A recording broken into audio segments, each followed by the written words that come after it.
Welcome viewers, this is Wadidja. What did you do? What did you think? What did you enjoy?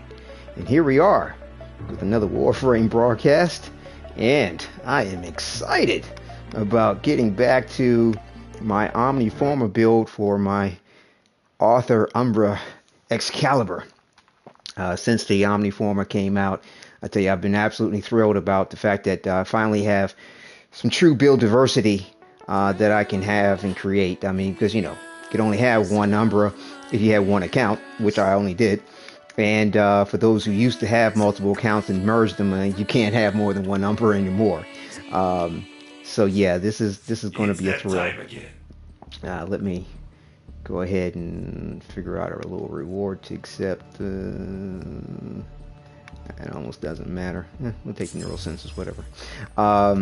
So yeah, definitely going to be very thrilled about tonight. Oh, what do we have here? And die. Okay. Thanks for looking out for one another. Messages for the operator. Anything We're not about orders in there? No orders there isn't. We're not always the ones in the front lines. Sometimes we get to watch and cheer our comrades on, and that matters. Here's something to help you fighting, Basra. Okay, instant secure gains disinfections. Okay, that's for the liches, I believe.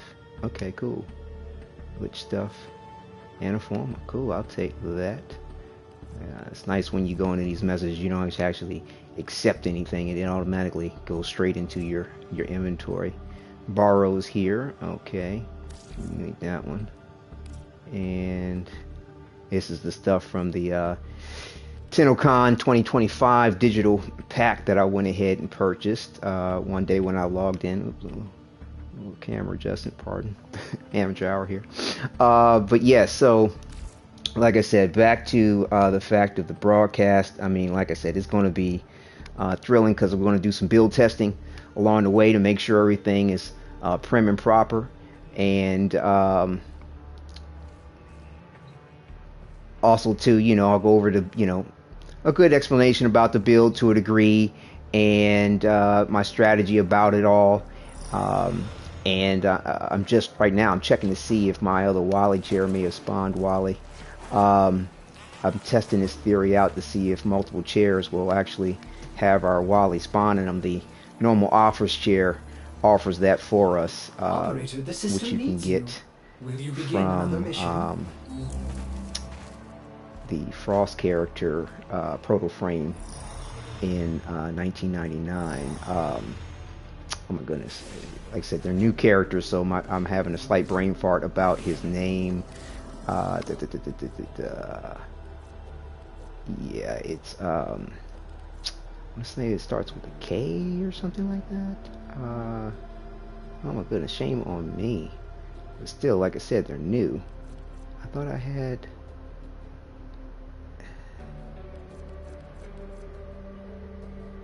Isn't that his name? Training author, Kubrow. Oh, yeah, Velimir. That's his name, Velimir. My camera's in the way. But yeah, so like I said, we're going to be doing some nice, you know, going over my build, what I do with it, how I sort of load things out, and this is my universal anytime, any place build.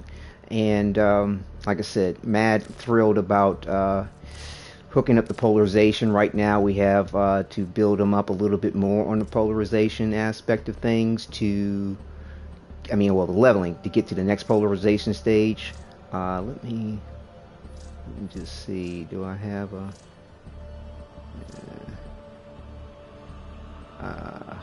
hold on, let me take a screenshot of that. And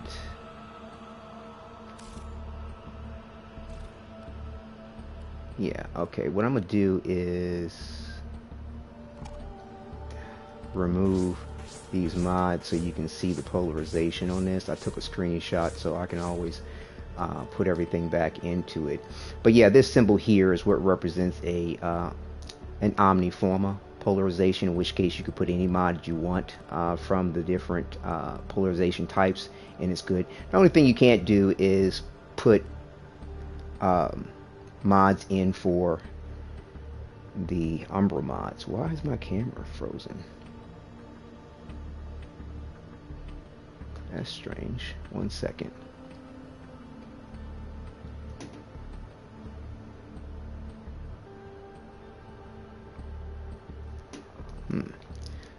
I have an odd technical difficulty, and I have no idea why. But yeah, all of a sudden my camera froze, and that's never happened before. I don't know, maybe I need to plug and unplug it. My apologies. I have never had this happen before. Okay, there it is. I just unplugged it and replugged it back in. Everything's back on. Like I said, apologies about the amateur hour here with these slight technical difficulties here. Okay, we're back. So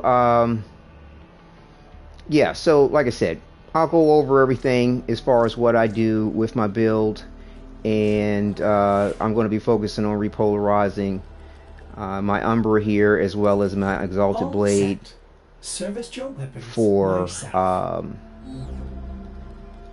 you know, all of these different mod slots. And let me just go ahead and check my notes here.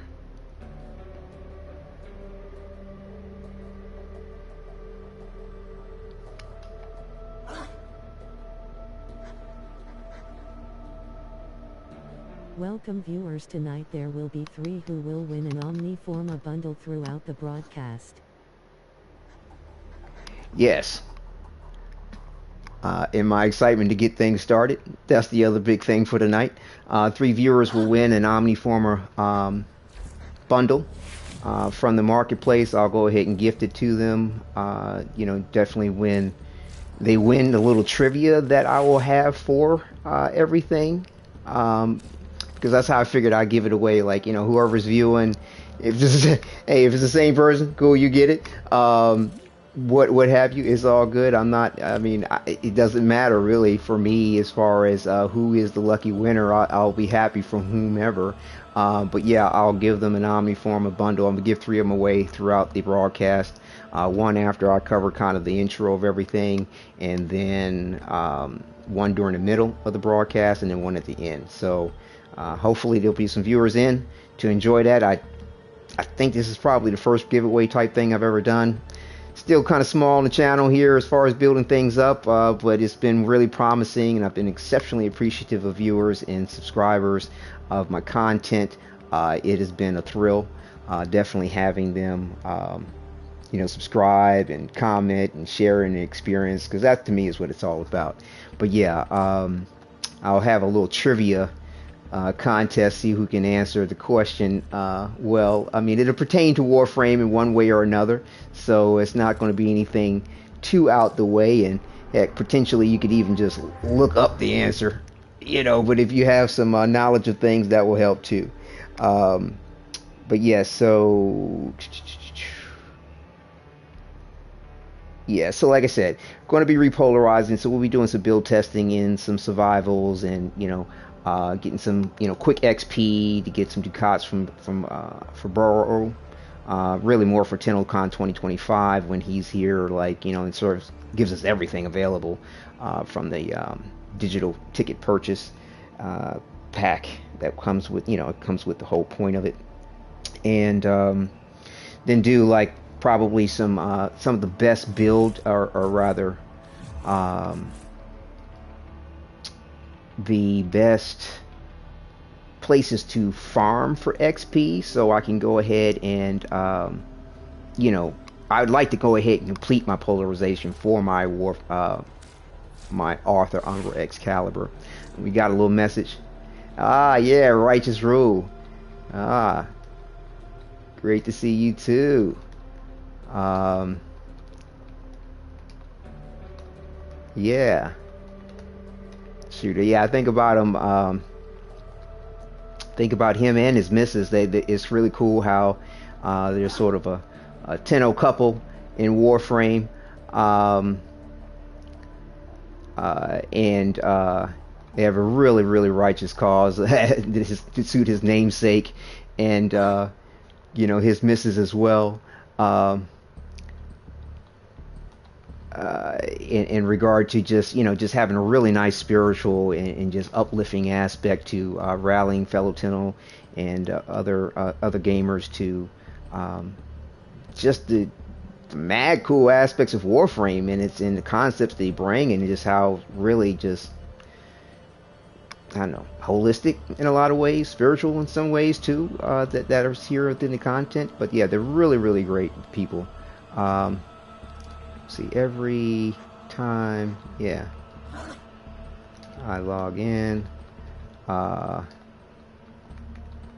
yeah, I'm going to try to see if I can do some invites when I do the like the defense type missions for the for the prime parts for some Ducat trading, and to borrow to get the Ducats, and I'll probably do some Sanctuary Onslaught stuff where bringing in some teammates would probably be cool. I'm definitely trying to focus on Steel Path, so hopefully folks can join in with that. Might do a normal thing if a couple of people are like, I'm really more for the fun of it, let's do normal. So I'll run something like that real quick too. Let's see, we'll invite later in broadcast. Let's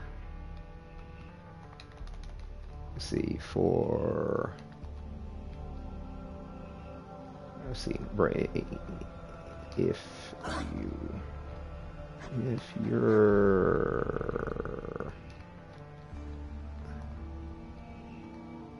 available. Yeah, there we go.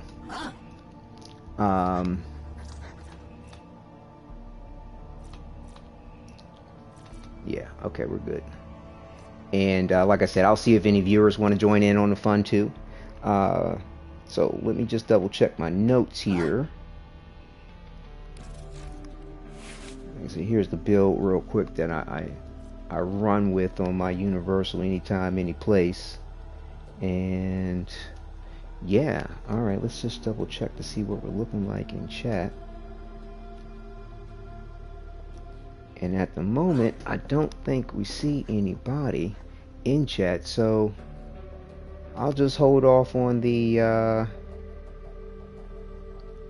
prize giveaway and see what happens. I mean, if not, then I might just go ahead and I'll figure out something and then just award somebody something by the end of it. I've got somebody in mind, but I'll hold that to myself until and if we get to that particular point. So back to the notes here as far as what we shall cover. Right, we'll also cover some updates too as far as what has been going on in Warframes lately and what all's good about it. So just real quick though, like I said, my universal build is for survival and power as well as efficiency to keep the Exalted Blade out as much as possible. The only thing that I substituted from the helmet in my build is Zaku's Whisper for a Radial Javelin. Zaku's Whisper and avoid damage is very potent against the enemies, as well as the fact that you can buff everything. The Exalted Blade, your weapons, it's really great, as well as it adds a fourth element for me in the way I have my build catered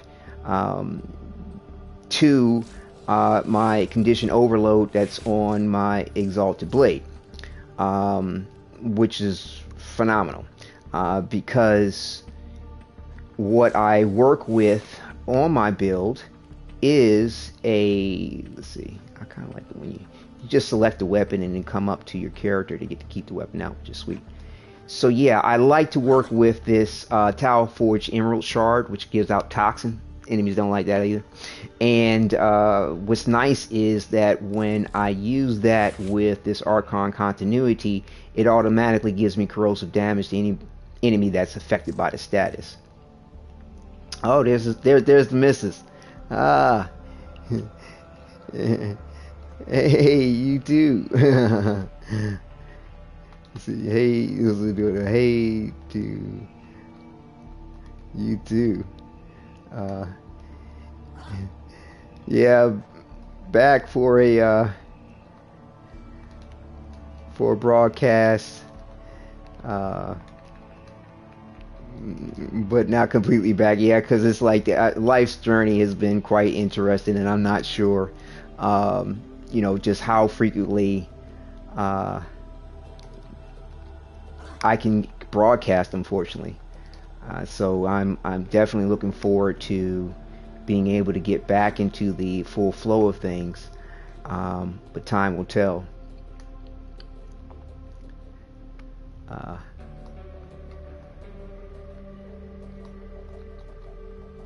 So you think of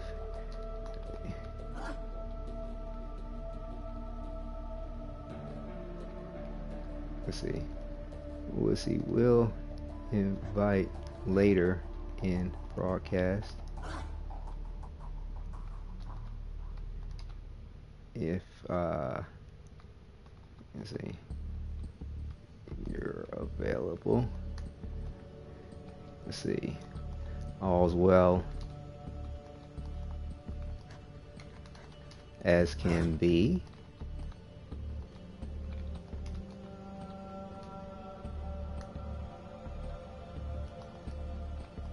And you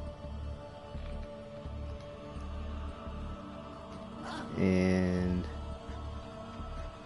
the Mr.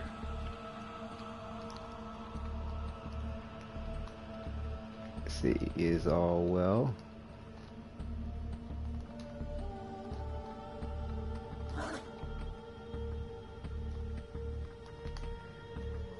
All right. So, like I said, the toxin damage. Let's see. Yes, I'll be on for about another 20 minutes, and then later tonight to help a clan member get to 99 and after. We always like. Okay. Coolsville. All right.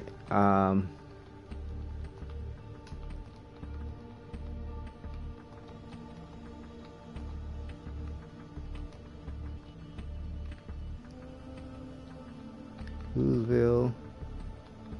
And see me as well.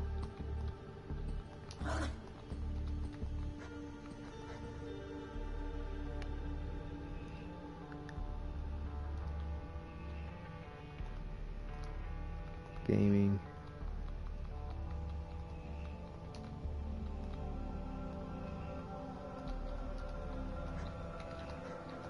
Gaming with you both.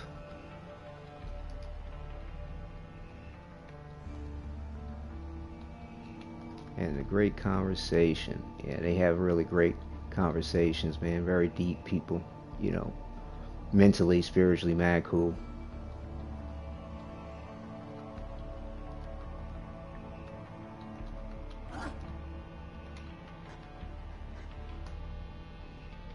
Yes, we are doing well and in claim games tonight.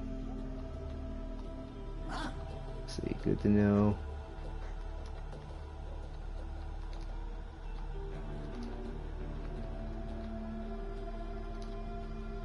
All as well. Okay. All right. So like I said there, I apologize about those that are trying to stay focused on what's going on with the build. But yeah, I'll be putting timestamps in for everybody to go ahead and reference and what have you. So like I said, the... Oh, 1 second. All right, cool. The toxin that I use along with, like I said, I first mentioned the Zaku and the Void Energy, marrying with the condition Overload that is on the Exalted Blade, which of course is all set up for the chromatic build, so that we're using nothing but status type abilities, elemental abilities, and like I said, so we use the toxin, which then from this Arcane continuity, which automatically gives us corrosive damage, and then I have, of course, the Exalted Blade built out with Toxin and Radiation as well. Radiation tends to go real... It's kind of nasty, especially for the Murmur and various different other factions, and also to makes them kind of loopy and want to attack each other, which is great on the aspects of survivability too. And so, like I said, there's Void, Toxin, Corrosive, and then Radiation. 4 different elements hitting the enemies on my Chromatic Blade. And what's nice is that the Void energy works off of the melee weapon status chance, separately from whatever mods that are on there, unless something's been changed that I didn't know it. But as far as I know, and you'll see too during the gameplay, it's separate. And so it's definitely going to proc. Anything above 100% is going to be definite prop. And that's the reason why I have my power strength build, my power strength for the Warframe at over 200%, so that I have at least 100%. And what I'm able to get off of the Exalted Blades, 135.2%, which gives me a 35.2% chance for a second status chance to occur, which would there be radiation, of course. Along with the Toxin, which, with its guaranteed aspect of corrosive damage. So it does its job, in my opinion. And, have always the Umbra mods on. It's nothing I want to take out. I love the tower resistance for fighting Ascensions. Like I said, this is my anytime, any place build. And so therefore, and then also too, I'm playing Umbra. So it's like, for my roleplay purposes as well, it just doesn't make sense for me to be running around as Umbra and in some capacity, and he's not able to deal with sentience or whatever the circumstance might come into play with. And plus too, all of it gives you really good stats towards armor, power, ability, strength, and health. Definitely want to have good duration combined with your efficiency, to make sure that keep the Exalted Blade out as long and hard as possible. So that's running at 160%, and you can't really have more than, I think it's 165% or something like that. So I'm almost peak as far as efficiency is concerned. And definitely want to make sure you have a good power pool so that you can keep your weapon out as long as possible. Also to a larger power pool than normal, because we're looking at about 584 in energy. Certain missions will reduce your power pool by a certain amount. Sometimes it's fixed, sometimes it's halved, various different things like that. But having more power than you would normally have without a an energy maxed mod. And then of course you do have the mod of Prime Flow as well, if you wanted to do something else, in regard to that, which is just fine. But I like to look at the Arcane mods in my build, as well as if I switch to Cold, then this could have its benefit. Either way, you still get the same amount of energy for the Prime Flow that you get when it's maxed out, as you get with the Arcane Flow. So that's also too important when it comes to my Arcane shards, because and I'll get to that momentarily to let you know how everything marries. But also too, definitely want to make sure I have my Hunter Adrenaline in, because I'm melee focused. Keep my Exalted Blade out all the time, long, hard, strong. Just can't compromise on that. And so a heavy melee attack will give you health back according to the amount of damage you inflict.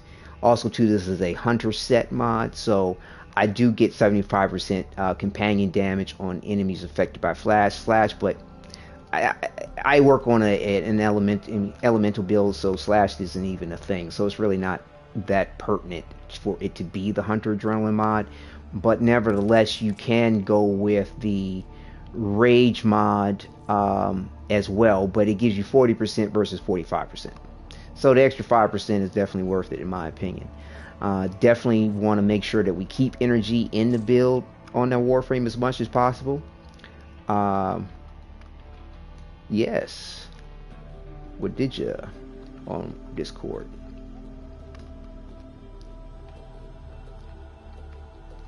Yeah, I'm Wadidja pretty much everywhere on the social platforms. I think it's like,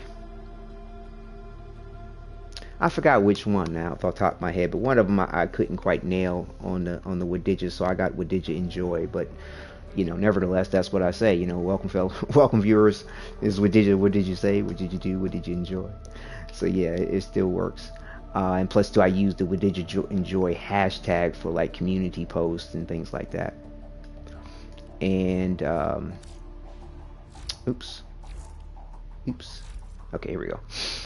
And I keep hitting the wrong thing because I'm on the wrong thing. Here we go.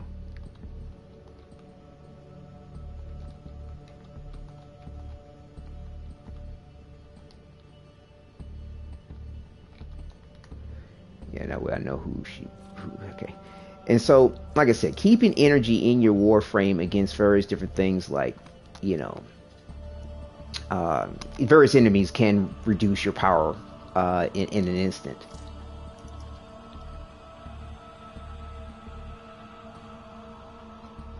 We'll do... What is it? What is your channel?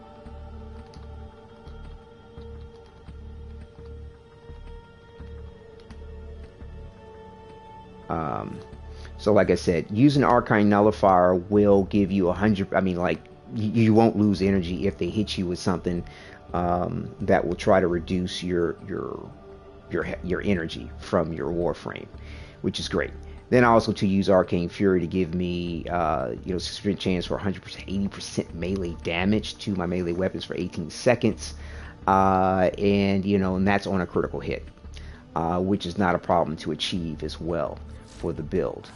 And let's see, does it show? Right, crit chance is at 56.3%. So more than half of everything that I do with the Exalted Blade is going to give me a guaranteed aspect of critical chance. And right, and so like I'll cover the rest of that when I get to it. But as far as, like I said, the build and the way all the mods marry together with the Archon shards, I have 2 for ability strength to make sure that I'm above the 200% power strength for my status chance in regards to my condition overload build. And of course we've got this Tau Forge, Tau Forge Archon shard for melee critical damage when our energy is over 500. That's the other benefit to having a larger energy pool, and that's going to go well with the aspects of the increased critical chance that I'll get with from the critical hits that I can get more than half the time. Thereby levying everything together real well with, like I said, it's over 56.3% with the Exalted Blade. Yeah. And I'll double check. There may be another mod to help you increase that critical chance too. But let's see. Is it this? Right. So yes, so the melee animosity will also to increase my critical chance by 40% on the next melee attack up to 420%, which is excellent, because I also to use that with this disciplines merit, which gives me an opportunity for the TennoCon every 4 melee hits. It's just great. Everything comes together real well with the Exalted Blade. Now I also to use the Tau Forge Emerald shard that and that marries well with my Archon continuity and the toxin damage that I inflict for survivability because it gives me the option I chose is 3 health each time enemies are damaged by toxic status. So from a distance I can recover health without having to use at close range the Hunter Adrenaline with a heavy melee attack, which also too marries well with the Tennoki opportunities of having a faster attack, no cost to combo, things like that, even no loss of like energy and what have you, depending on what you have going on. Nevertheless though, this here with the health return from a distance. Hold on. All right. I'll take a screenshot of that. All right. So yes, with the health return from a distance, what that's going to do is go real well with this Hunter Adrenaline. And I'm sorry, and I spoke earlier about the Hunter Adrenaline. I was thinking about this in regard to the Life Strike. My bad. Sometimes I get these two twisted in my brain a little bit. The Life Strike is what gives me health return on a melee from close attack. My bad. Anybody watching this is probably, you know what you're talking about. Yeah, I do. I just kind of get those two confused a little bit because they work in tandem, in my opinion. They're part of the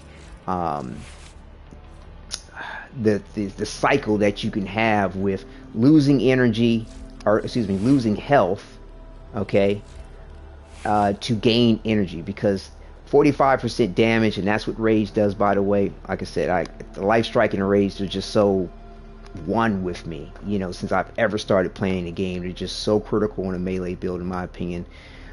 So like I said, this gives you energy when you take damage, and like I said, the whole point of keeping yourself alive, in my opinion, with this is having energy in your Warframe. So apologies on the flip on the Rage and the Hunter Adrenaline. Nevertheless, back to the point, I'm getting damage from a distance, or even close up, losing health, but gaining energy.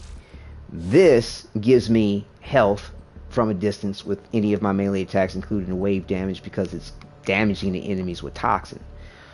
Or if I need a healthier dose of energy or health from too much loss of health, Life Strike is there to save the day, as well as the point of if I'm in a pinch, I can go to my operator and just transfer and use the Magus Glitch here, which gives me the Magic's Elevate, I apologize, gives me 300 health to my Warframe. So I can transfer in and out until I get 300 health, or more as needed, without ever having to use any of my my equipment from my equipment wheel. And I'll go over the gear as far as what I have, but I always keep gear and hot buttons for various different things depending on what I may need. Typically it's like energy in case something weird goes down, or I just need to throw down something real quick when I come in. But I typically change this around depending on my needs, or what I'm feeling at the point in time. But nevertheless, they're always right here, so I can pull it up real quick, boom, boom, boom, throw down whatever I want. But a lot of times you have missions, not a lot, but sometimes you have missions where you can't use gear. So I try to be self-sufficient without gear as much as possible. But part of my strategies and tactics do involve my gear, of course, for maximum potential of survival. But along with returning health, and part of the health return cycle, from losing health and gaining energy, I also too like to have this Tau Forge Archon Shard, Azure Archon Shard, for 7.5 health regeneration per second. And that's great when you're in certain situations where you're in a survival, life support runs out, you're getting to the exit, your health is draining, or any scenario, even in the Archimedia type stuff, not really, what is it called again? Not necessarily Archimedia, it's gosh, I'm having a brain fart on it. It's where you go for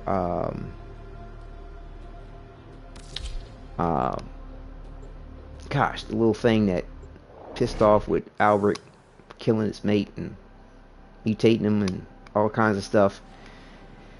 That's not the Archimedia. It's Techrot, right? Netrocells, that's the name of it. Netrocells, right. When you're in these Netrocell things, they have various different situations where you're losing health per second, and that comes in handy as well. Sometimes more than you really realize, as far as how handy it all comes in. It's real nice. So Nevertheless, though, as far as the build's concerned, like I said, you know, that's how all my Archon shards marry into everything, which is just gorgeous. So that brings us to the Exalted Blade. Like I said, the Discipline Merit helps me with getting free melee hits in, you know, every 4, or free of cost, rather, heavy attacks, which is extremely viable with the Exalted Blade. Now that the Exalted Blade can perform this huge wave slash when you do a heavy melee attack that just obliterates stuff. I mean, critical chance is higher, everything's higher. It's just wonderful. Melee animosity comes in real well. Thank goodness we can apply Arcanes to our Exalted Blades now, which is phenomenal. Like I said, want to have good attack speed. That's definitely necessary in my opinion. Sacrificial pressure, part of the Umbra mods, they're all beneficial. Like I said, and also too with the damage dissensions. Critical chance here is definitely necessary. Conditional overload for maximizing our damage with our status effects, 80% per status type times 4 if it hits right.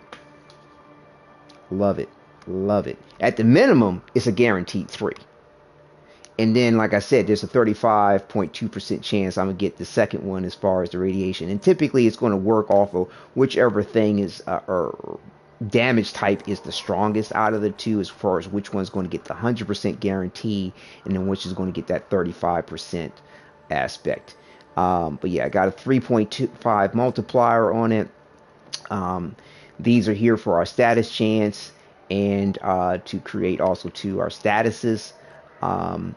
And again, life strike for close up. You know, I need life, I need health right now, which I find invaluable. So yeah, that's what's up, the cut and dry of it. You know, I like running with Xeneric as far as the Tenno ways are concerned, because, you know, power, in my opinion, is life for Umbra. It's just that simple. You just can't compromise the point of it.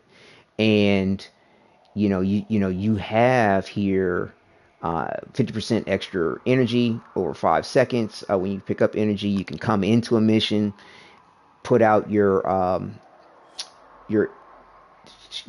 allows abilities to cast without using energy, requires shields. Right. So you've got a lot of passives in this, which play into having energy. And giving you aspects of conserving energy. Is you have the wellspring as well, is giving you energy and your allies per second if you don't have an exalted, something that has a constant drain on your energy. To me, it's just great. You can disarm enemies, slinging through them. There's just a lot of benefits with this here. But definitely it's the energy element that is the most beneficial to me and the thing that I most use. Energy, yeah, so like even for your operator, energy recovery for 90%, that's great when you're using your weapon in various different other circumstances or slinging around, or it's just awesome. And then see, yeah, increases the energy by 90%. So yeah, this is just very beneficial, and I believe, right, and like I said, this is a passive right here for allowing you to cast abilities without using energy. Love it. And then it happens every minute. So that's what's up with Xeneric.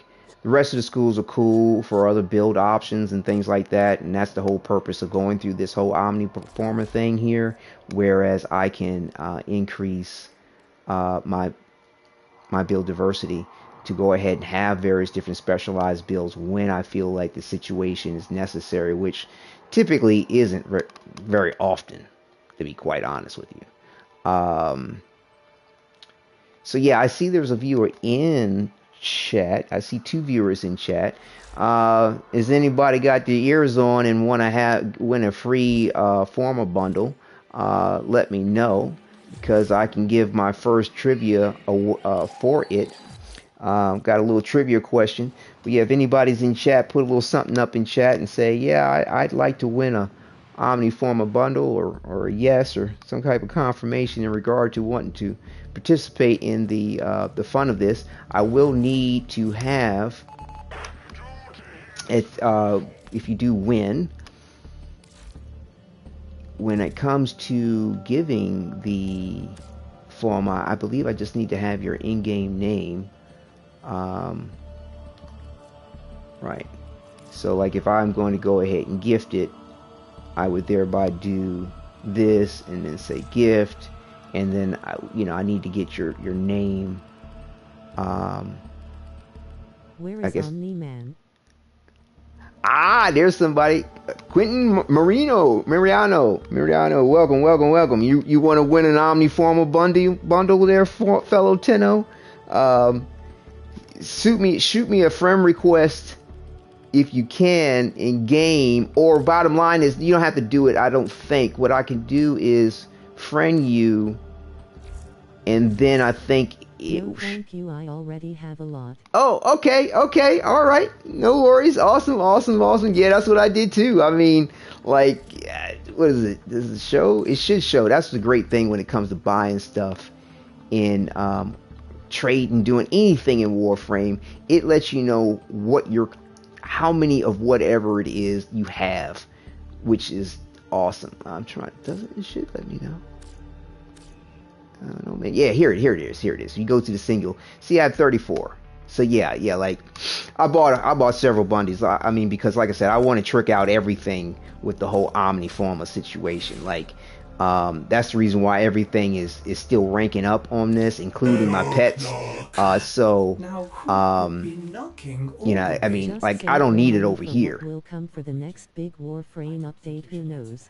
Right on. Cool. No worries. Yeah, I don't have a lot of plat necessarily, but I got enough to go ahead and give a little prize giveaway. And channel's still small, but it's growing, and I've been so appreciative of everybody tuning in and subscribing and commenting on the videos. It's been a joy, truly has been. But in honor of the whole Omni Forma thing, I was like, you know what, that wouldn't be a bad idea to give a little something. But yes, thank you for the honesty, and glad you are secure and taken care of, dear fellow Tenno. Nice. Yes, and welcome to the chat. Thank you for viewing as well. So yeah, I pretty much covered everything. I mean, I'm going to do a dedicated video. I'm going to basically shoot it off screen, do a voiceover with a script covering my build and everything in detail without my mistakes, like the brain fart of mixing Hunter Adrenaline up with Life Strike, because like I said, I've been using them together since day one of playing the game. Like, as soon as I found out, I was like, oh, I can have a cycle of life and health. Done.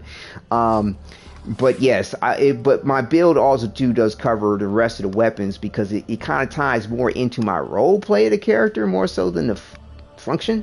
But I do like the damage of the Nadaruk. The Pox is just excellent for doing like just a burst aspect of extra damage to enemies, as far as like a cloud, and also to mixing up my damage types, adding something else to a status effect hitting an enemy, which marries towards my condition overload. The Nadaruk is doing viral and puncture. I've got a nice little Riven mod for it as well. I'm looking to go on trade to try to get a Riven for this as well. But to be honest with you, I'm not sure what I would replace with it. I've been looking on the Riven mods that are out there, and though they're good and they're great for damage, like what I've got set up is just, for me, like I said, for my anytime, any place, it's just hard to replace it. I mean, and what it does for me. But I will be getting a Riven, or see if I can luck up and unlock a Riven for it. That would be wonderful. Excuse me, you know what? I'm not thinking about the Exalted Blade. My bad. It's for the Skiajati. There we go. Let me get my thoughts together. with a river mod for the Skiajati. There we go. So yeah, the river mod I could get for the Skiajati could possibly replace something that's up in here, you know, possibly. But the way I have this is set up is for the purpose of viral and slash, just in case I got to cut through, you know, hit an enemy a certain way other than what my Exalted Blade would do. And each weapon kind of basically just adds something different to the mix. And viral and slash have been very effective with cutting through health in the game, long standing. And you know, aspects like shattering impact is great for reducing armor. So like if my Exalted Blade gets taken out, I'm on my Skiajati, and the reason why I run with that is like it's a signature weapon for Umbra. It's like it's a must-have, in my opinion, for my role play. And I use melee and Entomology as well with that. But everything, like I said, is set up for, you know, like I said, I like to do heavy attacks. You know, get that like extra damage in, extra critical hit damage, lifesteal, things like that. So this comes together well in a pinch, and I love the unique trait of the invisibility if you hit him on a finisher. I like having that versatility of, okay, I can go in stealth, I can use stealth elements at various different times if I need to. It's just kind of sweet. And like I said, so the Nadarok, good damage with that, with slash, punctual, and viral again. And then I have other aspects too and other builds, you know, corrosive and radiation, a corrosive heat, a toxic radiation, a magnetic heat, a magnetic radiation, which I haven't really messed with. But either way, depending on what I may want to do with it, that's what's up. And of course I use Hush because I like to stay silent in case I'm in a situation where I'm not trying to attract too much attention. Also too, it reduces aggro even in a group. And you know, like I said, I like to be able to go anytime, any place. If I'm doing a stealth situation, stealth mission, just trying to be quiet, whatever it is, it helps on a lot of fronts. Same thing with the Pox. You know, it's automatically a silent weapon, which is great. I use the pistol animation, ammo mutation, so I can get more ammo back with it because it will run out of ammo fairly quickly. And there's another version of this too. Let's see, I think should show in the codex under weapons, but the Lich weapons that Eleanor sells, I believe it should show up here. There is a stronger version of it essentially, which I will be on the mend to get sooner than later. As far as any weapons are concerned, that's the weapon I want to get. Yeah, the Coda Pox right here. So definitely looking forward to getting this to, you know, as an upgrade to what I already have. So that's going to be lovely to get. That's going to be lovely to get. If you know, that's going to be my first aim when it comes to the Coda Lich weapons. But in the meantime, like I said, I rarely use it. So and it does very well with the way I have things modded out on this here. Damage, electricity, pestilence. Wouldn't mind getting a river mod for this as well. You know, I use the Cascada Empowered on this here. Status effects deals 75% damage, matching the damage type of the status. Lovely. And I don't know if I covered the primary as far as it's arcane. I use the 30%. The Merciless, 30% damage for 4 seconds, stacks up to 12 times on a reload speed. This works on a kill. Works great on levying more damage out. So yeah, that's what's up for the various different weapons and why I'm doing what I'm doing with them. And again, I am working on, you know, putting in Riven mods so that I can even increase my diversity of these builds along the way, excluding anything that's Umbra related, of course. So I can just do whatever I want. So yeah, the Pox, I'm not going to really do. Trying to get Longbow Arcane. Yeah, that's a good one. That's a good one. I'm trying to think. Yeah, it's a good one. See, I got one of them. The Longbow Sharp Shot, I think it is. I need to put these two together. But yeah, it's a really good one. Yep. On headshot, gain 100% damage on your next shot. It's beautiful. It's beautiful. Yeah, like I said, I mean, the way I run, like, for me, headshots aren't necessarily because I'm hitting and running. Melee is my main focus. If I pull out the Nodorok, it's probably just blasting something from a mad distance outside the range of the Exalted Blade. Right on. And I'm just sort of recharging maybe on some energy or some health, or, you know, I'm just in some kind of defense mission or whatever, and I'm just holding my position, because that's another thing with melee builds is, you know, like, especially Excalibur Umbra players, like, they think that they gotta not hold position, or they can't hold position. It's like, bro, you messing up the whole team, because certain things, like, especially on, like, interception missions, you need to hold your position and keep that base secure, defense, whatever it is. It's like, to me, not being able to hold position shouldn't be an excuse. And if you press crouch with Excalibur / Umbra, they will do their whole melee combo or whatever while you stay crouched, and you'll be staying in one position. So to me, it's no excuse. And so yeah, I'm hitting stuff from a distance, not really worrying about headshots. So, you know, the primarily merciless works really good on that. And but, you know, I'll be hitting headshots with my Exalted Blade. I mean, you'll be surprised how many headshots I'll be nailing with that. And because I'm aiming my shots, like, I'm purposely wielding my Exalted Blade when it comes to my attacks. You know, I'm not I'm not a spammer of anything necessarily, so it's just a matter of what works in what situation. But I'm going to use my heavy attacks. I'm not spamming it, of course. You know, I'm going to be aiming for headshots. I'm going to be aiming for, you know, at the enemies and closing the gap as well with my abilities. You know, so I'm going to be, you know, because you do more damage with the blade of the weapon rather than the wave itself hitting an enemy. So this blade right here, if you hit the enemy with it, it's going to do more damage. So closing the gap with slash dash, of course, survivability, keeping yourself invulnerable from damage to your health. Now, we'll deplete your shields if you get attacked, but your health is what's most important.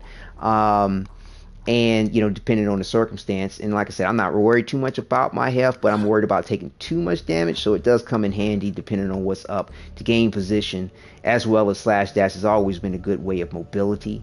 And you know, radial howl, great, you know, reducing the sentience and their immunities. And now, keep in mind, I do have a radial build where I substituted radial howl for radial blind, but that's really more for roleplay purposes, in case I decide to want to roleplay as you know, default Arthur, you know, basically, you know, if I'm doing something cool with that. But yeah, I did some broadcasts where I was doing things like that, which was cool to kind of lend to the backstory of my other potential author, which this represents. And that's also too why I use the Nodorok and the Pox, because they manifest from his body. And that's the reason why you don't see the weapons shown on the back, except for, of course, the way I tricked out the Skiajati with the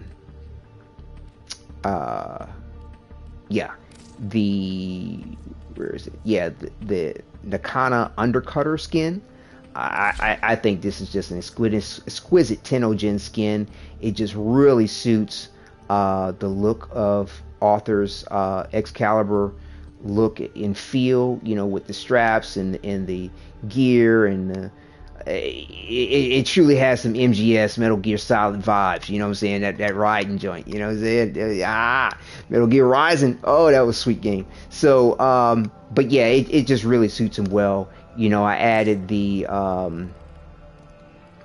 what is this, the Zato Sagatra as well on it, because it's really nice, real pretty, you know, meditation type bead joint. Let's say the meditation bead Sagatra is the signature adornment of Excalibur Zato. So, you know, that comes with the Excalibur Zato pack, and you could buy it separately if you wanted just this aspect of this, the Sagatra. Like a Gundam sword sheath.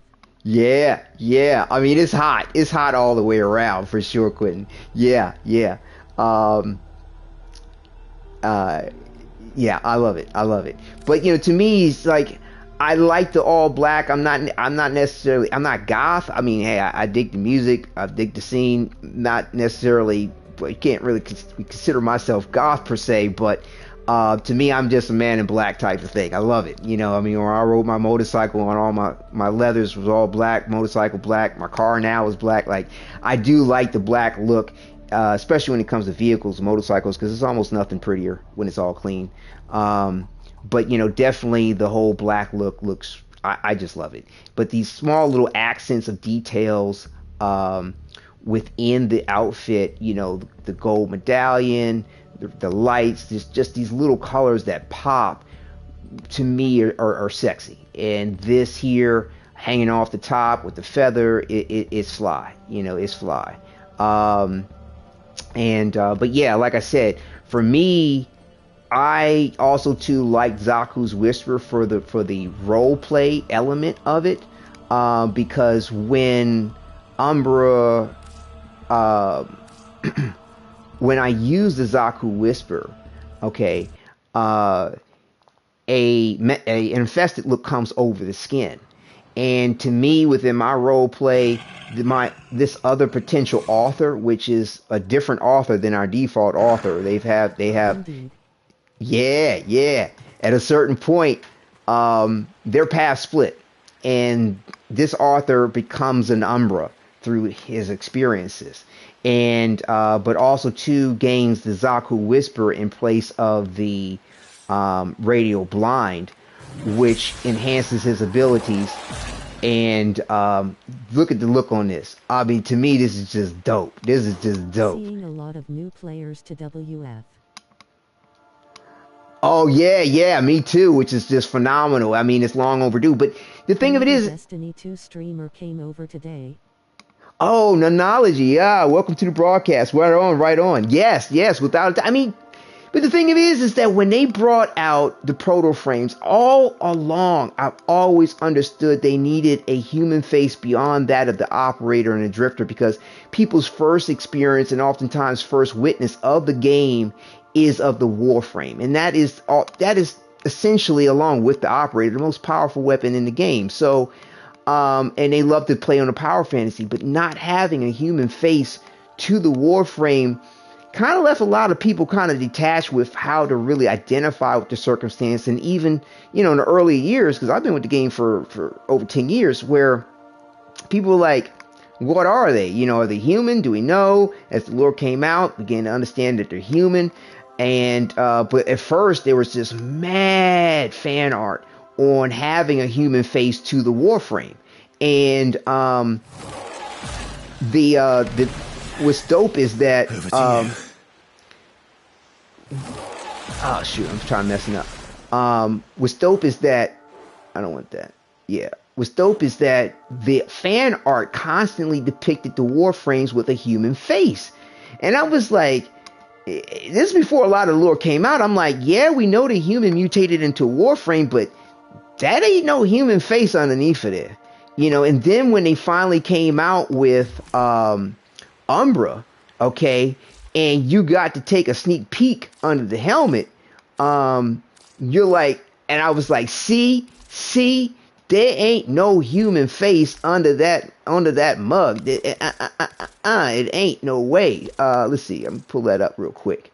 Where's the damaged helmet? Yeah, here it is. So like, look at this. Like, you're not gonna. That's not. That human under there is completely mutated. When flesh becomes steel, and I'm telling you, some of them don't even have eyes. You know what I'm saying? And Excalibur technically is blind. Technically, in my opinion, like that's the reason why when you look at Arthur, his left eye is blind. I mean, it's like a cataract. I don't think he can actually see out of that eye the way you would typically be able to see. And to me, this part above the head that's protruding is a type of organ that probably allows him to detect and in his own way see through the environment. But when you look at the lore about Excalibur and Like back in the day, they had a little extra part about Excalibur surviving in this darkness and the void against the infestation. I mean, they're a combination of a line in the movie Excalibur, which I believe DE took heavily from and an inspiration, especially in as far as the love and passion. I mean, and just the myth and lore behind the weapon, the sword of Excalibur, to the myth of the Arthurian legend, and sort of pigeoning Excalibur as for you to play as the sword. That's what drew me to this, hands down. Sensors, the little blue lights on their bodies is their eyes. Those eyes are completely dead. Right. I mean, some of them could be sensors, some could be organs. I mean, some could be a number of things, but some of the Warframes don't have eyes, is my point. And then also, too, every bit of what you see of the Warframe is manifested from their body. But I also managed to claim my first Shazam. Oh! Easy. Congratulations, TennoGen HQ. Congratulations. Awesome. Welcome. I love we got some viewers here. Hey, +2. I offered it a little early, but I'm going to, as soon as I finish this little explanation about this, if anybody wants a TennoGen, Omni Forma Bundle, I got a trivia. So if anybody's interested, put a little something in the chat. Be like, yes, just give me a yes that you want to participate, and I'd love to gift it to you. You just have to, I think I have to have your name as a friend to gift it, or have your name in some kind of capacity in the in-game to send it to you. But yeah, as far as like I said, the explanation and the thrill to me and the fascination of the game when it comes to the concept they bring to us and why we're starting to see new players. Like I said, it was hard for people to really identify what's up with the Warframes. But unless you don't see something that's like this on the Proto armor like that, or for example with the Protoframe skins, where you don't see human flesh, or you see like patches of something else, like I said, it's them. It is of their body, period. You know what I'm saying? In period. Whereas their full mutation, and almost what you see on the outside of their body is a hide.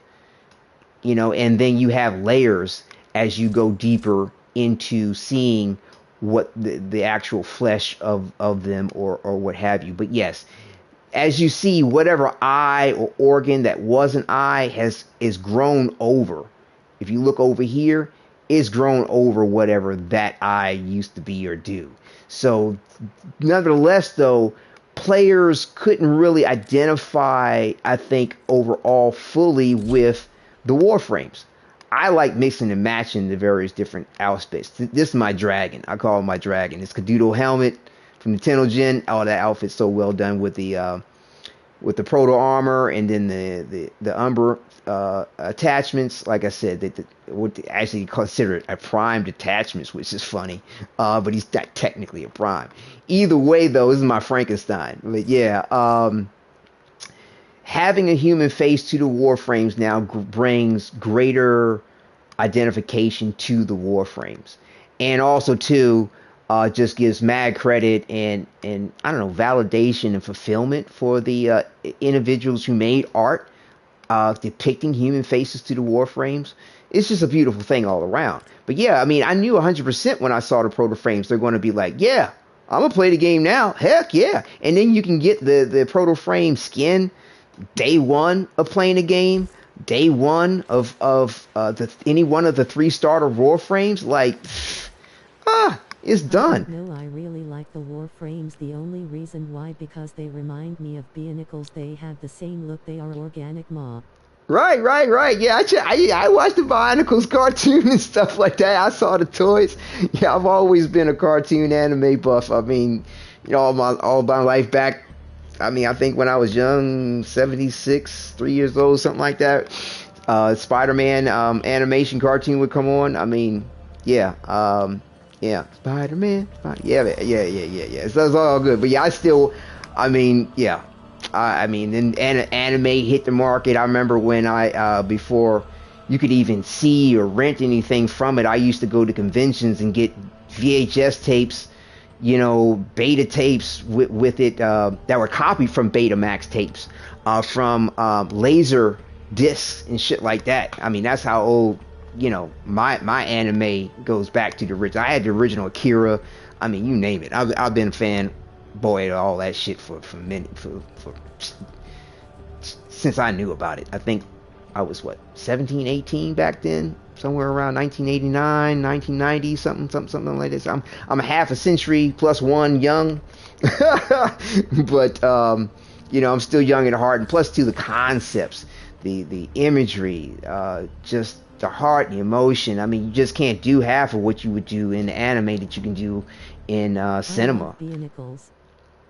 Yeah, Bionicles was good. That was good. Like I said, they came after Transformers, but I think Transformers was kind of inspiration for the Bionicles, in my opinion. But I could be wrong on that. But yeah, the Bionicles was nice. It was honestly nice. But yeah, so yeah, we're going to be getting some new players for sure, and that's just a thrill to me.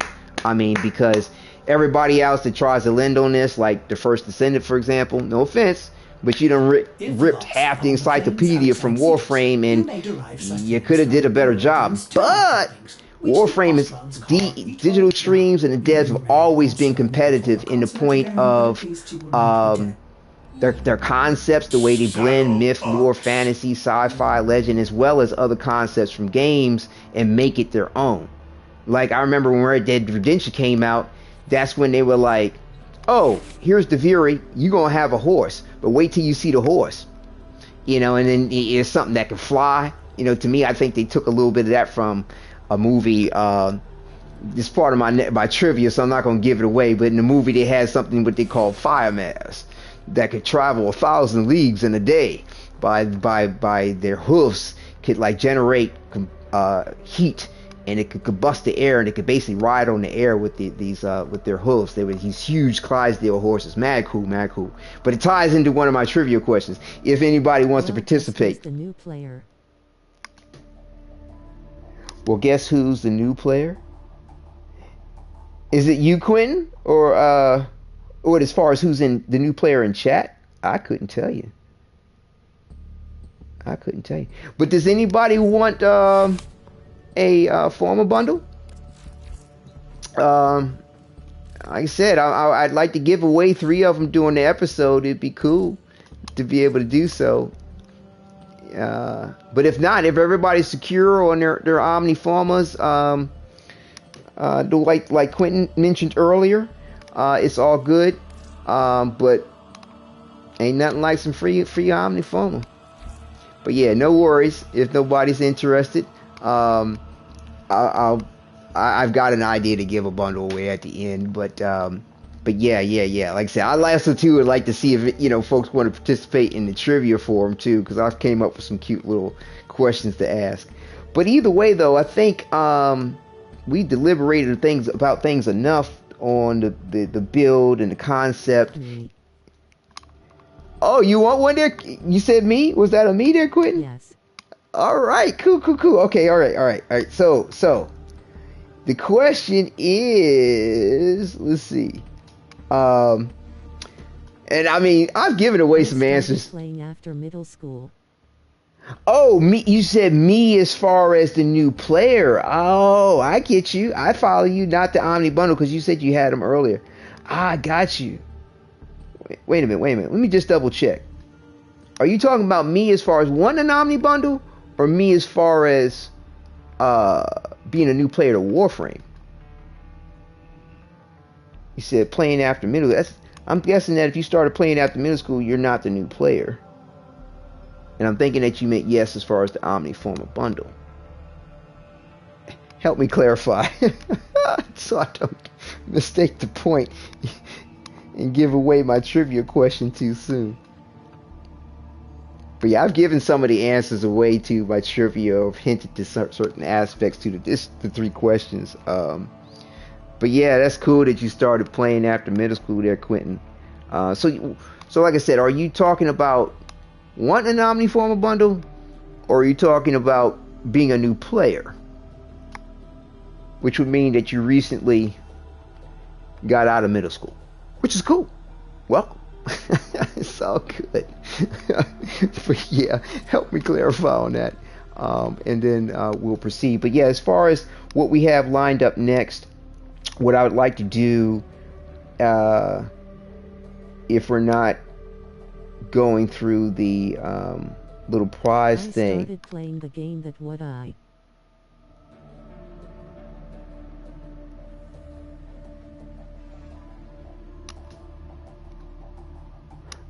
Okay. I think I got you. Nope. Okay. Gotta bear with me on the disconnect on the chat part. Pardon. Because let's put it this way. If you want an Omni Forma Bundle, put in the chat Omni. And then everything else with that you just put would make sense. But this is kind of hard to say. No one would probably think this is truly. I started playing 2023. Ah, right, got you. Oh yeah, you're not new. I mean, you've been around for a minute. I mean, you know what I'm saying? I mean, heck, I've known some players that within a couple of months, depending on how they put the grind in, are like they've achieved my legendary rank 2. I mean, depending on how much time you have to dedicate, and if you want to put a little platinum in on it too. Yeah, people can rank up real quick and gain a lot of mastery rank. Now, mastery rank doesn't necessarily mean knowledge, but it does have a degree of experience that comes along with it, to varying degrees depending on how you rank up stuff. But yeah, I mean, mastery rank doesn't necessarily equate to knowledge or skill, unfortunately.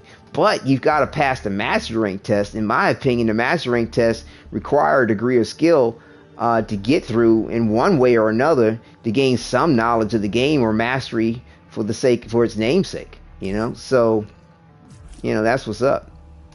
But yeah, if anybody in chat is looking to get a free Omni Forma Bundle, participate in my little trivia, type in the chat Omni and that'll keep it clear. But yeah, so what we've got here is we're going to go ahead and do some build testing. I'm hoping to go ahead and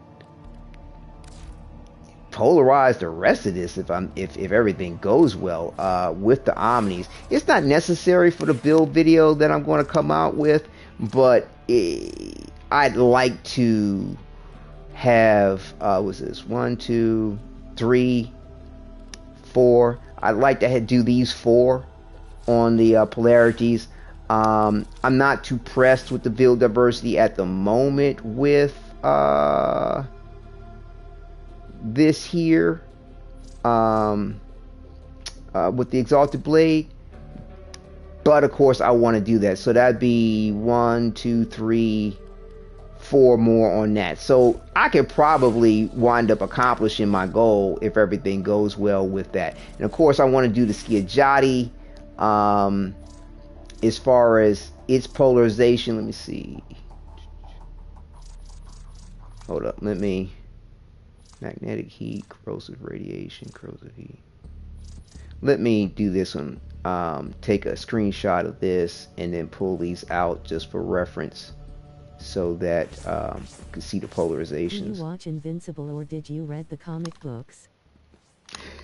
Oh, I didn't read the comics. But when I saw the first episode of Invincible, oh my gosh, I almost had tears of just like, this about motherfucking time that something was like this was done.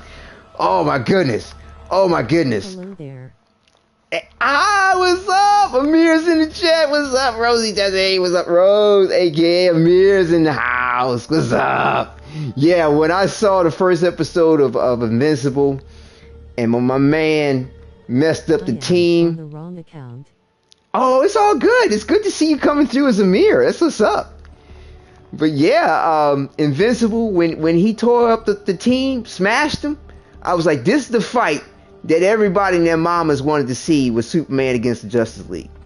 Any one of them team up groups where you got Mr. Super Dude and they all goody, or you just never really see them really go to toe for reals for real. that fight was just glorious, absolutely glorious. But yeah, what they do with Invincible, love it, love every moment of it. So yeah, we're gonna definitely do the 1, 2, 3, 4, 5, 6 more on the Skiajati too. The Pox I'm not worried about because, like I said, I'm looking to get a better one. And right now, what I have going on in the build diversity is fine, as far as I'm concerned. And you know, because like I said, we're gonna get that Coda Pox. That's what's up. And the Natarok, until they come out with a better version of this, this is strong for what I like to do with it. And like I said, I'll probably go ahead and repolarize this too. You know, I have been already, but repolarize this along the way. But like I said, for my build video, I don't necessarily have to have everything omni polarized. But it's just for like show more so than anything else when it comes to the build video, to show everything being omnied. But you know, I have everything omnied at the moment, where what I do have variation with, or what I would put variation with, like for example, this Hunter, do I have it? Yeah. So like, I have a Whisper Defense build with Rapid Resilience. Right on, yeah, Quentin. Yeah, I have this defense build with Rapid Resilience, for example. So, you know, going from this, what's the word I'm looking for?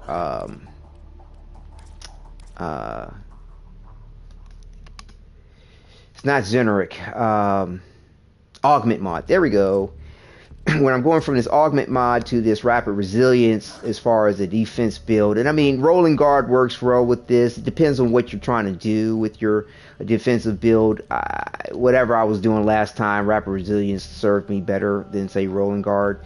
You know, it's great to have Omni Forma, to not have any worries about having negatives on your build, reducing your capacity. So again, also to, you know, though it's not a different polarization, because I spent mad time in research when it came to my Excalibur build, and knowing how to polarize it, so before the whole Omni thing, so I could have as much build diversity with the least amount of polarization, or to have everything polarized in a certain way. So like, my first Excalibur Umbra that I ever had in the game, that was my master dude. You know, that's who I did all my experimentation with. He has 29 at the moment polarizations, because I haven't repolarized them. Actually, I could probably throw one in, because I mean just that. Ooh, I didn't want to do that. Okay, I know what I had in there. I was like, took out the wrong thing. But yeah, I went ahead and repolarized them another 3 more times, so that he could have the Umbral mods set up. And what I'll do is give him another polarization, so I can put an Omni Forma in that. And at some point in time, I'll re-level him. But you know, I'm not going to bother with repolarizing him, you know, with all the Omnis. I just did that real quick, so that, you know, when it comes to whatever build diversity that I have, similar to my Excalibur Umbra, because that's who I based my Umbra build off of, with this. And I made some adjustments over time since 2018, when Umbra came out, from what my original Excal was. So I used this during one of my roleplay things as like a stage of mutation, where this part looks a little bit more like flesh instead of the other. But yeah, the I used the Tenno 3 color, worked real well on that. And the Ember Heirloom. Random Warframe question. What exactly is a Lotus Kubrow? Is it a breed or a pattern? Oh, you asking one of my favorite questions. Which reminds me too, I haven't really covered something else too in relation to that. But yeah, you get my point. Real quick, I'm gonna wrap this point up real quick. But yeah, I had him, you know, kitted out as far as in my Universal Build until 2018 when Umbra came out, and I had, what was he, 1, 2, 3, 4. Let's see, 5 other Excaliburs. I was thinking about making this an exclusive Umbral, but I decided not to. But anyway, like I said, Excalibur, just main. That's just my thing. So I like to fuck around with them sometimes. But nevertheless, I had 5 different Excaliburs with different builds for build diversity to suit situations that were outside of the point of my Universal build. But back to your wonderful question there, Amir, aka Rose. Well, yeah, seeing that you're on a Amir account now, it's aka Rose. But yes, as far as the Kubrows are concerned and the Lotus aspect, I am, and I've always been a fan of the Kubrows. And that's what the K stands for as far as this loadout. To me, when I played the Howl of the Kubrow, is where I fell in love with them. I mean, because not only were they real cool, it's kind of like it's a sci-fi kind of a thing. And as a matter of fact, there was a movie called The Boy and His Dog with like, oh gosh, the guy's name is escaping me now. But it was a really cool sci-fi back in the day. Nevertheless, though, you know, having a companion like this is mad dope. But this image right here is what sold me on the normal, tall Kubrow. Now, because that's what you're seeing in this image. The normal Kubrow is the only breed of Kubrow, because you have athletic or skinny, and then you have normal, which is this, and then you have bulky, which are these big ones. The normal or skinny are like skinny little Kubrows. And not skinny little, but they're just thin in the way of that they look. And I'll show you what I mean by that. So yes, the matter of fact, let me go over here. I believe I got my first Lotus Kubrow. I would really want a Warframe that can transform into vehicles and your teammates can ride you and you can transform into a tank or a vehicle. Now that would be cool. Submit that to DE. Oh my goodness, that would be fun. I could see DE wanting to put something like that on a whim. That would be cool. Well, like I said, let's see. When the browse the genetic imprints, this is what they consider a skinny Kubrow, all right, and then this is considered a bulky. So they're unisex as far as their build is concerned. So a female will look the same as a male. The only ones that have a dimorphic body type are the normal build Kubrows. And let me see if I can pull up one. There it was. I should have moved away from it. Whereas you'll see the females have a more fluffy body type, as you see here. See, this is a normal Kubrow, and it has a fluffy body type rather than the slender body or normal body type of the male that you see me with. And let me see if I can pull up one. But the Lotus print is exceptionally rare in the game. You have to truly luck up. And see, this is a normal male here, but it's not a Lotus. But you see it doesn't have the fluffy aspects that you saw earlier in the female that you see here. So I think, to me, the normal Huros is, and a Lotus on top of that, is the hardest to get if you're trying to get a male like what you see here. And because the genetic print for a Lotus print you can get for any breed of a Kubrow, and you've got multiple types of breeds that do multiple things. But to get a Lotus print, like I said, it's the rarest aspect of any print that you could find. So I got the rare pattern? Yes, and it's worth money. It's And worth plus, for plat. your final form, you can turn into a pistol, and your teammate can use you. That would be cool, Quentin. That would be dope. That would be dope. Oh my gosh. I mean, I've seen that kind of concept in something before. I can't think of it. I think it was an anime, of course. But yeah, that would be dope. They need to do it. They need to do it. Pitch it to DE. I'm gonna put it in the link in this description, but if you go to my Hayden Tenno video on my channel, in the description are several links for places where you can submit ideas to DE. But you can check back on this video after the broadcast, and I will have those links there too, because of various different subject matters that we've talked about. But yeah, Rose, aka Amir, aka Rose, like I said, yes, you got the rare print, and it's worth money. It's worth money. So you could go ahead and get get your materials to go ahead and breed. You need the what's this thing called again? 1 second, brain fart. You need to get the genetic blueprint, right? Companion. Where do they keep that?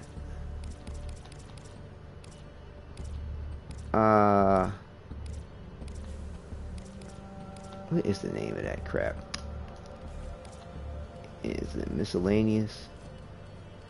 It's not crap, right? So you gotta get your incubator power core, and then you need to get your genetic thing, your genetic template. That's the name I'm thinking of it. That's the name. That's what it's called.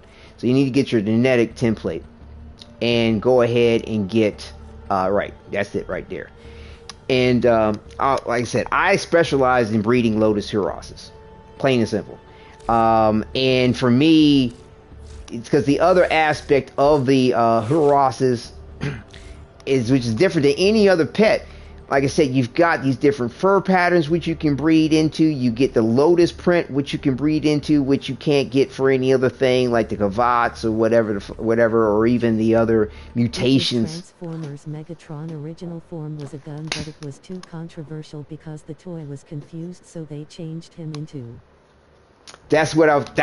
Thank you.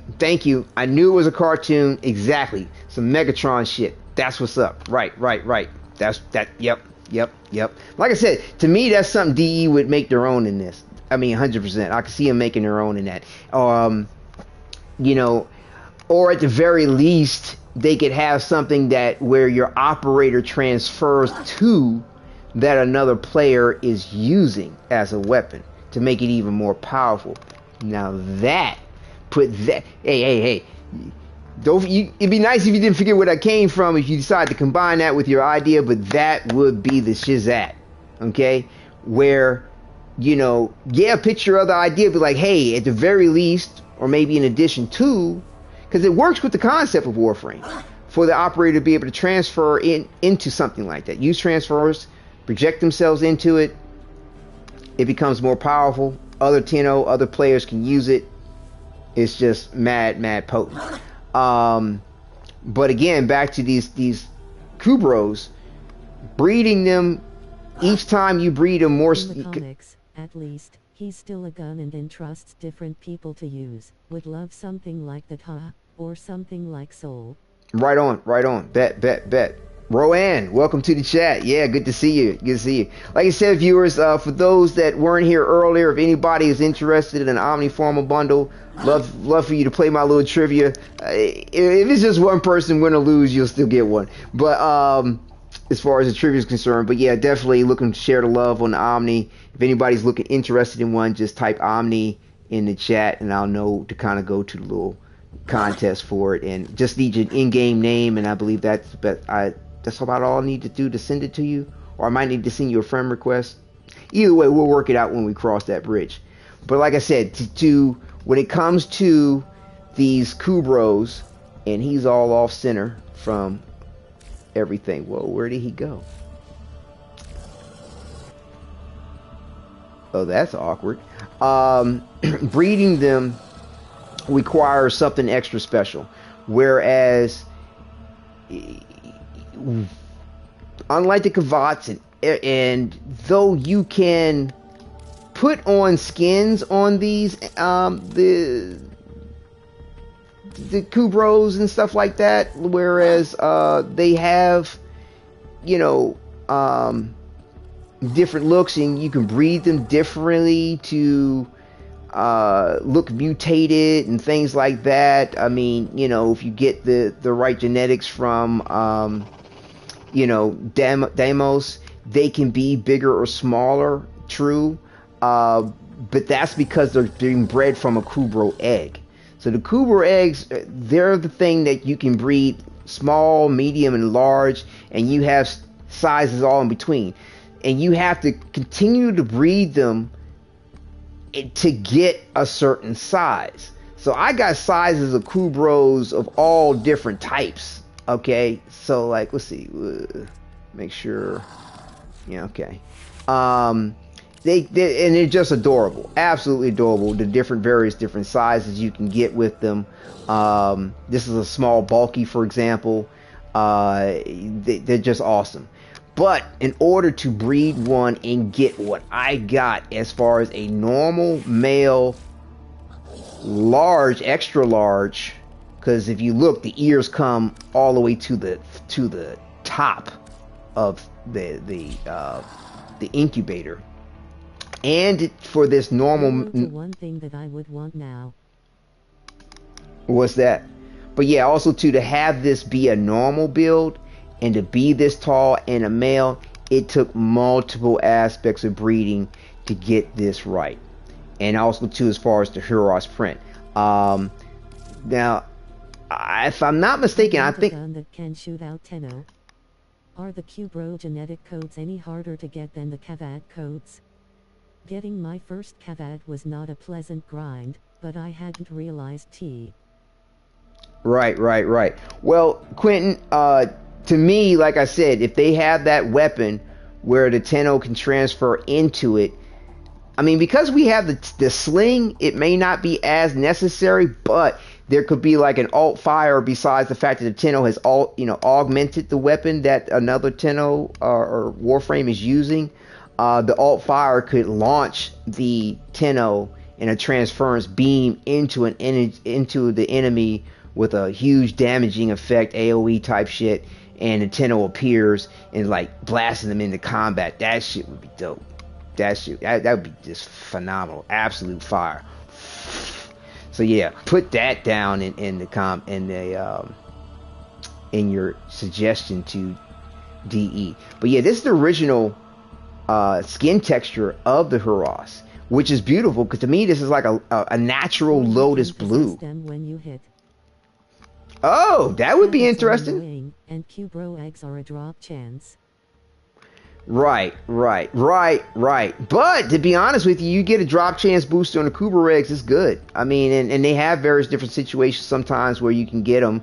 And to be honest with you, they're far more prevalent to get than they used to be. But a drop chance booster is excellent for that. Excellent. But yeah, the natural fur, because I wanted a white Kubrow, which is what used to be actually in that image from the Hallowed Kubrow, but they changed it to this musty looking off-white. But nevertheless though, I believe I traded to get this, if I'm not mistaken, because I don't think I bred it naturally and lucked up. I think I only did that once out of all the Kubrow Lotus prints I have. I did that once. I bought the rest off a trade. I mean, I'm not ashamed. I consider myself a shogun when it comes to. One tell if Kubrow is large. Right. Like I said, I consider myself a shogun when it comes to playing Warframe. I'm not a ninja because I don't play for free. I mean, I do for certain things, but not everything. I mean, I don't mind, spending to help the economy out, to, the hard work some Tenno put into get what they got, as well as support DE and what they're doing. I mean, it's just phenomenal. Try not to go overboard. To be like not even a Warframe, it's just a guy in armor pretending to be a Warframe. That would be interesting.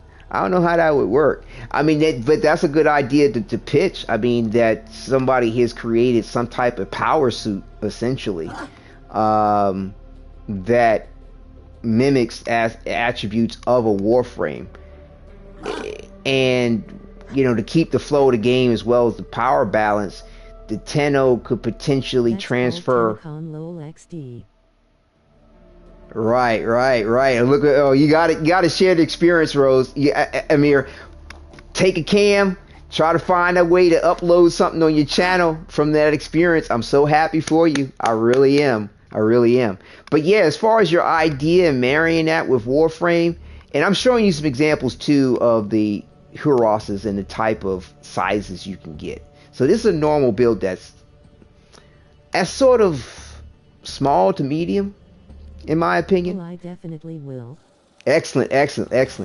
But yeah, as far as your idea there, Quentin, to me the power suit would need to be something that's infested, in my opinion, infused with void energy.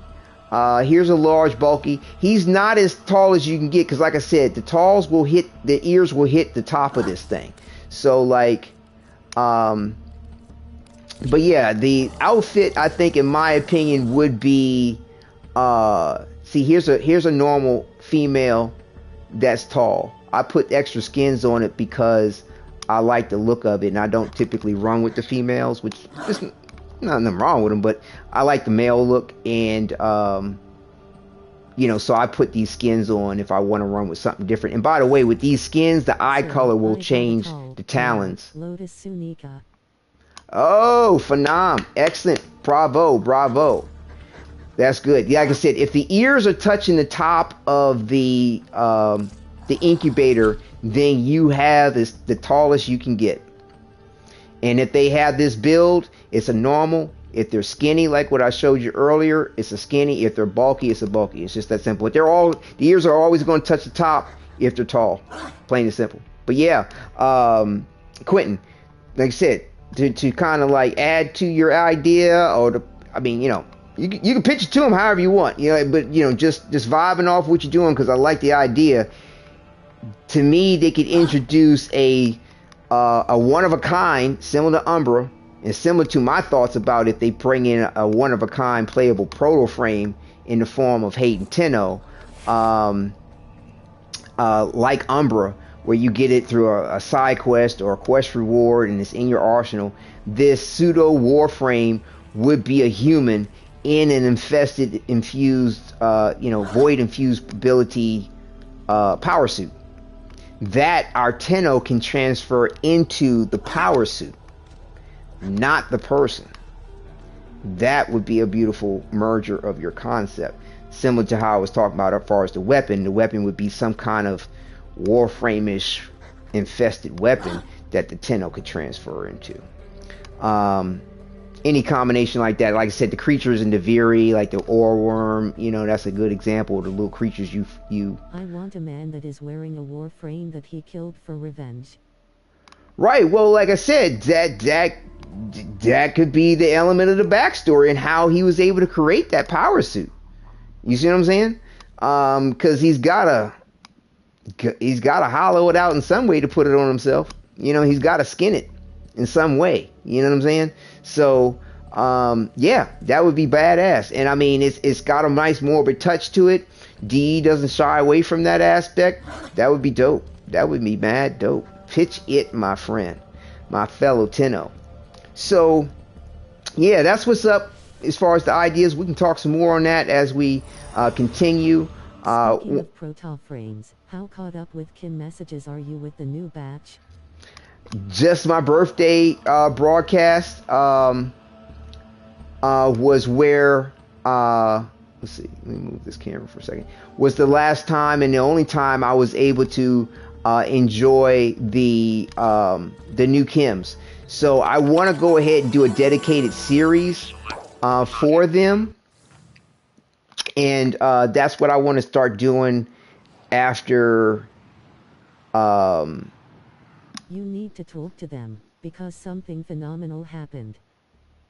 Oh yeah, all right. Thank you for the sneak peek to the I appreciate not spoiling it. It's all good. If you did, like I said, I can deal with the surprise. Keeping the man alive. Right, right. Yeah, like I said, everything you're saying there, Quentin, is just way to go. And that would also to explain why he won't see him in anything else, you know, or, you know, if they came out with some TennoGen concepts, they could just build off of your concept of what you're involving. But to me, all of that is just absolutely beautiful. I mean, really, it'd be a phenomenal anime too. But yeah, pitch it, my friend. Pitch it. Like I said, I'll put some links for pitching ideas in the description. And do you ever wonder how many laws we're breaking just by being together? Government laws, religious laws, laws of physics. I love you. Right back at you. If you separated from the Warframe, he will mutate into some kind of unholy creature. Oh, okay. So he's got something going on. Okay. Well, now you could combine. You're right. There could be some other type of infestation or thing which has. My camera's a little crooked, I think. There could be something that has caused him to mutate in regard to the infestation itself in some altered way. You know what I'm saying?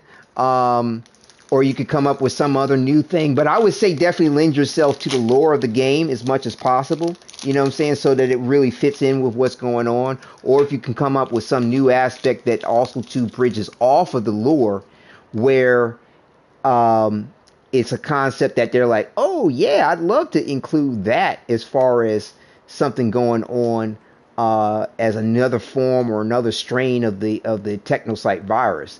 I think DE would love that. Apologize for the amateur hour here. I'm trying to adjust my camera. I just noticed it just kind of crooked and that was bugging me. But if not, definitely just work with the point of the technocyte virus. In some kind of way they're infested rather, and they're going to mutate. They're not at a Protoframe stage yet. And they killed the Warframe that you're talking about as far as some aspect of revenge or whatever, you know, somebody that they loved or whatever was harmed and they just took the shit too far and didn't forgive the Tenno for it and took them out. But then they decided to use the Tenno or the Warframe for the point of, I'll have to fix this later, of their power suit. And he was the leader of the Sons of Haltrix, but he was brutally injured and the only way to keep him alive is giving him some kind of paw. Right. See, like I said, all that backstory sounds really good. But what, you know, and like I said, what I'm seeing is, and what you're explaining is that he would basically use the Warframe itself to help heal himself or just prevent himself from mutating.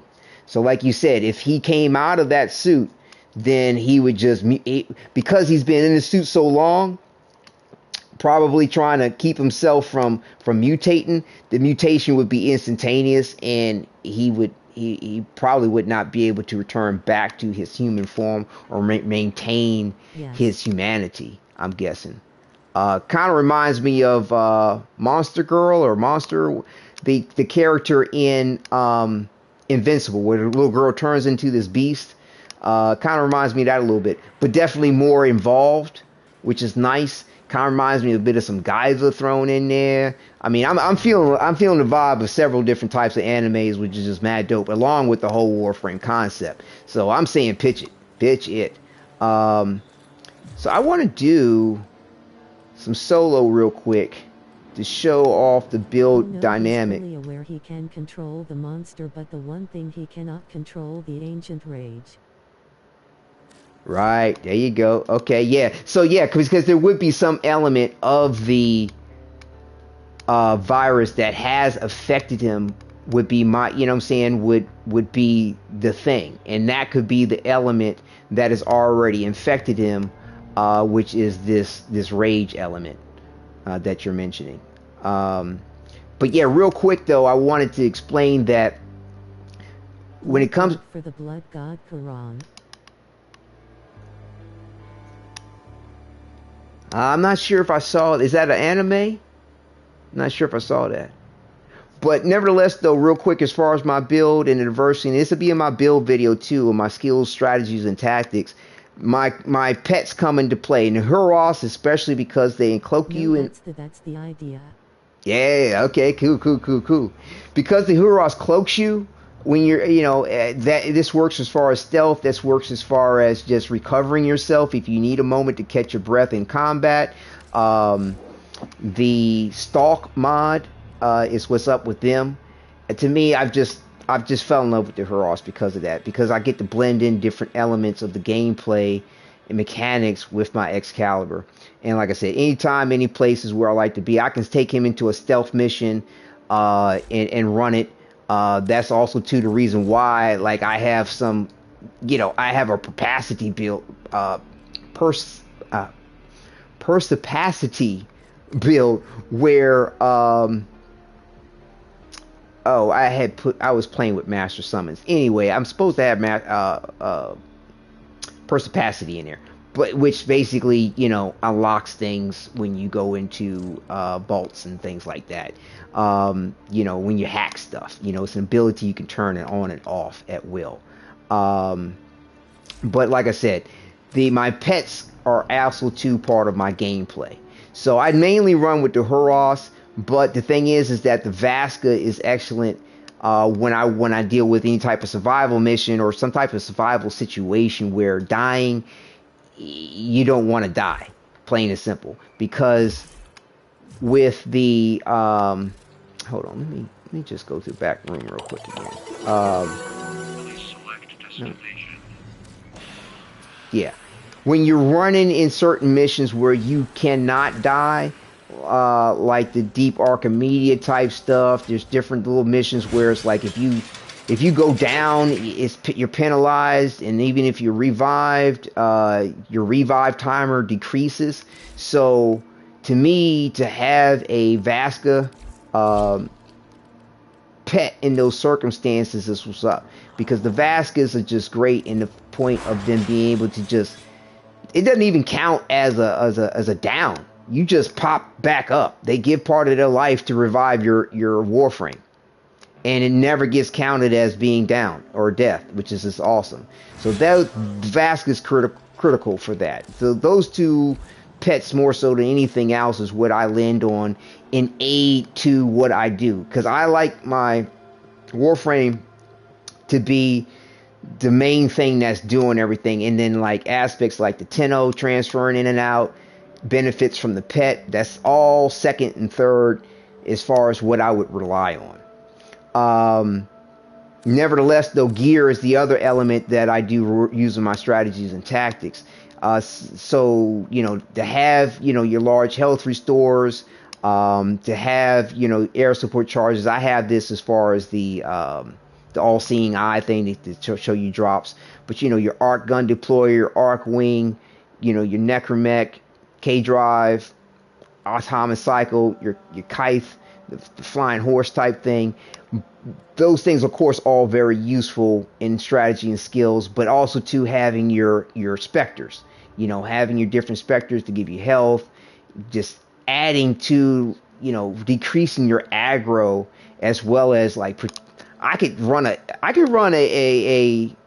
what do you call it? A defense or an interception mission by myself, just with the point of my specters and the way I deploy them.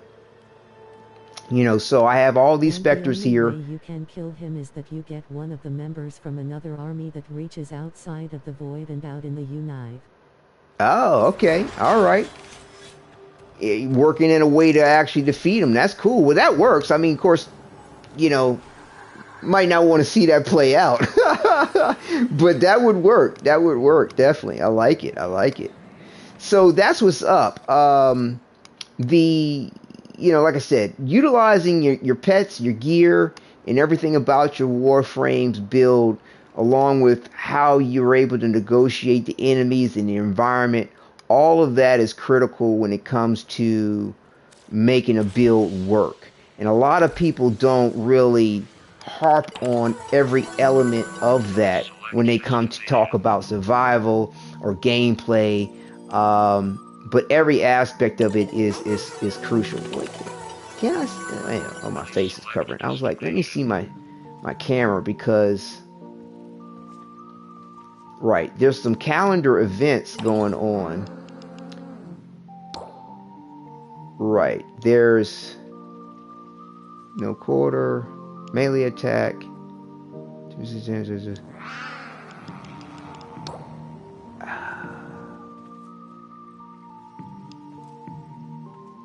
Okay. Huh.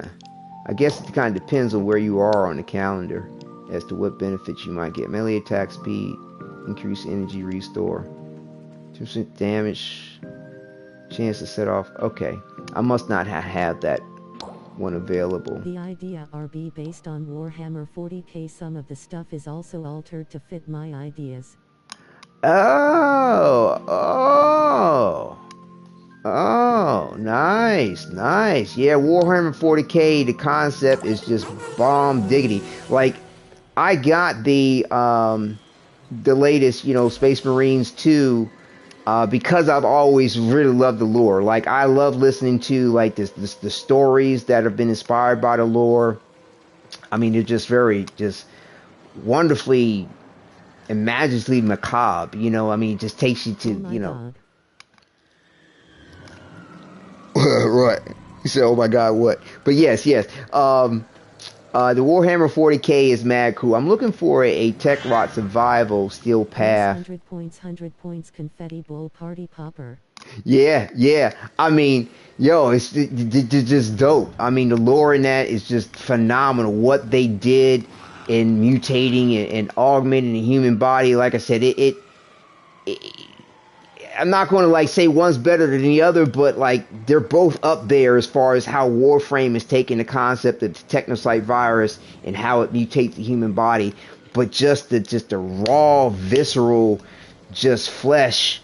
I mean, aspects of what Warhammer 40k does is just awesome. I mean, it's like, oh my gosh. I mean, I get like Hellraiser's vibe. I got, was it Horizon?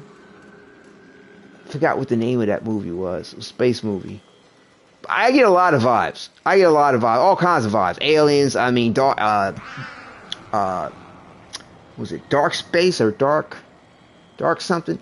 Bottom line is Warhammer 40k. To me, there's a lot of things that can remind you of it, but what it does is just phenomenal. It's phenomenal. And the story writing, the concept, I love it.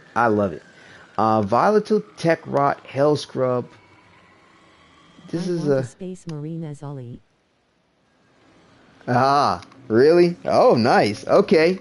But yeah, put blending elements, like I said, because you talk about that power suit and the way of itself, and I mean, the point of it being like an infested aspect power suit and having it do something where it embeds itself in various different ways within him would be dope. Would be mad dope. I mean, a little bit like Gaiva in a way, like the way that thing just embedded itself in him, but then it comes out of his body to envelop him.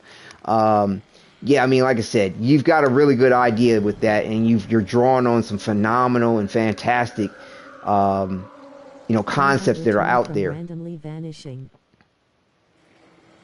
Okay.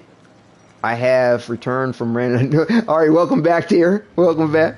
But yeah, what you're doing is what to me Warframe has always done. They've been, they don't just use sci-fi or fantasy. They use myth, lore, legend, religion, everything that I've understood cross-culturally. Because my bag is, I have my bachelor's in psychology. My bag is cross-cultural psychology, and my graduate studies were in mythological studies. And to me, Warframe takes everything throughout time and makes it its own when it comes to the concepts that they bring into Warframe. And what you're doing there, Quentin, with your ideas, you're doing exactly what Digital Extremes does with Warframe, and also too what Steve is doing with Soulframe. So making these inspirations. And that's how I look at it. And imitation is the best form of art, as they say, or best compliment that you can have to someone's ideas. but you're making them your own, which is beautiful. So polish that up, you know what I'm saying? Get some Grammarly program or whatever, have it all, you know, structured a little academically, you know, so that it's well written for DE, submit it, and make that happen. What is he? This is Volatile Techrot. Antivirus Bounty. See, I have not experienced that yet. And I'm not sure if I can give it the mental focus right now. So what I'm going to do is do survival, exterminate. Okay, we're going to run a survival real quick, solo, so I can show some build testing with this and show how I use my skill strategies and tactics, try to get this polarization going. But yeah, I'm loving the chat. I'm loving it. I mean, apologize for those that were here just for the build of everything, but it's great sharing the experience, and I mean, I dig it. It's just how I am with it. I mean, you know, when it comes to the lore and the ideas and the role play of things.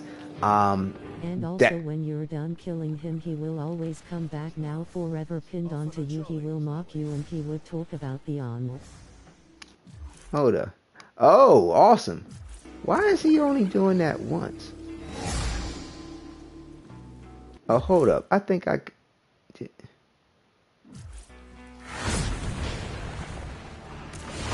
Do I have... You gotta nurse these Hold on, I got the sluggers. wrong thing going on. Hold on. I didn't check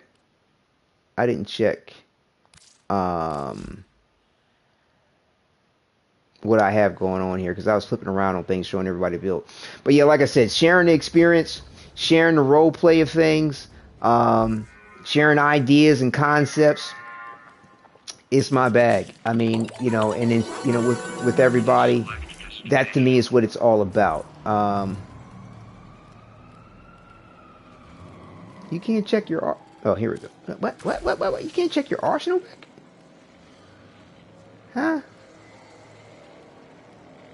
Did not let you He's check your the arsenal. only one who can kill the man in the wall.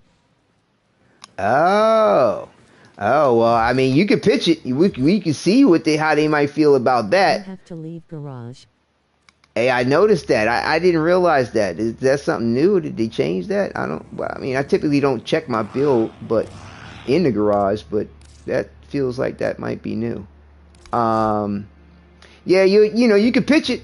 You know, thing is that, you know, if they like it, they'll work with you on the point. They'll let you know that, you know, what aspects are yay or nay. And, It's always been like that, and I don't really know why. Oh, really? Interesting.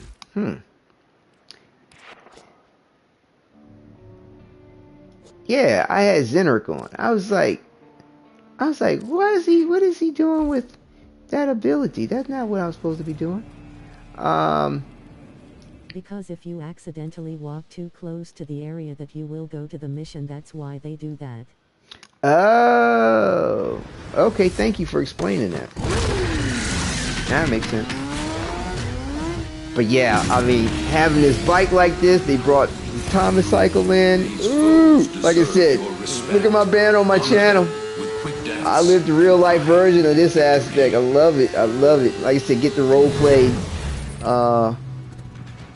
You know, like I said, I like identifying with the characters I role play as. You know, some people role play differently. I remember on the... Why is he still doing that? I switched over. What the fuck? It's gonna mess up my stats. I would really love to have a little Floyd of RoboCop. That would be cute. That would be cute. Yeah, the original RoboCop was just gritty, beautifully well done. The storyline was just excellent. Excellent. I don't know what's going on with this. Why? Oh, I know what I'm not doing. Hitting the damn triangle for active. There we go. I'm talking and playing at the same time and fucking up. Okay. Yes. I could have lots of little babies. RoboCop was cool. RoboCop was mad cool. Are you selecting the white operator school? Yeah, I was not hitting active. That was the problem. I was clicking on it and going into the school, but I was not hitting the button to activate it as the school. That was the mistake I was making. I normally don't switch that shit around anyway, so Each enemy is more powerful than it's not a noob thing. It's just I just don't typically do that, and when I do it, it's purposeful. And you know, I did a lot of just jibber jabbering and showing off stuff. Time for There a we break. go. My wellspring. That's what I wanted to do. So yeah, I can just do that real quick and run into combat, if, you know, or just not do that at all because of the fact that I've got the 100 adrenaline on, and as my Warframe You know takes why they call them damage, hell scrubbers? it's 'Cause if going you don't blast the to build up fast enough, you're gonna learn what hell is like. build up energy. So I can just run and go, just like everybody else. But, you know, if I have a moment to get myself together for the situation, I will go ahead and build up the energy Stay on first. top of those scrubbers. You know, why You not? see growth? You know, Shoot I mean, it. no need to take extra damage unless you have to.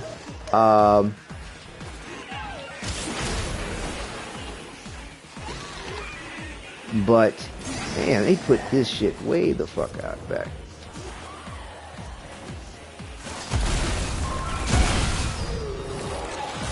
But yeah, so I'm going to go ahead and, but yeah, like I said, explain how my strategy and tactic with this, as I play along. And what's nice is, you know, we have the, heavy attack melee strike, which is just wonderful, that came in, which is going to augment my situation even better. Contamination is getting out of hand. But, you know, keeping an eye on everything is exceptionally critical, to make sure that, you know, everything is going right along well. I always use my peripheral vision too to make sure that I am staying focused on the enemies. Like, you know, some people will take their map. 60 seconds to critical. Activate a scrubber, set off some spore eggs, or get the hell out of there. I'll come out of my Warframe and go into my Tenno and hit the invisibility thing to activate things, to also to revive enemies. That's part of my strategies and tactics. You know, but yeah. The Space Marine that's lost in the void, and you save him. He gives you a chainsword and Bolt's rifle.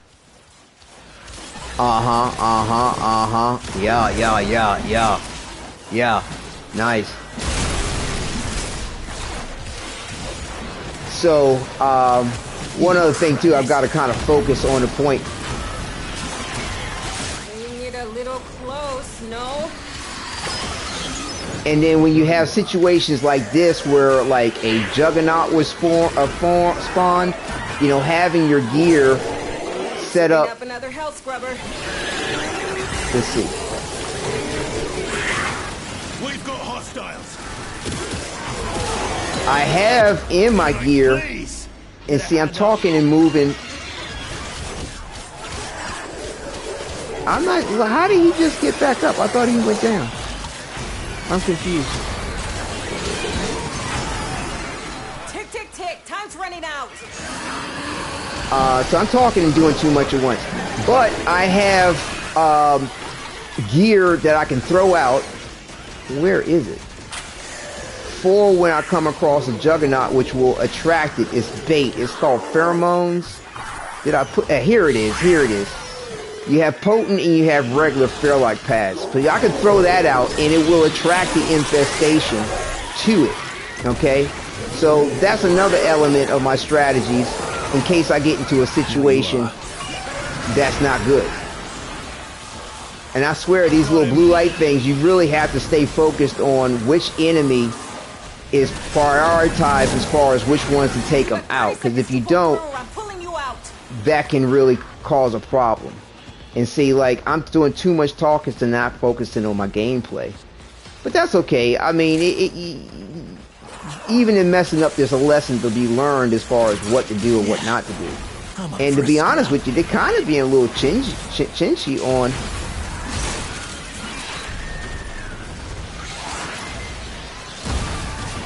on the health, on the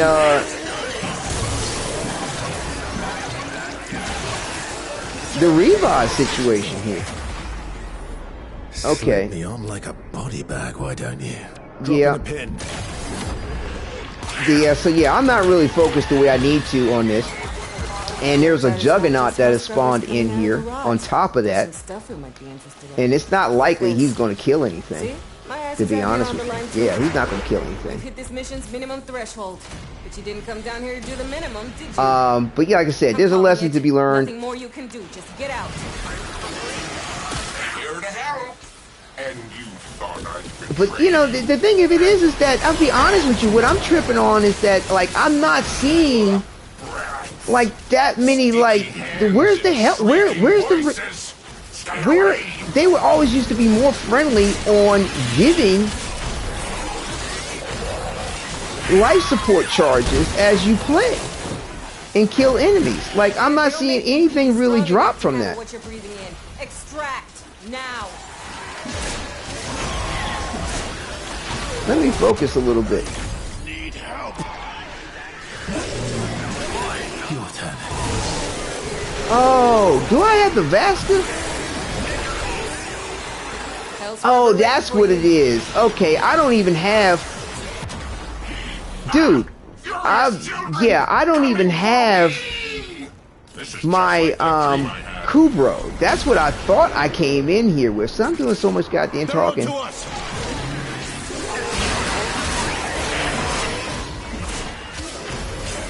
And I'm wondering what's killing me so fast. I'm thinking that it's the Juggernaut. I don't know if I've actually defeated the Juggernaut. But yeah, I've run out of health. Or life support. So it's going to just tick down. So my aspect of the... what do you call it? Regeneration will help to a degree to get me to the exit. But yeah, I did too much jibber jabbering. And to be honest with you, I haven't really played with this kind of intensity. Life support doesn't drop as much in solo runs. And That's that. sword one-hit enemy's gold rifle can go right through the enemies, then explode. Nasty. That'd be nasty, Quentin. Yeah, see, that's the kind of old bullshit that I don't like. You know what I'm saying? Like, don't hurt the solo player with that kind of bullshit, because that's a way that to me, that's DE's way of trying to force solo players to play with in a group instead of solo playing, because this is a multiplayer game and they want people to feel like they got somebody to play with. So if you're not extra good, you're going to just suffer and not actually be able to accomplish what you want to accomplish. And that they should at least make it at least friendly for at least the first wave of the situation. Something, anything, you know. Or if they want to go ahead and make it harder, allow that aspect to scale with the increased aspect of the mission. Or to me, just leave it alone. Like, dude, it's hard enough fighting the game, you know, solo. Especially the further along you get in it. You don't have to decrease the aspect of the yeah, that doesn't help either. I mean, you know, but we got different strokes for different folks. We got players of all kinds, and some people have different, you know, they just play the game differently, so you got to kind of bend and work with it.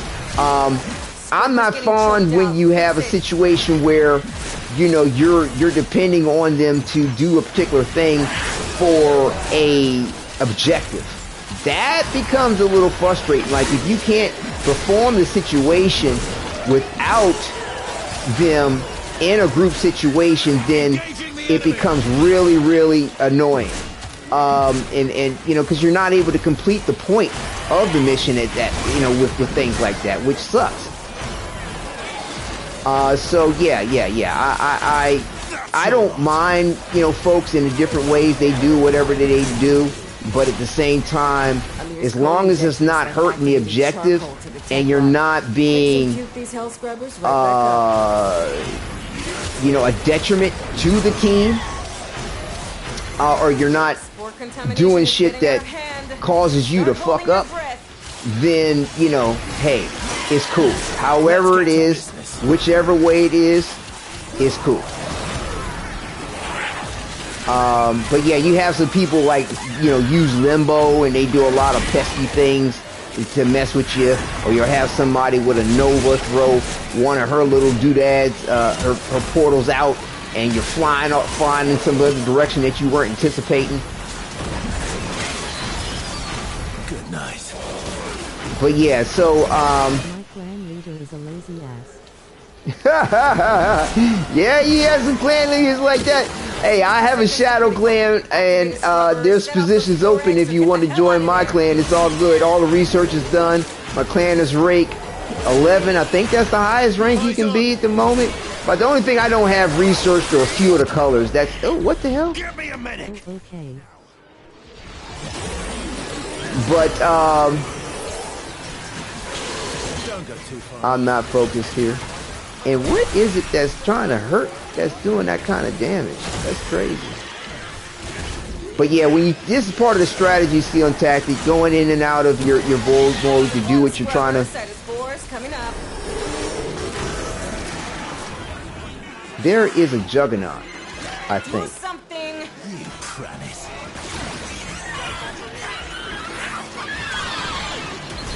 There will be tears before bedtime. I'm in a clan with a total of 2 people roll. Oh, okay.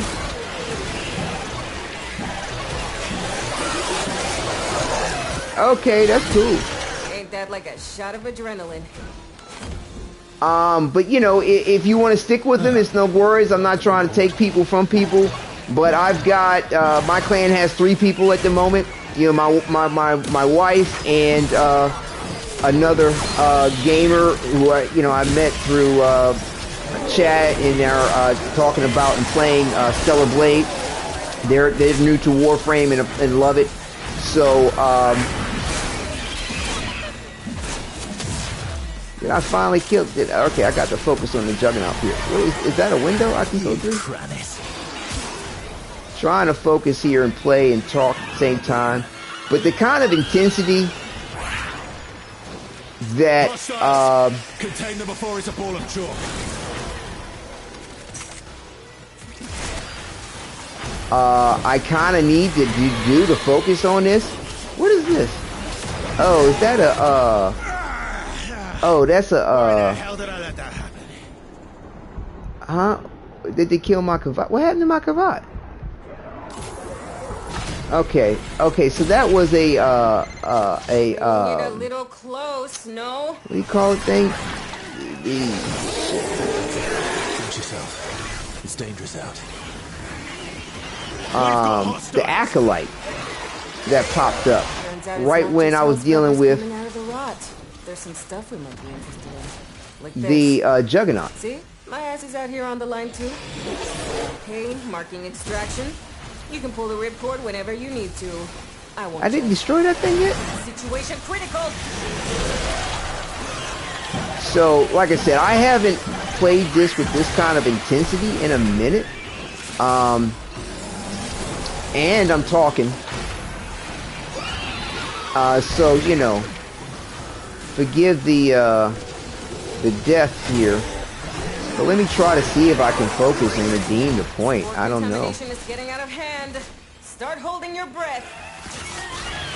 And she gets on my... Okay. I get it. Thanks for the warning. The Shattered Dark Legion are not human, they are Zlossin. Oh, you mean talking about as far as what? Damn, they spawn a lot of fucking juggernauts. That's crazy. New health scrubber bubbling up. Where's the green thing?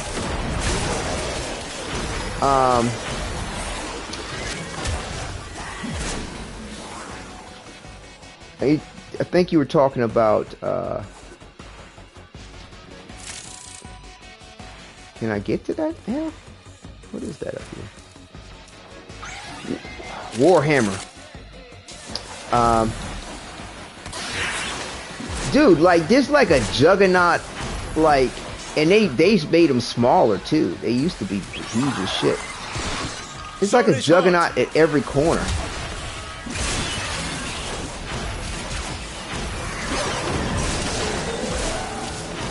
I'm trying to focus, and I'm not. I know those are the new hounds. Oh, they're hounds? Oh, they're not juggernauts? Oh, thank you. Okay. Ta-ta. They look like small juggernauts. No.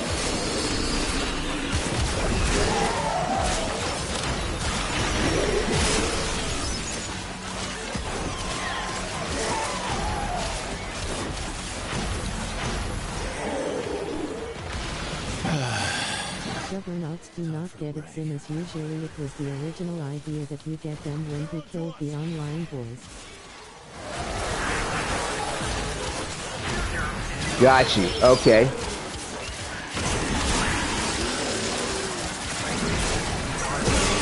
Alright, trying to get focused here on what's up. But man, that's what it's shooting out reminds me.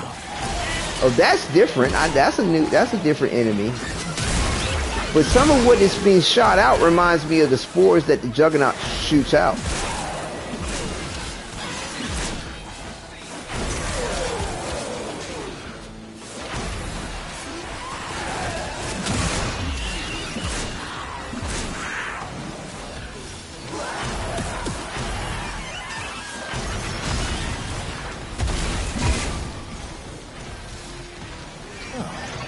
Off on a jolly, are we?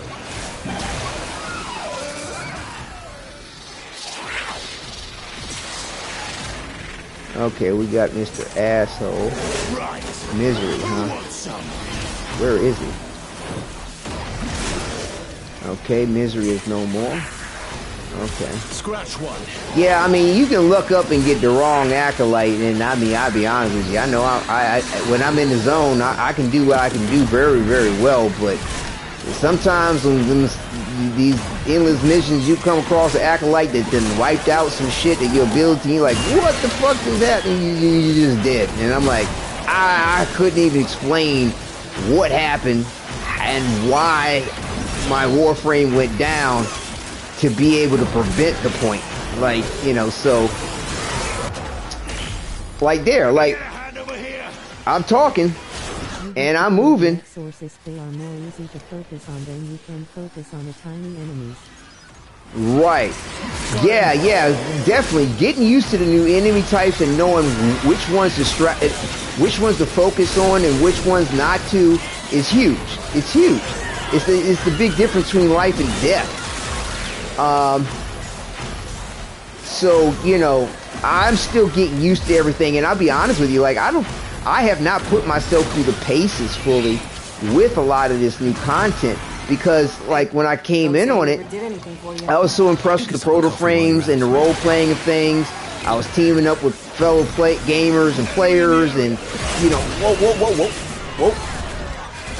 And see, those green things, the amount of damage them shits do is like, it's absurd. It's absurd how much damage that green beam shit does to you in this short amount of time that it hits you. And so, you know, you really got to find whatever the hell is doing the damage, because it can be kind of hairy to try to go ahead and focus on attacking it to destroy that.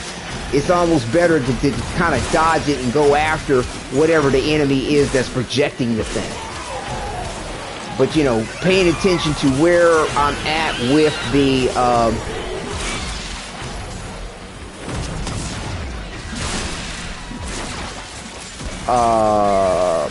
my Zaku's Whisper, making sure that's there, focusing on where the enemies will be more so than like what's in front of me, so I know I can move to the next enemy is important.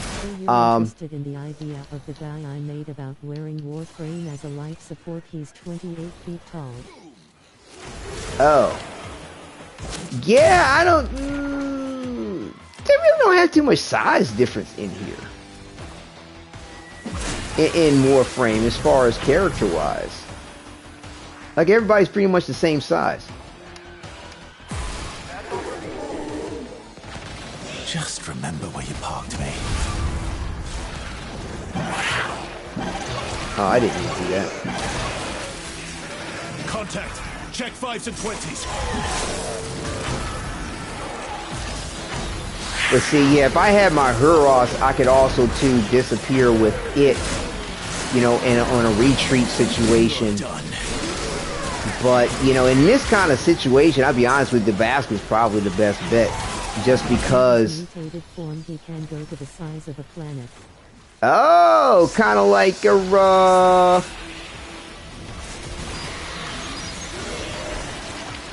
what the fuck? Hang on. Man, what's the name of that? And they had a movie out way back in the day. A live action movie. Before it even was an anime. Oh man, what's the name? Because they just came out like a revival of the anime where, you know, they got these power suits and they can grow real big with it. Not really power suits, they actually turn into the thing. And, but no, I've seen concepts similar to what you're talking about, which is dope. But yeah, Warframe, I mean, they could do it. I mean, honest with you, because they have colossal scale enemies in the game, like, you know, basically whatever you're running around as, like I said, put your whole idea in the kit and let them tell you what they can or cannot do. But with the fact that the game has, requesting assistance. You know, the Eidolons and other things like that. Let's see, I'm talking too much. They could do something like what you're talking about, I think. It's just that it wouldn't be the mainstay of the situation, and it may be a little conditional as to when they could actually go into that. But yeah, I'm gonna try to give it... I hope I can remember that. Right. Well, you know, just go back to the broadcast, write down on a piece of paper like a little timestamp or something like that, and come on back to the broadcast, and you know, I'll have some timestamps too.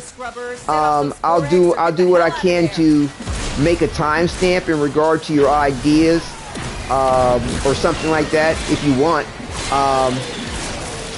You know, the thing is that this does have a time frame as far as like who presented the idea and when it was presented, in case somebody wants to try to get in on your idea or whatever. It's like, nah, you see right here, I came out with this first. But, you know, bear in mind that if, you know, DE gets wind of the idea, the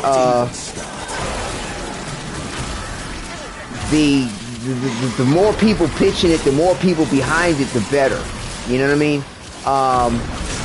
But, you know, definitely,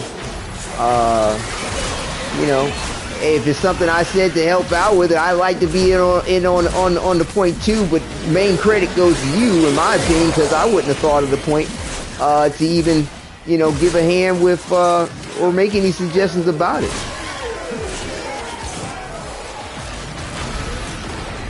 But yeah, even timing your abilities is important. Nice thing about the Zaku's Whisper is that you can turn it on and off. You can do it on the fly. You can do it while running.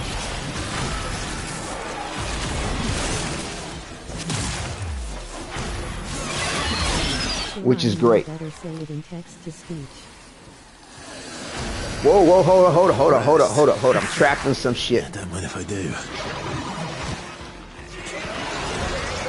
And see, this shit will fuck you up too. Bringing it a little close, no? Yeah, well, I was doing just fine, no. Until I got fucking trapped in some bullshit, no.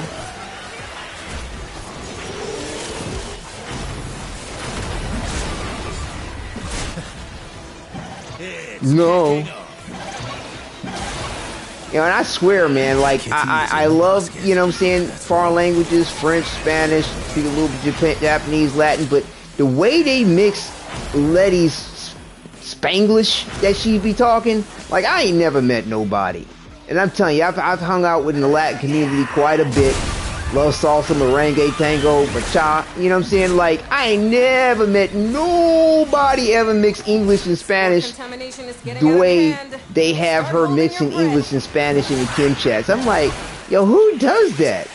Who does that? And I mean, like, the Drifter. I'm up for a scrap. Right you are. Fix the glitch now.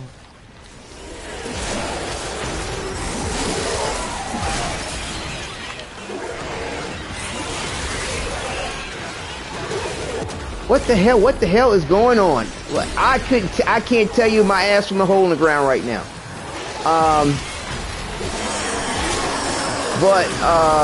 Shit. Yeah, her Spanglish is fucked up. Yeah. Hold on, let me focus here. I don't know what's going on. I'm trying to get to the 20-minute mark, and then we'll dip on out. I'm down. Yeah, well, get up.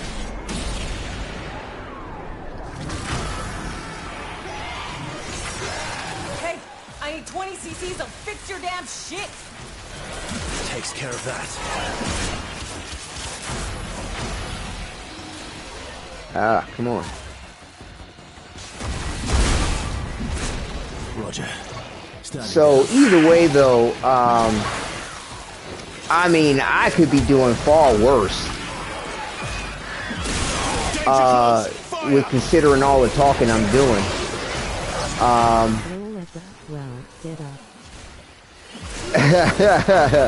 Right. Like I said, I could be doing far worse. You know, this is a pretty good enemy level. What are we dealing with here? Level 182s.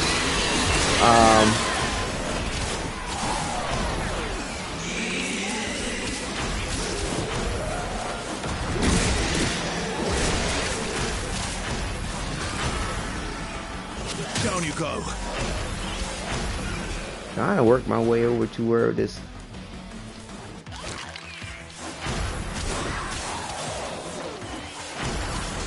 Get up for the Emperor. Yeah, for the Emperor! For the Imperium! Yeah, it is a real cool broadcaster, Tokyo. He loves the Space Marine concepts. Loves it, loves it, loves it. Has these real cool figurines from back in the day. Mad fan. Really made me fall back in love with Excalibur, both basic and Umbra. He's a great frame to just turn your brain off with. Well, I don't know about turning off your brain. Oh, hey, welcome to the find out phase. 60 I don't know about critical. turning off your brain. Scrubber, set off some Spore X or get the hell out of there. Depends, you know, if you're playing That's your lot. on an easy mode, sure. But even if you have To the pyre. The Juggernaut is coming now. Oh, really? Oh, is that what that red thing is?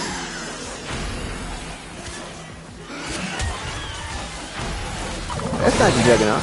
That's the, We're under attack.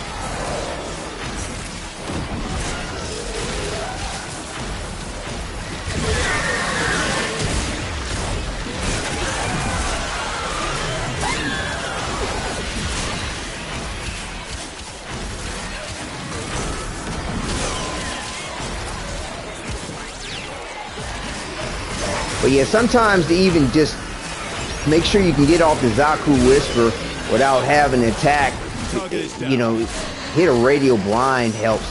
Okay, we're at the 20-minute mark. Okay, so cool, we can head on out. But yeah, you get the idea though. You know, you definitely want to just be aware of everything. Keep your eyes on the prize, keep your eyes on the health, keep your Yeah, the whole 9. You just need to... I wonder... Yeah, I can't do that. I was going to see... Yeah. I wish you could do it like that. Like, when you're playing... One thing that's cool about the first Descendant is that you can actually... polarize or you can put in a catalyst for that. That's how they refer to it in the game.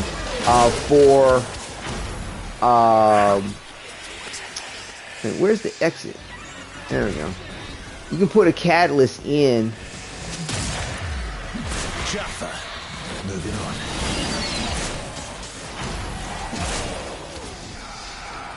While you're actually in combat or playing the game. Where's the exit? Here we go. And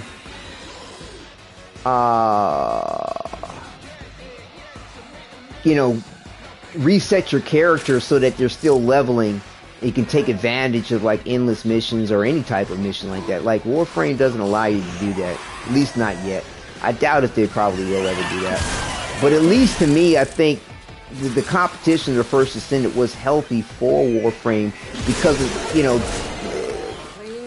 close, no? The first Descendant decided to go ahead and allow players to Here we go.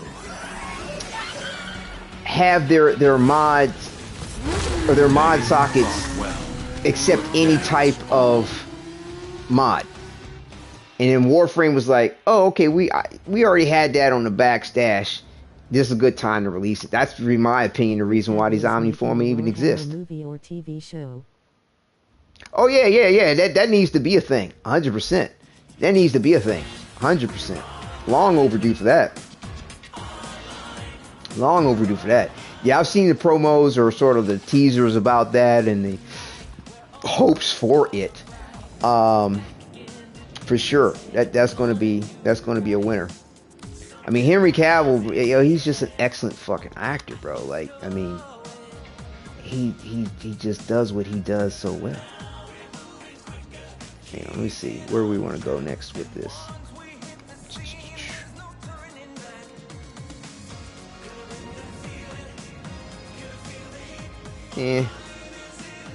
We'll put one here.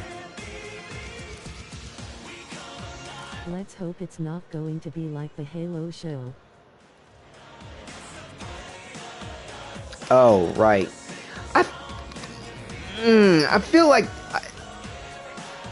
I've seen some Halo stuff and it wasn't that impressed, and I'm not sure if that's the one that I've seen, because you know they've had some Halo animes and some shows, and I think there was something live action about it too at one point too. Don't get me wrong. Might be wrong on that. Henry yeah. Cavill is a big fan of Warhammer 40k. Yeah, that's what I heard. That's what I heard, without a doubt. I mean, he commits 100%. I mean, I haven't seen him in any Superman, The Witcher. I mean, yeah, what he commits himself to, he embodies 100%, in my opinion. Excellent actor. Let's see, what do we want to do over here?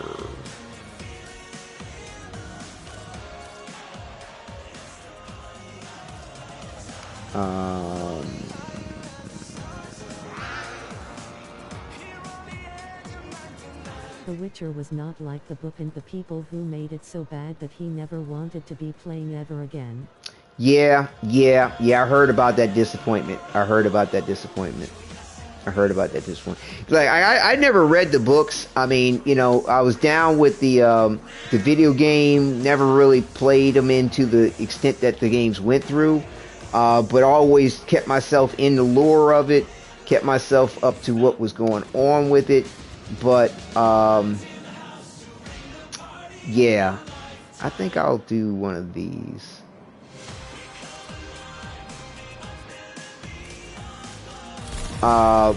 And I can understand the disappointment, but at the same time, it's like, I don't know. I can't really say I've seen anything personally, because I tend to be rather objective, not necessarily optimistic, but just objective to what the artist or writer or adaptation of it is going for. And it's sort of like, well, if this is their take on it, to me it's more like seeing a parallel universe or alternate dimension, or like Warframe's eternalism, the potential possibility of some other thing of what you're seeing exist. Like for example, I read the original of Blade Runner. The book was called Do Androids Dream of Electric Sheep? I want to try this out for a second, see what happens. We might get a Tech Jacket show. Tech Jacket show? I'm not sure if I'm familiar with Tech Jacket. What is Tech Jacket? But while you were answering that question, the book Do Androids Dream of Electric Sheep was excellent. But it was different than the movie. Oh, right. Tech Jacket. Okay. Nice. Yeah, that would be, I mean, anything from Invincible, if they decide to do something special or its own, would be great. I mean, the writers for Invincible, I mean, are awesome. You see how fast it went from 90-something to 80-something? Jesus, what the fuck? We gotta nurse these scrubbers. Keep them clean. Too much spore buildup and it's like the his own comic book series, but it flopped so bad. Oh, really? Damn, that's too bad. Yeah, I mean, regardless of how well something's written, or it can flop. And I mean, I've seen things that were, in my opinion, not that great succeed. It just depends on a whole lot of things. So, breathing a little easier? Depends on a whole lot of things. But yeah, Do Androids Dream of Electric Sheep, it was different from the actual movie of Blade Runner. But the thing is that Blade Runner in and of itself was better than the book in certain ways, but it would have been kind of cool if they stuck more true form to the book, but then added what they added to the scenario of the movie. I mean, to me, in the characterization of it. But like I said, it wasn't necessary, because I mean, sincerely, like, the movie was just freaking awesome. And I've heard a similar thing about Dune. Like the book Dune, people were like, the original movie wasn't true to form when it came to the adaptation of the movie. The more present day Dune that they've remade is kind of sticking a little bit more true to form in its own way, but it's still not 100% of where the book was going, because the book was so in depth and it was exceptionally long that, like, I don't even know if they could make a movie version of it. Like, it would take forever to play out if it was a movie version. But I mean, to me, why not? I mean, if you could secure the budget for the time, let it go on for a couple of years. Give us the whole true version of the adaptation from the movie. I mean, of the book. Game of Thrones was like that too. Not the same as the book, although they had the writer working on it with them, which helped. I want more Warframe comic books. Yes. And then see, to me, with the way DE stays exclusive of what they do and what they provide, whether it's the comic, whether it's the anime, whether it's the game, they can stay true to form to with what they want to bring to the table. And like, I can't see anybody complaining about it. So yeah, I mean, to me, I can't knock what Digital Extremes does. Steve, Sinclair, the whole crew. They're like their own little pantheon. Stay down. Of God, so to speak. the lowercase G. Steve's sort of like Zeus, and I don't know. What do you think? Rebecca's sort of like Athena. What's her name? Yeah, I mean, but you get my point. I mean, they're all cool. They're all cool. So, is there something I needed to destroy?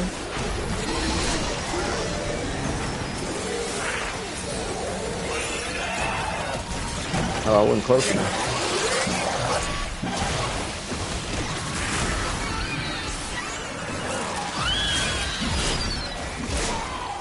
But yeah, when I get in the roll, I mean, I'm timing my radio blind to maximize my damage if something can be affected by it. I'm hitting my slash dashes. Oh my gosh, like, but like I said, I'm still getting used to some of the enemy types, and I'll be honest with you, sometimes certain shit happens so fast and so hard. Like, I'm like, what was that killed me? Like, I really want to know so I can learn how to deal with the situation. And sometimes, like back in the day, yeah, I mean, before they had the degree of the enemy types the way they have them, at various times I had to go ahead and just grind out a certain mission, like, you know, several times, and encounter whatever the problem was that I couldn't figure out until I understood it. Like, oh, okay, that was something that shot me with some little tentacle thing that I couldn't see. Why not use Sisters of Parvor's sound that can use Crystal's abilities?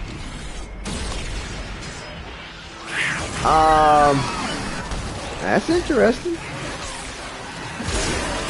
I mean, sure, especially seeing that we can use more. The dog you get when you kill the Sisters of Parvo. The dog you get, yes. The hounds, right? Well, I mean, to me, it's like having some more holiday themed stuff would be great as well. Add to the mix. Just because to keep the content fresh.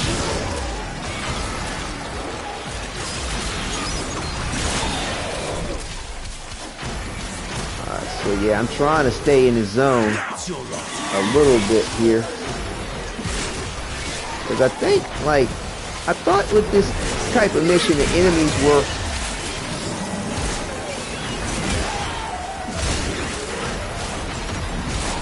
Why is my health not going up?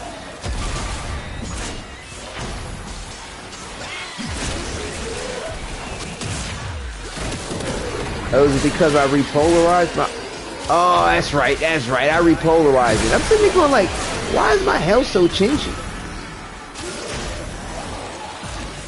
Or just less than what it should be. That's right, I repolarized it. Okay, he's at level 21. Oh, nice. Okay, cool. One crab head in Warframe that you can ride on and kill enemies. Right. Yeah, I don't think anything's off the table for DE. I mean, something like that would be cool to come out of the waters of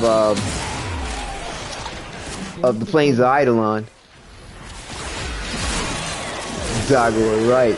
Yeah, I mean, I don't think anything's off the table. It's just a matter of when, where,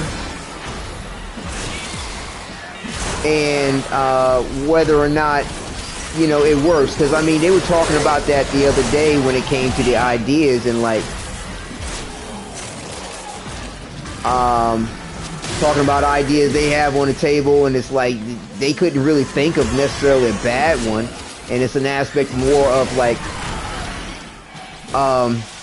okay, we need to, you know, table this one here. This isn't the right time here. We'll do this one another time there.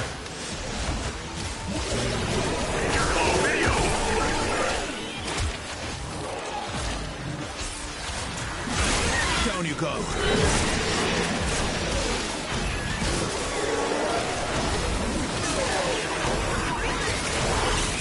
Yeah, gaining position helps a lot too.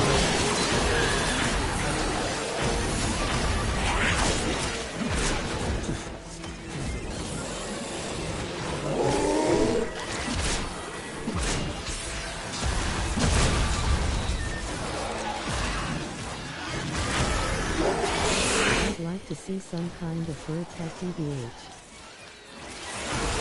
Yeah, they said birds were out the question though. I remember Rebecca talking about that. They decide not to go with the birds, but it doesn't mean they're not going to change their mind. You know what I'm saying? So to me, if it's an idea that you got, pitch it. You never know when. I mean, as it was with Flare and Temple, I think the idea first hit them was like 4 years ago or something like that. That's my seafood. Yeah, definitely. Because I mean, it took them what 4 years to get around to doing Flare. Now, personally, I hope they decide to do something with this Hayden Tenno thing. Zephyr probably took a while. Well, Zephyr's been around for a minute.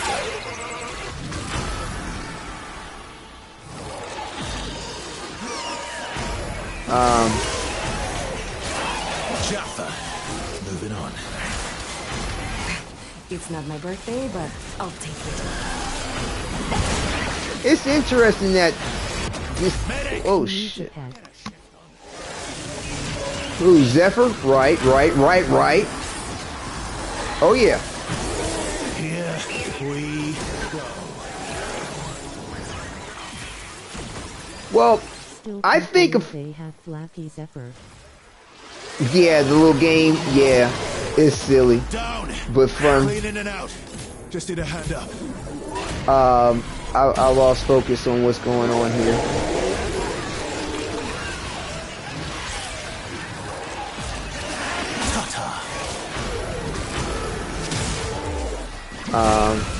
But yeah, as soon as I lose focus on what's up, that's my ass. Bringing it a little close, no? Yes. We've got hostiles.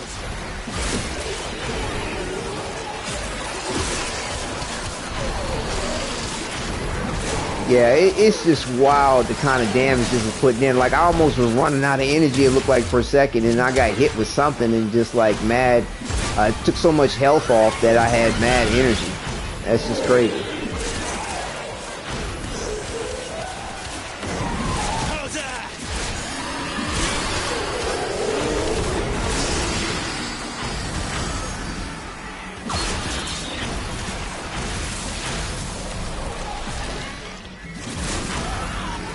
But yeah, there's certain moves that you can do in the game. Like whenever, as soon as I hit my happened to Vessel from the new war.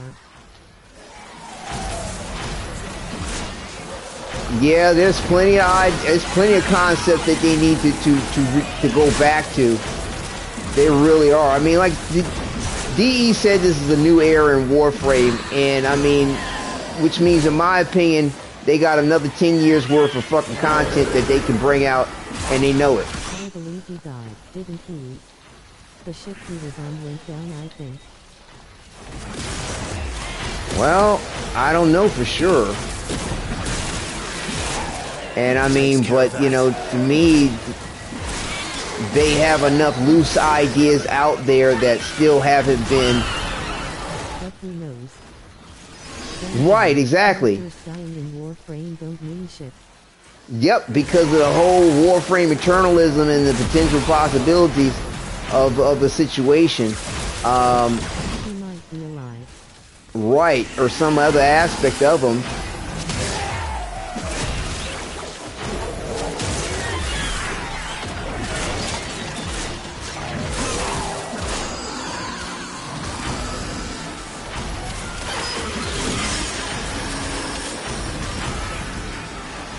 But yeah, as soon as I go for my Zaku Whisper, it draws aggro like a motherfucker.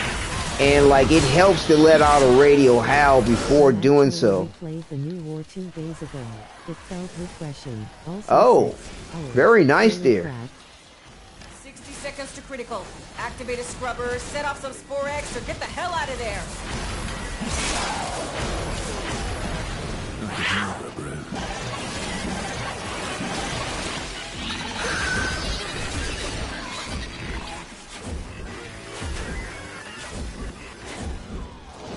Contact. Check 5s and 20s. Okay, how to... Protoframe Ember to be Hawaiian. Did you just say frame ho? Now that would be nice. I mean, they've got 60, to me, like they have 59 Warframes. Well, minus the 10, so 59, 49. So yeah, there's 49 Warframes that they could give because Zaku would not have a Protoframe.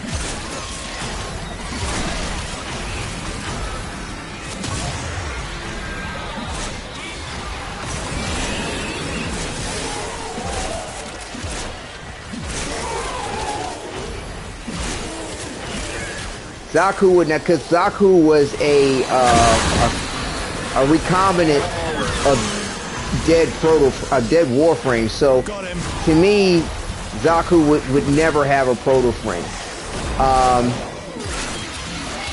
But because they have so many Warframes in which they could draw from, they could easily have every type of ethnicity or something varying like it. That fits in within the Warframe universe. But yeah, you know, Hawaiian, Samoan, that aspect, yeah, mad dope. I'll add this to the pile. That is just going to be void energy.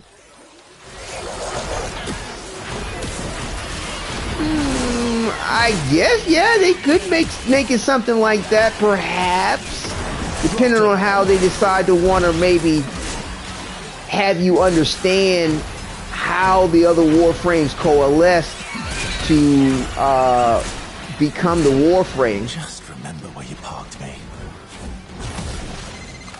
Spore contamination is getting out of hand. You know, it could be.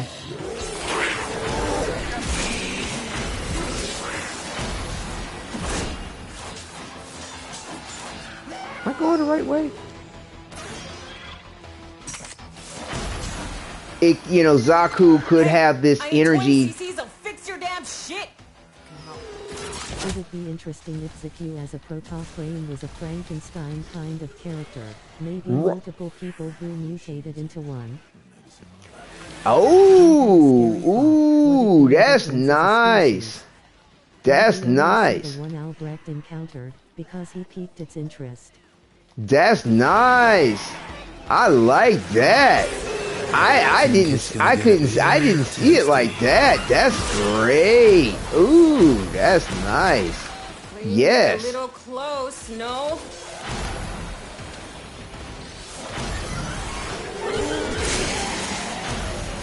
Where is this thing at? Did I pass it? Now you get to do things the hard way. I want a Warframe that is like Zact and you can transform into tiny little bugs and each little bug being one health and you can combine to jack. Like I said, if DE is going to be around for another decade, then they like to release, what is it, at least 3 Warframes a year or something like that. Yeah, so you're looking at what? It'd be another 30 Warframes they need ideas for. Easy. If I'm not mistaken. Don't they bring out at least 3 a year?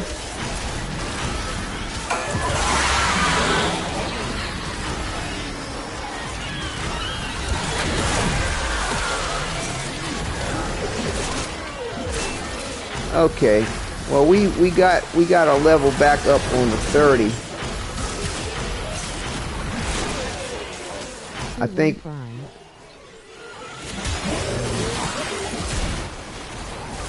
Oh, 2 primes?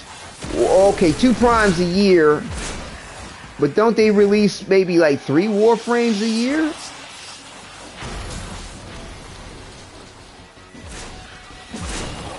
Down you go.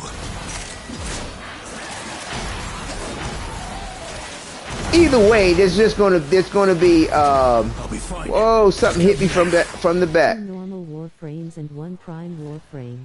Okay, so if they're around for another decade, they're gonna need at least 20 more frame ideas at a minimum. So yeah, hit them up. Hit them up. Okay, I was trying to get closer to this before dealing with that acolyte, and it shot me in the back. 60 seconds to critical. Activate a scrubber, set off some spore eggs, or get the hell out of there.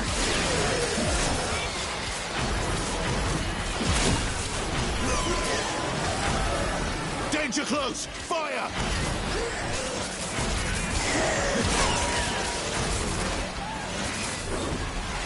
You pranet.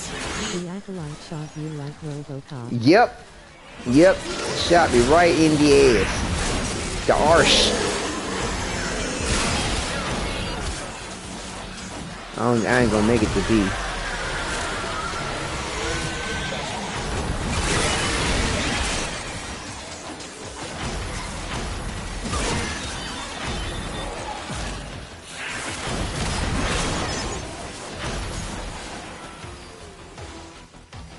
Well, they got you traveling. Where is this thing at?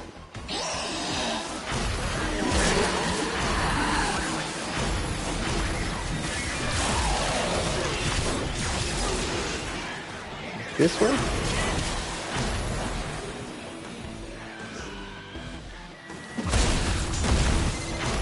Spore contamination is getting out of hand. Start holding your breath. Must be chin strapped.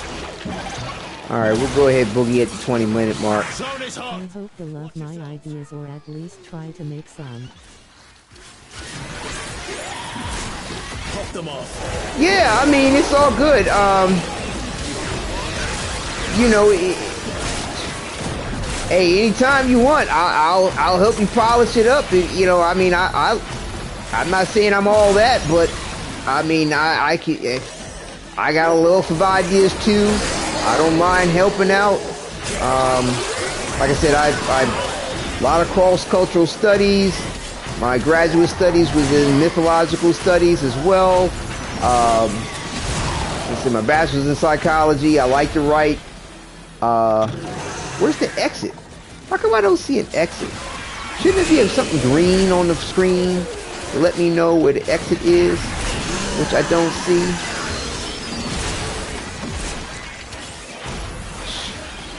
Jaffa. Antivirus bind. Find and open the Techrot case before completing the mission. Well, where the fuck is that? Oh, that's why I'm not seeing a fucking exit. I hate it. I hate it when these bonuses, like, make you have to fucking do some shit like that. Damn it, damn it, damn it. 60 seconds to critical.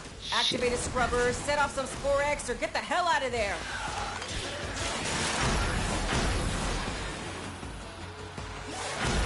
It's an annoying thing. Yeah, yep. Just a tad bit.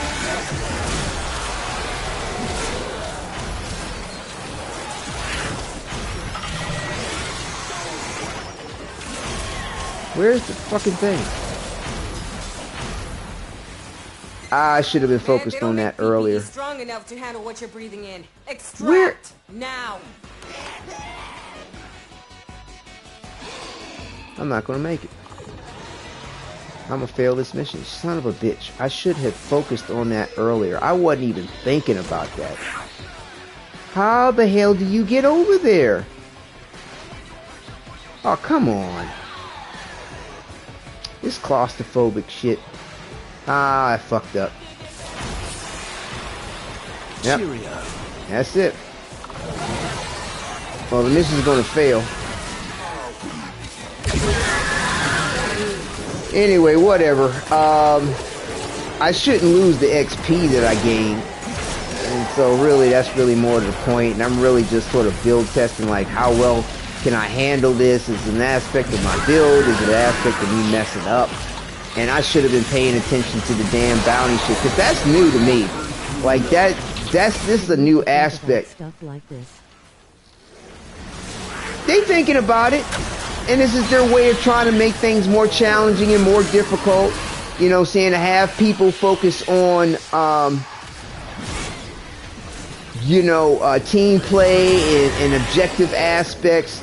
I mean, it's okay, but like you know, I'm not impressed with the point of it. Find and open the Techrot cache before completing the mission. Like I said, I wasn't focused on that bounty. I'm not used to it. And even though like I would play the bounties, I think I was running around with Rose, aka Amir, and we had a mission where we had to unlock something, and like completely couldn't find it, and so we just had to let the mission cancel itself out.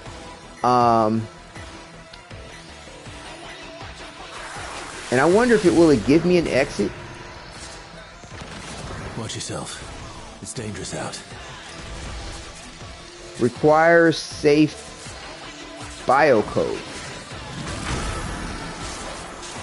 Where's the safe biocode?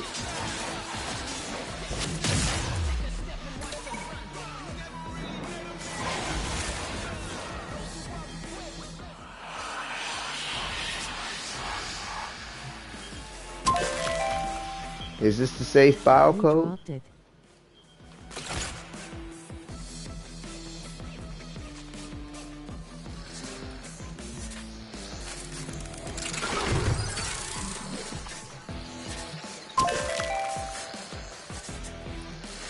Is this what I needed to get out?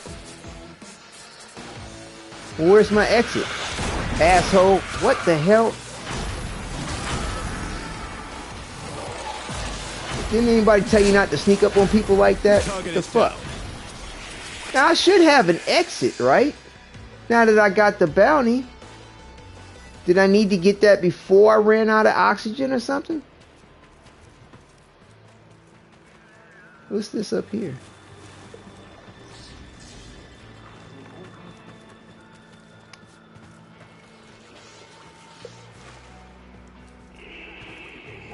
Well, hey, you know, live and learn. Sometimes the hard way. Yeah. What's this down here? Is this an exit?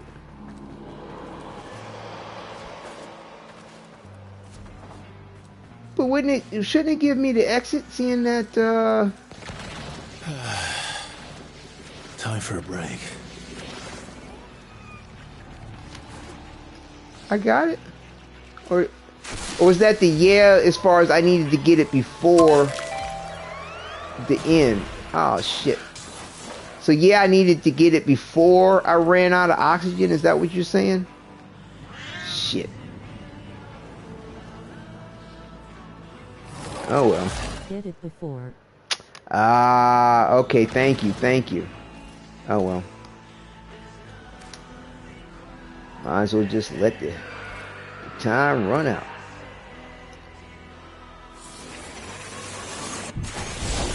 That's the new emote from the TennoCon joint.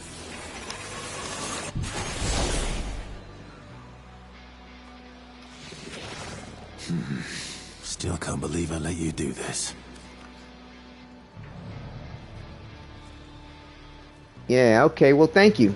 Well, at least I learned the hard way. But,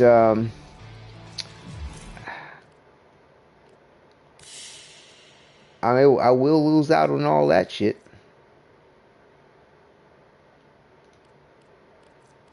These identified things. And the Blood Angel. Mm-hmm.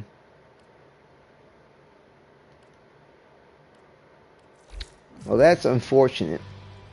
I'm not that pressed. There'll be other times. But yeah, that, like I said, talking, playing, explaining stuff, listening to story ideas and concepts, and trying to stay engaged and add to the conversation. Yes, it's a lot to want to, you know, be to not be used to as much as I am. Like I said, because when we played when the game first came out, well, the 1999 content first came out, I was just having fun, just winging it. I was, group missions. I don't think I really played anything solo. Right. I mean, it's all good. It, comes with it. I mean, I'm trying to do some more intense aspect of gameplay that I'm not used to. So, I mean, have a little forgiveness for the point. I mean, shoot, my ear thing came undone. I'm not trying to be too hard on myself about it.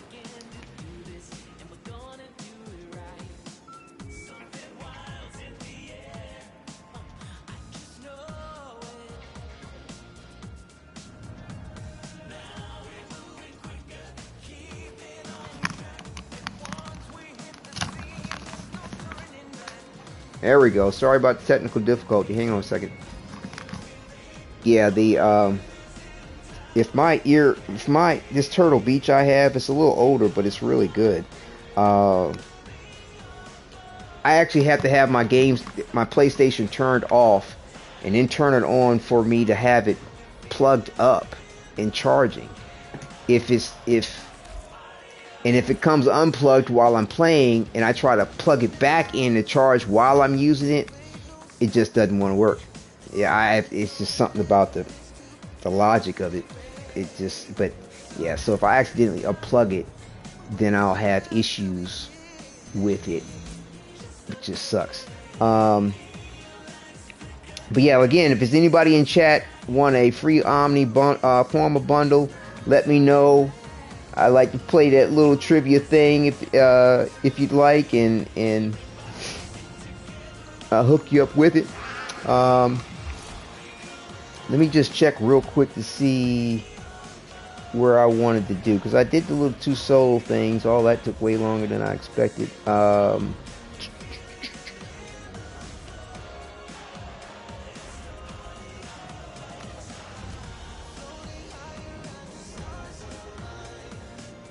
Right. Now they say that like Sanctuary Onslaught gives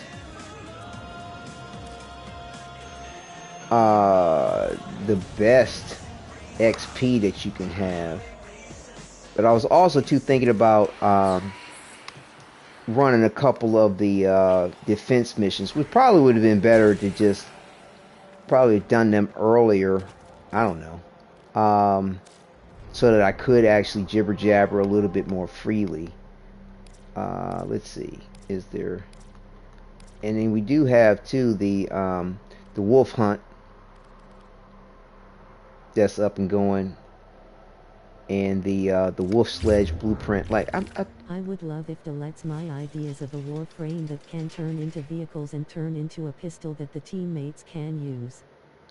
Yeah, I mean, to me, it's right in line with what it, as far as transference is concerned, as long as it fits within the concept. To me, there's no reason why they can't. When and where, might be the thing as far as when and where they would want to implement something like that. But to me, if they're going to be around for another decade or more, then all ideas are on the table, period. It's just a matter of when and where. I got an idea: when you use too much of your teammate, they will lose their health completely. An interesting new mechanic, right? Well, the thing is, what's great about the Omni Forma is that, there's no need to have multiples of a weapon anymore, which is fantastic in my opinion, because it was a pain, and I want to go through and get rid of various different things that I don't need duplicates of, just to have the slot for it. For the weapon slot. And see, that's just the thing, so I don't need to do the wolf sledge stuff, which is great. The gifts of the Lotus, I can go ahead, jump in and run that. Oh, hold on. No. Oh, no! Hang on, let me back out of this real quick, because I want to... The assassination target is nearby. Seek and destroy. I hate that. Yeah, it can take you into a mission super quick. Other times you're sitting there like twiddling your thumbs for a second, but yeah, it's like you don't have time to cancel out. Either way, because I forgot I wanted to go ahead and do the repolarization of this. So like I said, even though I missed out on the rewards, the main point of it was just build testing, becoming more familiar, reminding myself of these things that, you know, are good to remind myself of. Like checking your objective, right? To make sure it's not some silly old shit you need to do in order to get out of it. I'm used to the objectives being... Oh yeah, and I want the guy who wears the Warframe to be so big that he has to be fighting in orbit nowhere on a planet so easy. Oh yeah. They need more stuff for the outer space content and for the railjack. Yeah. I mean, I'm wondering how they're gonna... Well, they already kind of show you how they're going to pull off the vessel thing, in a way. But I'm wondering how, in what environment, because when they get to that, because you're basically talking about having a vessel, or some, you know, like a teammate to the vessels. Like, that's not the only thing that will be large enough to fight Wally. You'll have other creations of sorts, like what you're talking about, that are as large as a vessel that could, you know, compete against, or compete with, rather, the vessels against Wally. That's what I'm thinking. Okay, now we can go ahead and get, basically, in my opinion, it's a free slot, free weapon slot with this here. That's all this is for me. It's like, because once you have one weapon, now that we have the Omni Forma, you don't need multiples of a weapon anymore, which is phenomenal. I think they changed the gift to Lotus. You cannot remove some of your weapons anymore. What? Why would they do that? Keep moving. So you permanently have it scanners have detected you. in your arsenal? That sucks. Stay Well, focused. we'll There's find out in a heavy minute. unit approaching. So I take it this mission you can only have a secondary weapon?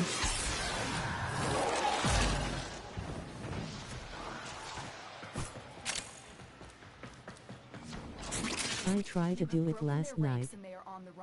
Another successful mission. Find So extraction. you tried to delete a weapon out of your arsenal and it wouldn't delete? Is that what you're saying there, Quentin?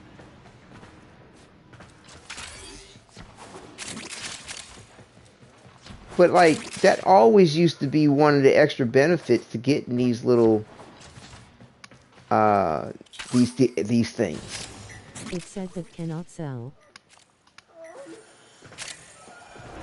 Yeah, but even though you can't sell it, you should be able to delete it, I would think, even if you can't sell it. I don't know. I'll see what's up. But whatever. Dex PM. Mission complete. Excellent work, Tenno. I think it's only for the gift to Lotus weapons you cannot sell. Yeah, I get the not sell thing, but I thought that we could still at least delete things, even if we couldn't sell it. Cause that's all I'm interested in, like. Tenno, Okay, got the balance weapon. of power continues to shift. Navigation is marked with new invasions. Watch yourself. Hold on. Maybe because I'm not mastery rank. I don't know if that would have anything to do with it necessarily. Hold on, let's see. Equipment, inventory,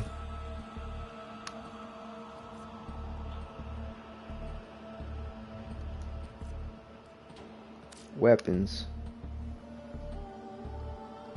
owned. So will it group my duplicates? Right. So, huh. You might be right about that, because I'm not seeing a delete option. Like, I always liked the way these weapons look, like, so I had built extra ones, because I was like, oh, okay, I want to have some build diversity, so I'd be able to have to get in a completely new, a separate version of it. You can't trade finished weapons.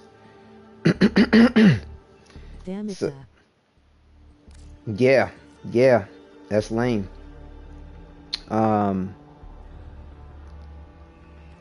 Like, you know, none of these things are useful anymore, right?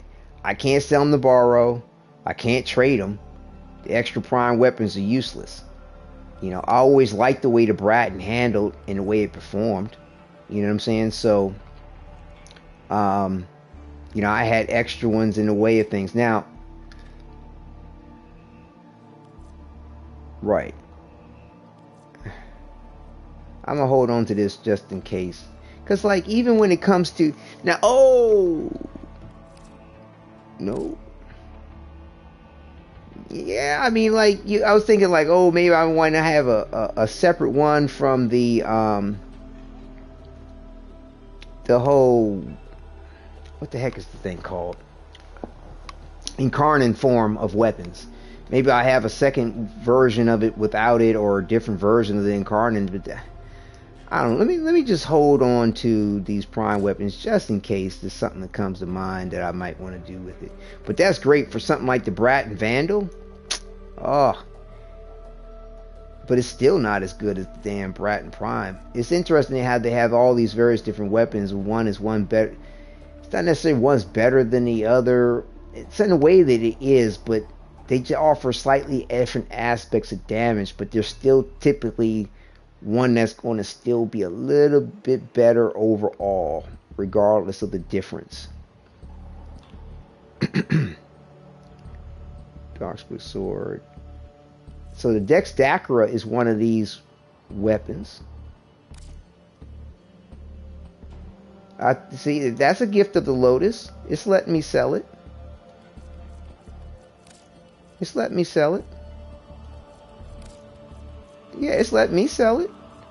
I don't know what you were running into. Maybe it might be a master rank thing. Not that I can recall, but the Dex Cerberus, the Dex Dacra, these Dex Furises maybe that I do. Because something about me not being nasty rank 30. Nasty rank 30. That would be kind of lame. If that's the case. That would be kind of lame. I mean, because the thing is that, like, a newer player would need to have, or would want to have, the inventory space more so than anybody else. If that's what they wanted to do. And we're like, oh, okay, I got the master rank for it. I'm not going to use it. I'll sell it. I'm going to be around here, you know, for the next year when, you know, I'll get another one for my collection if that's what I want to do. The Furis is always a great weapon, a really nice weapon too. But you know,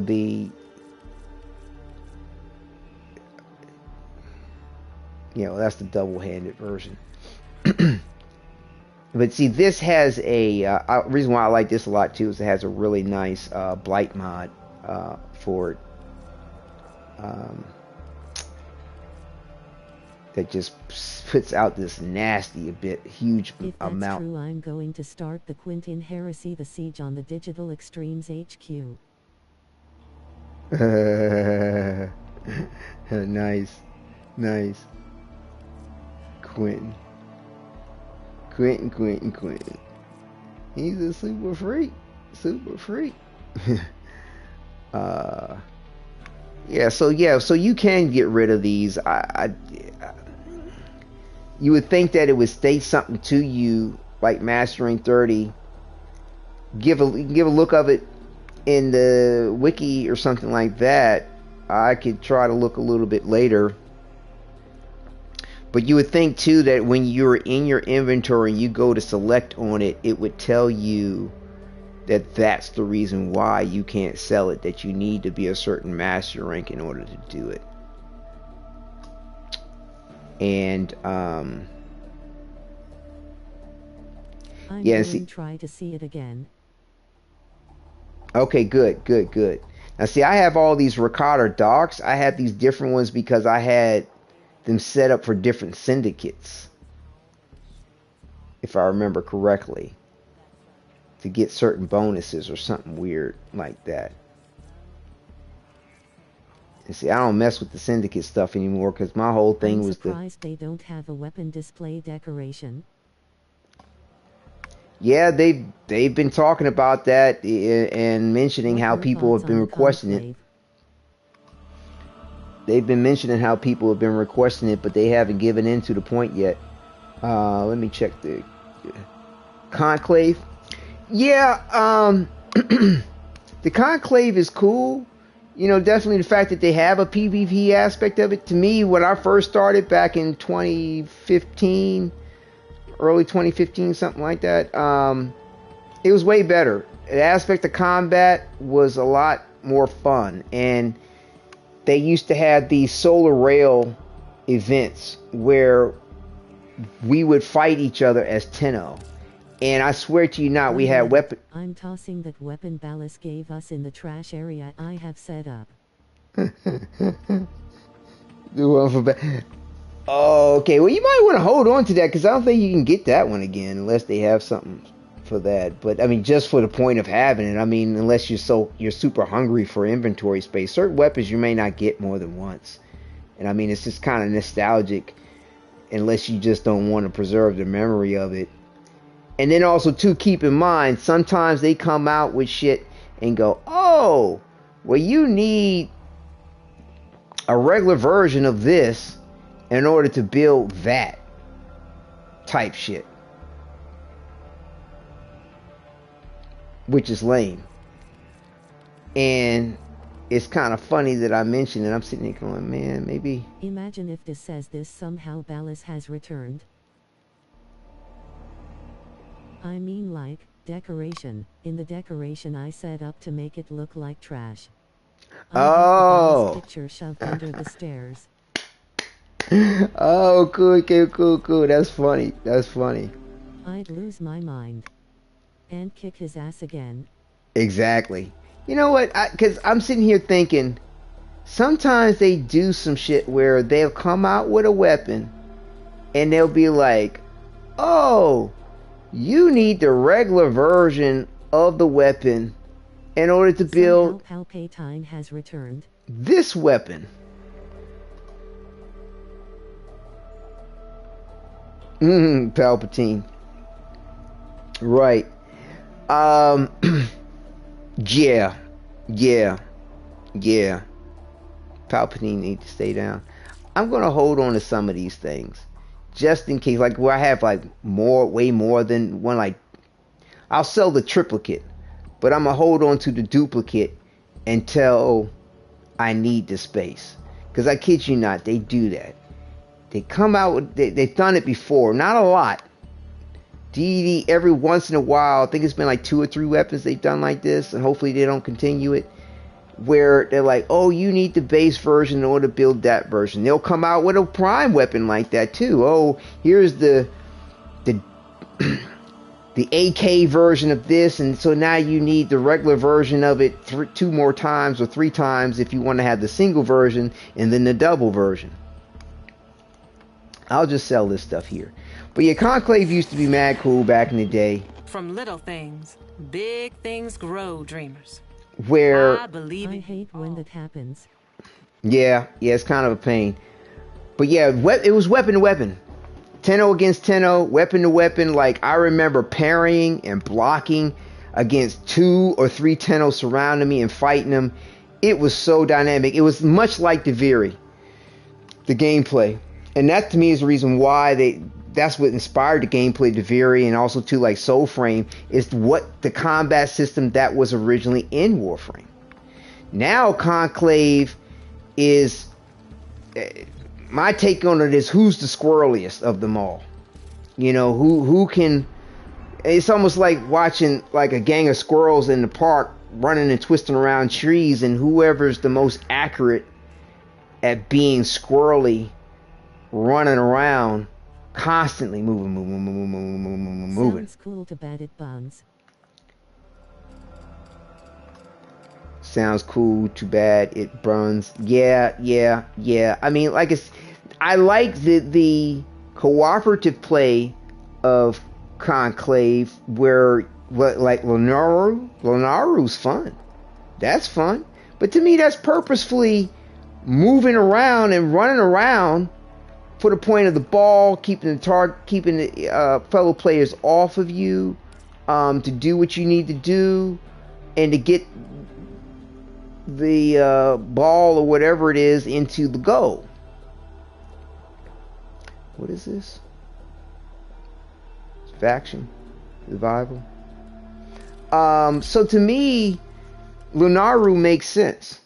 Lunaru's fun, and it doesn't hurt my pride to get taken out or to be knocked out or to lose the ball or whatever. Like the other Conclave. Yeah, they really should. But I mean, there is an interesting segment of people that in Tenno that love it and have some mad bragging rights for being the squirrelest of them all, and they really do have some huge egos about it too. You know, about how they just made you chump change or their fodder, and the fact that they were squirrelier than you.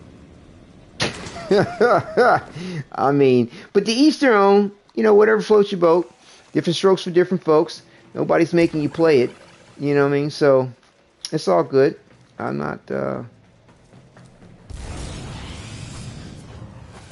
I use Zephyr, and I use a flamethrower, and I use dual pistols. They have just shut down all systems. That'll work. I'm sending life support capsules your way. That'll work. But again, if you're not squirrelier than them, you know, they'll still get you.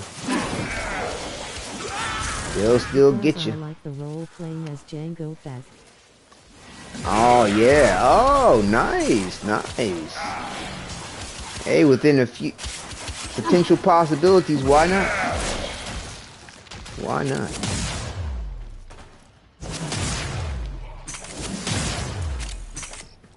That's one way to open the crates.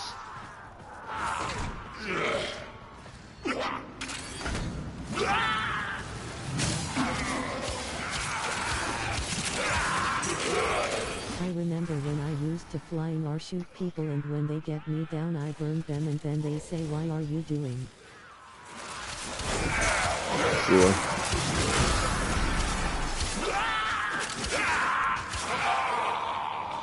Right. Let's see, what is it again? I remember when I used to fly or shoot people, get down, I burn them.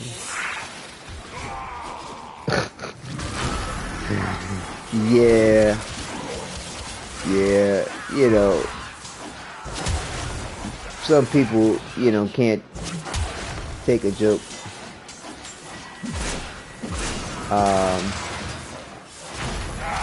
I've delivered a life support capsule to the area. Activating it will buy you more time. Yeah, it's incredible, like, just how powerful you can become in the game. And I mean, depending on if you, I guess, respect your skill and your tactics and, you know, just what you want to do as far as your level of enjoyment, you know, you can have the power of fantasy in a lot of ways beyond belief.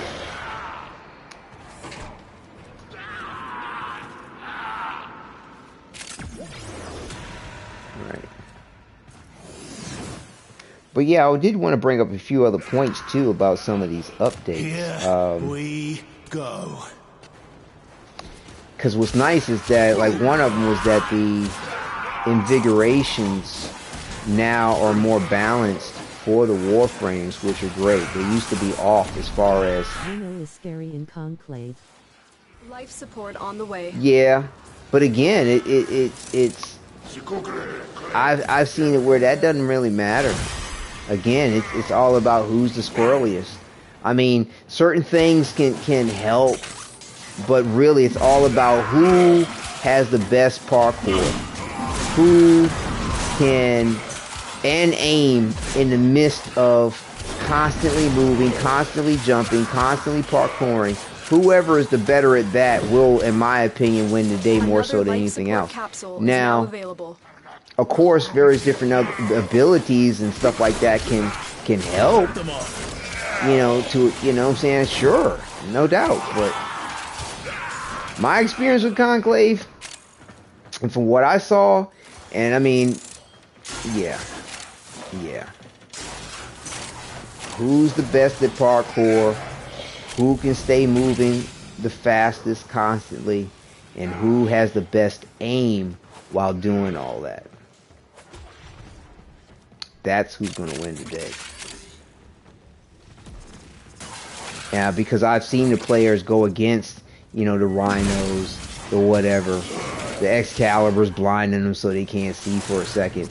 And they're like, okay, that's fine. You got me with that bullshit, but you're still not going to win. You're not going to win overall because I'm going to still kill you more than you killed me with those moves, At least that's been my experience. Like I said, but yeah, if you're the squirreliest, or not the squirreliest, but if you're the best with your parkour and the best with your aiming while using a rhino, yeah. Even easier win. Even easier. But yeah, I was going to talk a little bit about the updates and stuff that have come out. There's a few of them that are kind of noteworthy, like the fact that the invigorations were able to, they're way more weight balanced now as far as the Warframes to which they're going to be applied. Yeah, if you can, but that's the whole point of the whole. I mean, to me, those tactics are going to work for people who are beginner to novice. But the experts out there are moving around so much, and that their back is covered. They're moving around so much, and where is this thing at?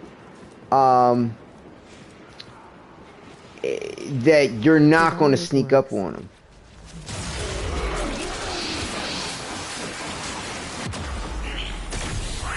Yo, you for real?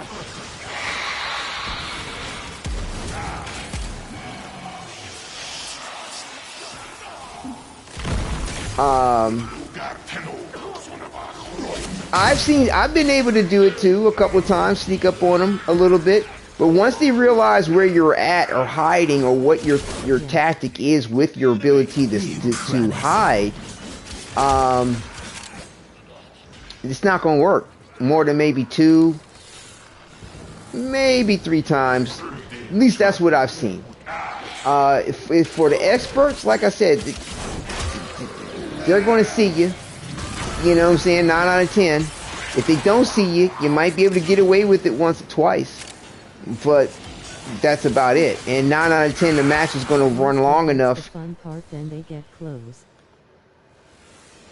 Right. But like, yeah. It can work for some, but not for all. It can work sometimes, but not all the times. And I mean, perhaps you could use strategy with it. They get closer, then I can burn them, or distracting my teammate can come up from behind. Well, yeah, that's great if you have a teammate that's working with you. I mean, if you have a teammate that's working with your strategy, then a whole lot of things are possible. Whole lot of things are possible. But yeah, if you're just running solo, whole lot harder. What's this thing? Is it enemy?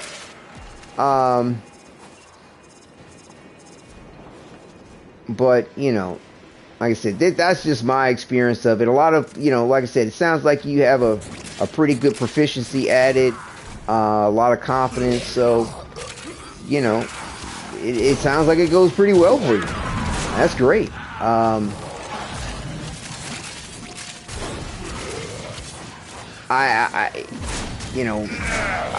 don't consider myself all pro at Conclave. I enjoy it. I put myself into it to, see if I could rise to the challenge of it. I've done okay, but like I said, I'm okay. I'm okay to decent. I guess you consider me maybe a novice at parkour for the most part, if I'm familiar with the environment. If I'm not familiar with the environment, I'm somewhere between beginner and novice. But I'm not an expert. You know what I'm saying? So, trust me, the expert will get me. Yeah. I mean, it's something. It's worth it.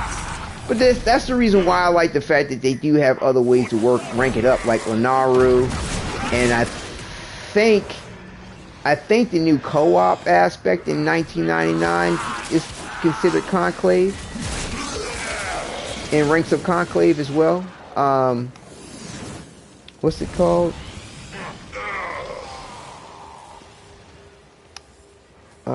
Shoot. Cheerio.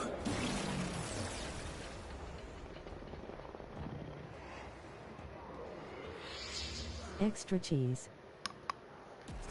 Right. Yes, extra cheese. Yes. Yeah, so you can rank up your Conclave through that, which is fun. I've yet to try it. I've seen some information about it in video, but I like the idea of it, especially in the fact that you have some NPCs coming through to help. There's the co-op element. It's always a win-win. And also, too, I think they added, was it 1,500,000 standing now? Hostile contact. Oh, no, that's engaging. That's the Temporal Archimedia. Got him. Temporal Archimedia added 15,000 extra standing. Or not extra, but it's now 15,000 standing the first time you do it for your Hex Syndicate, which is nice. Oh, I did hear when it comes to the Chem chats that Flare, there's a bug. 500. No, 15,000 I thought for the Temporal Archimedia. You're thinking that it's more than that? I thought I read that it was 15,000. When you are ready, go to extraction. But I heard there's a little bug with Flare and Lizzie when it comes to the Chem chats that you don't. Talking about for Conclave points. Oh, okay, that's different. Okay.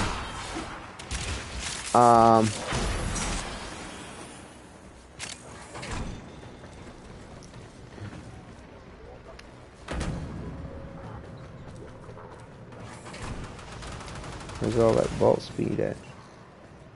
Yeah, with the Flare situation in Lizzie, you don't want to rank up past Associate, apparently. If you do, you could be caught in this weird little bug where you're kind of stuck with the progression until they fix it. Another job well executed. So, yeah, don't go past Associate level with Flare. You get some extra heart cells with the Kubrow Liches now. Where you can basically get an extra weapon out of it because of the heart cells, which is nice.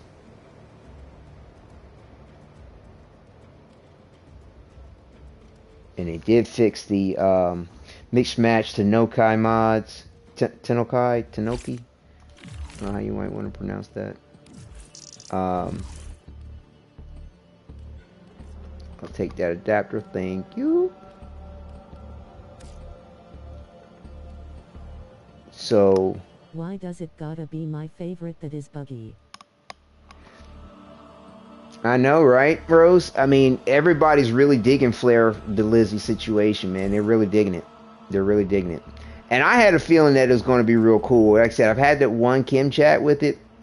I posted the little short because I was like really geeking off his glow-in-the-dark chest. Techrot's trying to summon me again. Like an ex who just won't take the hint. I am taken. Move on. But yeah, off that one Kim chat, I was like, this is going to be really interesting to navigate this. It's really cool. And then I had a lot of viewers commenting, a lot of cool stuff about Flare, and then some folks commenting some extra special shit about Flare, and it's just like, dude, what does it matter? But it was kind of interesting that we did get to research, turn over how Flare regards himself, or how the creator regards Flare and Lizzie. It's non-binary, but the thing is like, as far as their engendered aspect to the game. Now you can role play it however you want, in my opinion, but as far as the game's concerned, /Saren to be romance-able. Everybody does. Yep. I mean, everybody would like to have the option, but I think it's nice to not have the option for some of these Protoframes. And but yeah, people would like the option. Definitely would. I think they could do it. I think they could do it. I mean, even with Kaya, she's 19, she's legal. I kind of feel like they have, I don't know what the ultimate reason why Kaya isn't dateable, but it seems like it's like she's still 19, it's her coming of age. Maybe they feel like she's too young to be a dateable Protoframe. And then, Saren, Velimir. Yeah. I thought they claimed she was 19, but yeah, either way, I mean, to me, she's a year older than the highest legal age I know of. I mean, some players in countries and states is 16 or younger. 18 tends to be the max age for like legal age type thing. As far as any type of dating, romance, marriage, whatever. There may be some exceptions as far as drinking is concerned. 19 is a bit too young. Really? Okay. I mean, hey, I wouldn't date her either way. But like I said, I don't know how the morality scale on that really works necessarily, as far as the game's concerned. But my cross-cultural studies, 19 is kind of old. That is not young. I mean, especially you think about throughout time and history and even modern day aspects. But as far as the mature content of 1999 and where they take it, I mean, I can't blame them. Like I said, that's the reason why. That was my original assumption as to why she was not dateable, was because she was 19. I've still not, Minerva, that's her name. I'm still not 100% sure if that's the reason why she's not dateable. 15 plus my birthday is coming up soon on June 29th. Oh, okay, cool. Happy birthday. Cancer. That's what's up. There you go. Yeah, my son's birthday is June 18th. My mom is June 23rd. She's a Cancer like yourself. Nice. Well, I mean, with your age, trying to date Kaya would be a nice aspect to be able to role play. I mean, she's a little older, if you don't mind older women like that. But like I said, when I first thought about the reason why they weren't dateable, it made sense about Kaya being too young for where they wanted to go with the point of it. Same reason why the operator is not allowed in 1999. And it's, because the drifter's the operator's technically too young, I would think. The operator seems to be within their age ranges of like 15 to 17, 18 roughly, maybe, is what it seemed like to me. What the age of the operators tend to be. Maybe even younger, 14, to 17. I don't know. I don't think any of the operators look to me, with the characterizations that they give us for the customizations, they don't look like they're above 18. I think that would be a stretch. I do like older women more than the girls my age as 15. Right on. Yeah, tell them, make God dateable. What's up? But yeah, so, but like I said, I get why. Maybe if it's because of her being 19, why they wouldn't make her dateable. Minerva and Velimir, like, they're married. That makes sense why they wouldn't be dateable. But they could evolve their, whatever potential possibility of your navigation of their situation. You know what I mean? If they're not together anymore. Right. If they're not together anymore, you could date one of them. Now that would be nice. But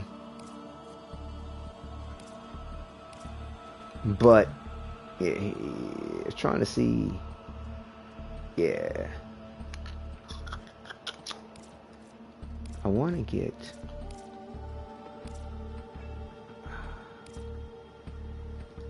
Hold up. I want to get some prime parts if I can. Do they have? They don't have any defense. Oh, mobile defense works too. Mobile defense works too.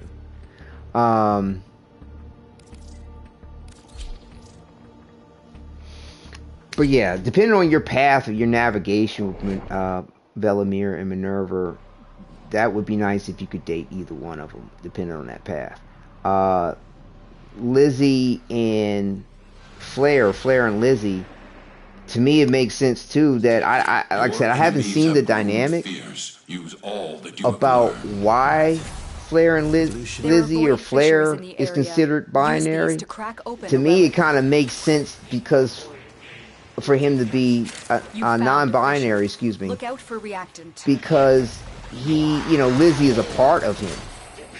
And he does refer to Lizzie as a she. I did pick that much up. Keep moving. None of the when scanners have I detected first you. started playing the game. And to me, with Lizzie sort of being like this symbiotic twin that manifested from him after after he became infested, open your relic. Be aware. Only corrupted enemies will drop it would kind of make sense if he's regarded as a he and she's regarded as a she. There's a heavy unit approaching. That makes sense to be non-binary. Voiced by Harley Quinn and Ember to be Hawaiian. Don't forget the reactant. You need that more would be to cute. open that relic. That would be cute. Yeah, of course. With Mirage being the Harlequin aspect, yeah, 100%. 100%. But still, it would be cool if Flare and Lizzie were dateable too. But I don't think that they're dateable. If I'm not mistaken, I don't think any of the new Warframes are dateable. Like, I saw a viewer, I was checking out their channel because I always like to kind of, not always, but from time to time, I'll have a moment and I'll check through the comments. People who will comment, they might comment something really cool, and I'll be like, oh, are they a broadcaster? And I'll, take a look at the channel. I think I did that with Rose. I checked out your channel too. Like, oh wow, that's cool. She puts the content, cool noise, the sounds. Like I get into other broadcasters in the point of, their content and wanting to share it, which is great. You have collected enough reactant to open Lizzie, nah man, I'm sorry, no way. Right on. We are finished here. But yeah, they had a little short on Flare and Lizzie, and it was wild the stuff that Flare was saying, and he was referring to him and Lizzie as we. So yeah, like I said, it's going to be interesting to see what comes up from the Kim chats on that, and how I come to understand it, how I'm able to successfully navigate the situation.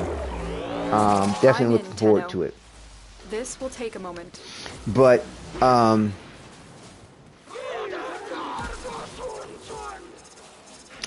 I think too, like like I said, I don't know what the morality scale is on the whole dating thing with Kaya. I can understand why they wouldn't, There's a heavy unit but at the same approaching. time, I could understand why they could.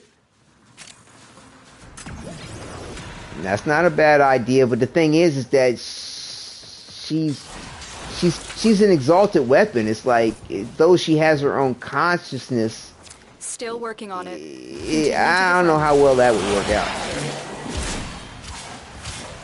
out. Not a bad idea. I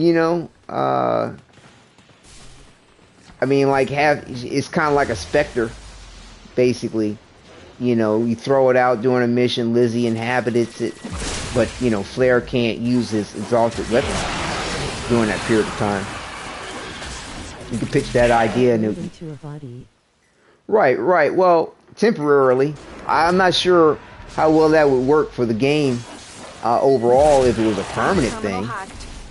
Maybe in place of a companion, you become, the body is is a companion, and you also too have to give up Flare's ultimate, his exalted weapon, but yet you get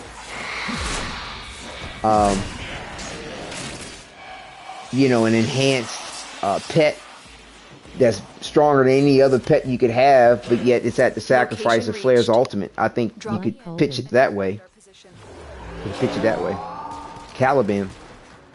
I'm in, Tenno. Yeah, but like I said, it can work that way too. Yeah.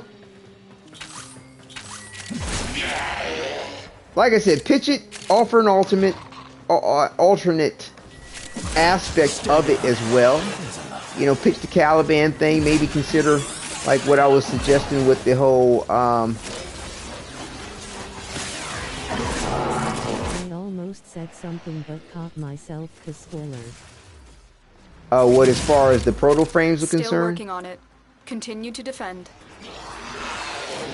It's all good. I don't mind, but yeah, other viewers might have a, oh no, don't spoil it for me. I said, by the time I get to whatever it is, I'm probably not going to concern myself with it.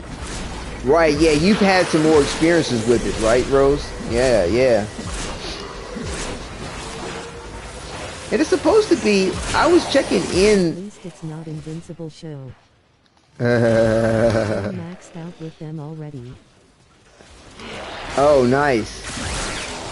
You mean as far as all the relationships of the new 4 Hex members, you've maxed out with them? Against us, Tenno, but we as far as the relationship bond, so you've achieved all the different sort of, I guess, endings to their stories? Yeah.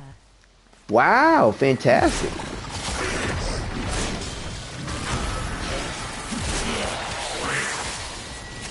Fantastic. Did you get the good endings, or did it not matter to you? Or do you know what types of endings did you get? Because there's supposed to be a good ending, or maybe a bad ending, or in some kind of way, as well. I always go good ending. Oh, you made it! Excellent. I'm very happy for you. What is this? Are you sure? 45.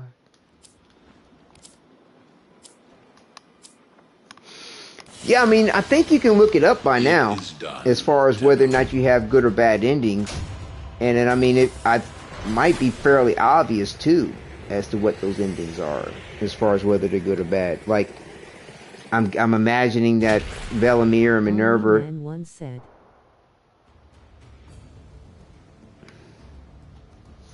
I don't know. Right. Yeah, there's. Yeah, good/bad. Uh-huh.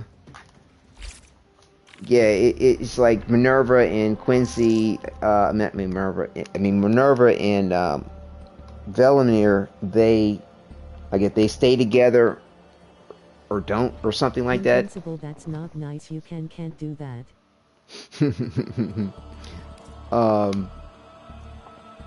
And I'm sure with like Kaya, probably if she doesn't come to grips with whatever her coming of age story is, and then Lizzie and Flair, like Velimir / Minerva, you can get them back together. right. And I'm guessing, you know, Lizzie and Flair, like if they can't settle their circumstance as far as getting along or coexisting, never. Right. That one is pretty obvious, so no spoils for the couple. Right. The other ones, I feel are a little bit more entangled in the way of what they may or may not be. Saren is Min. Yeah, this has been. Let's see. Let me think. Am I getting any decent XP from now though? Oh shit! You know, I completely forgot about getting the freaky booster.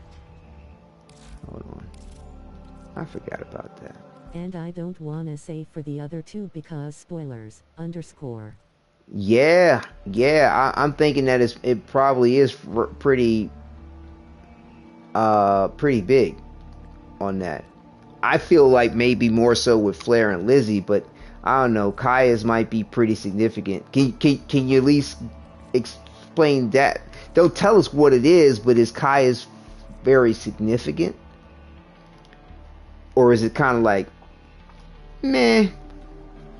It's alright. Kaya is HUGE. Oh, really? Really? Wow. Flair. What? Really? Now that's surprising. That's very surprising. Wow. Now that caught me completely by surprise. But that's really cool. I don't... do I have an affinity? I'm Omni, it's so good you have to Mark Gunnar for Viltrum. Oh, big time. I want to say, but I won't. Well, good. I appreciate it. Yeah, because I do want to be a little surprised, definitely. Oh, see, I already have an affinity booster on. Oh, for almost 30 days? Oh. Okay. Well, got a friend request. Oh, okay. Yusuf. Okay. Alright. Yusuf. All 1111 I'm saying is to avoid the global chats on any hub. Oh wow, is it that deep? Good gosh. Oh, Quentin Marino. You said you want an Omni Forma? Is that what you're talking about? I'm Omni it so good you have to Mark Gunnar for Viltrum. Are you talking about Invincible? Right. I think that's what you're talking Omni about. Man, the one Mark's dad, Invincible's dad. Yeah. Right.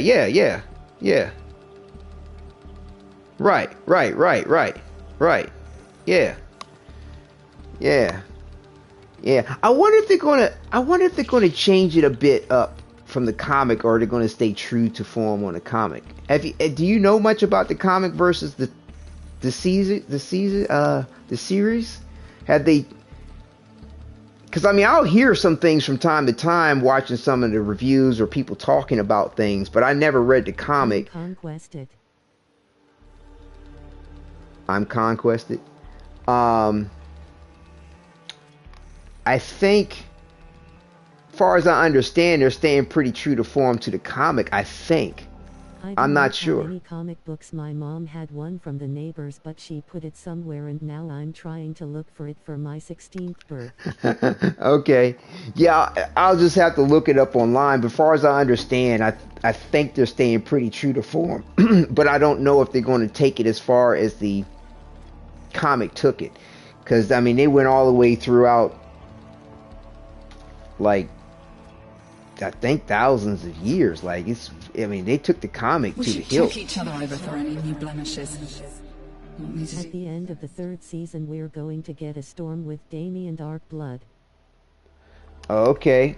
I don't know too much about the characters past what's already been shown. Like I've seen some things talking about, sort of say the epithet, or just what kind of happens regarding Mark's story. And I want to get Invincible comic books for my 16th birthday on June 29th of summer. And Adam Eve. I hope you do too. You know, get some good protectors. I used to collect comics myself, loved them.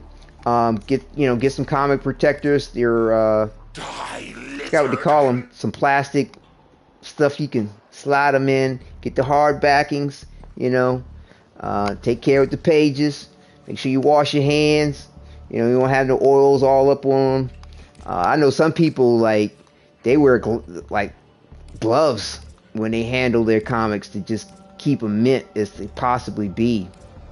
But yeah, preserve them. I mean, I've got comics that I hope to give my son when he gets older. You know, like I said, my son will be 3 years old this June 18th. So, you know, hopefully when he gets of your age, you know, he can go ahead and check out some comics that I have, and that would be awesome. But yeah, it's something worth preserving. I mean, especially in the medium of it, with, you know, this day and time having everything's digital, comics being something tangible. Bionicle's comic books are so rare. I wouldn't doubt it. And I mean, they're worth money. I mean, I know that when I was in was it high school? It was high school. I ran across a guy who's... I'm sad that Bionicle is gone. A lot of people are. I mean, a lot of people really dug it. They might make a revival of it. There were people who... There was a guy who... I'll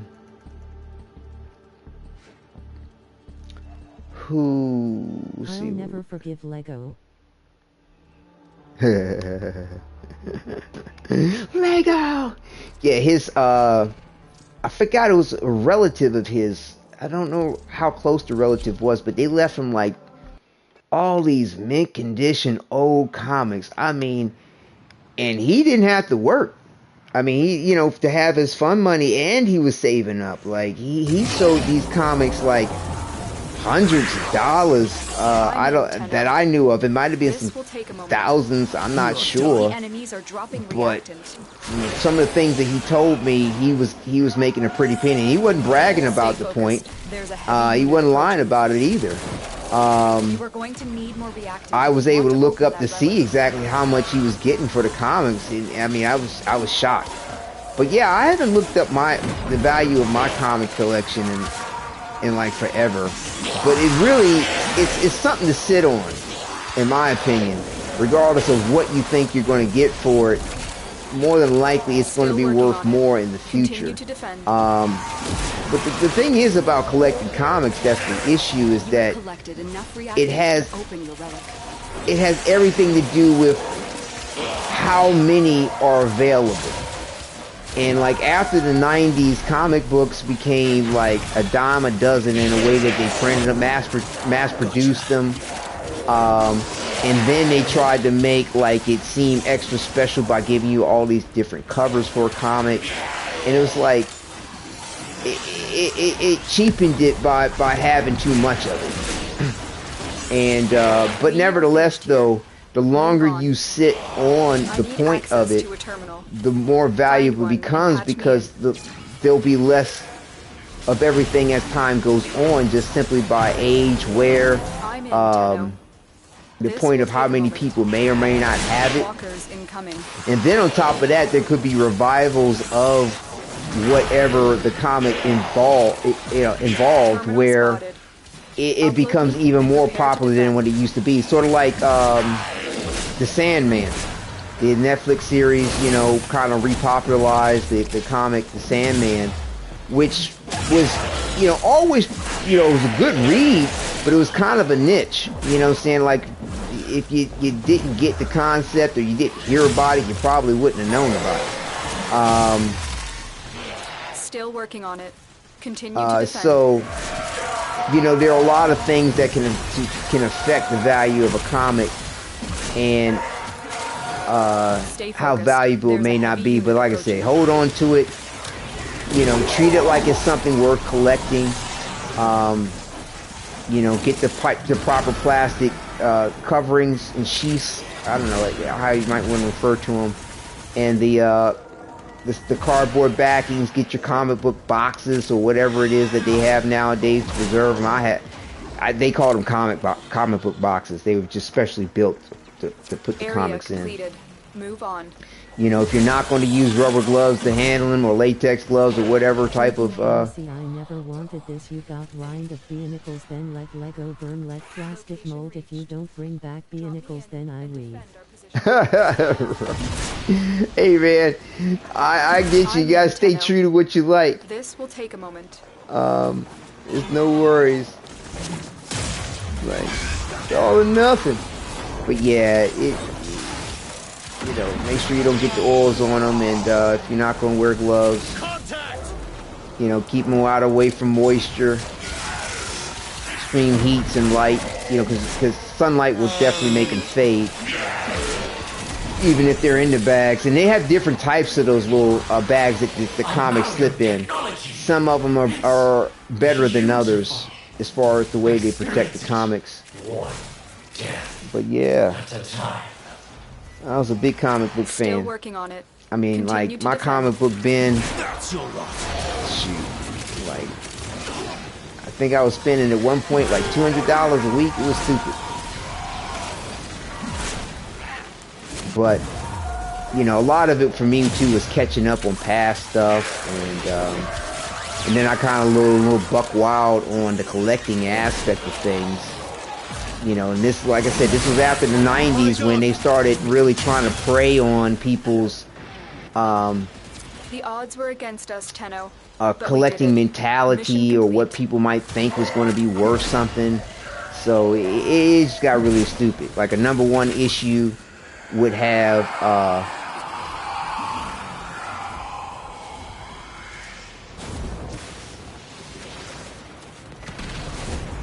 5 different covers.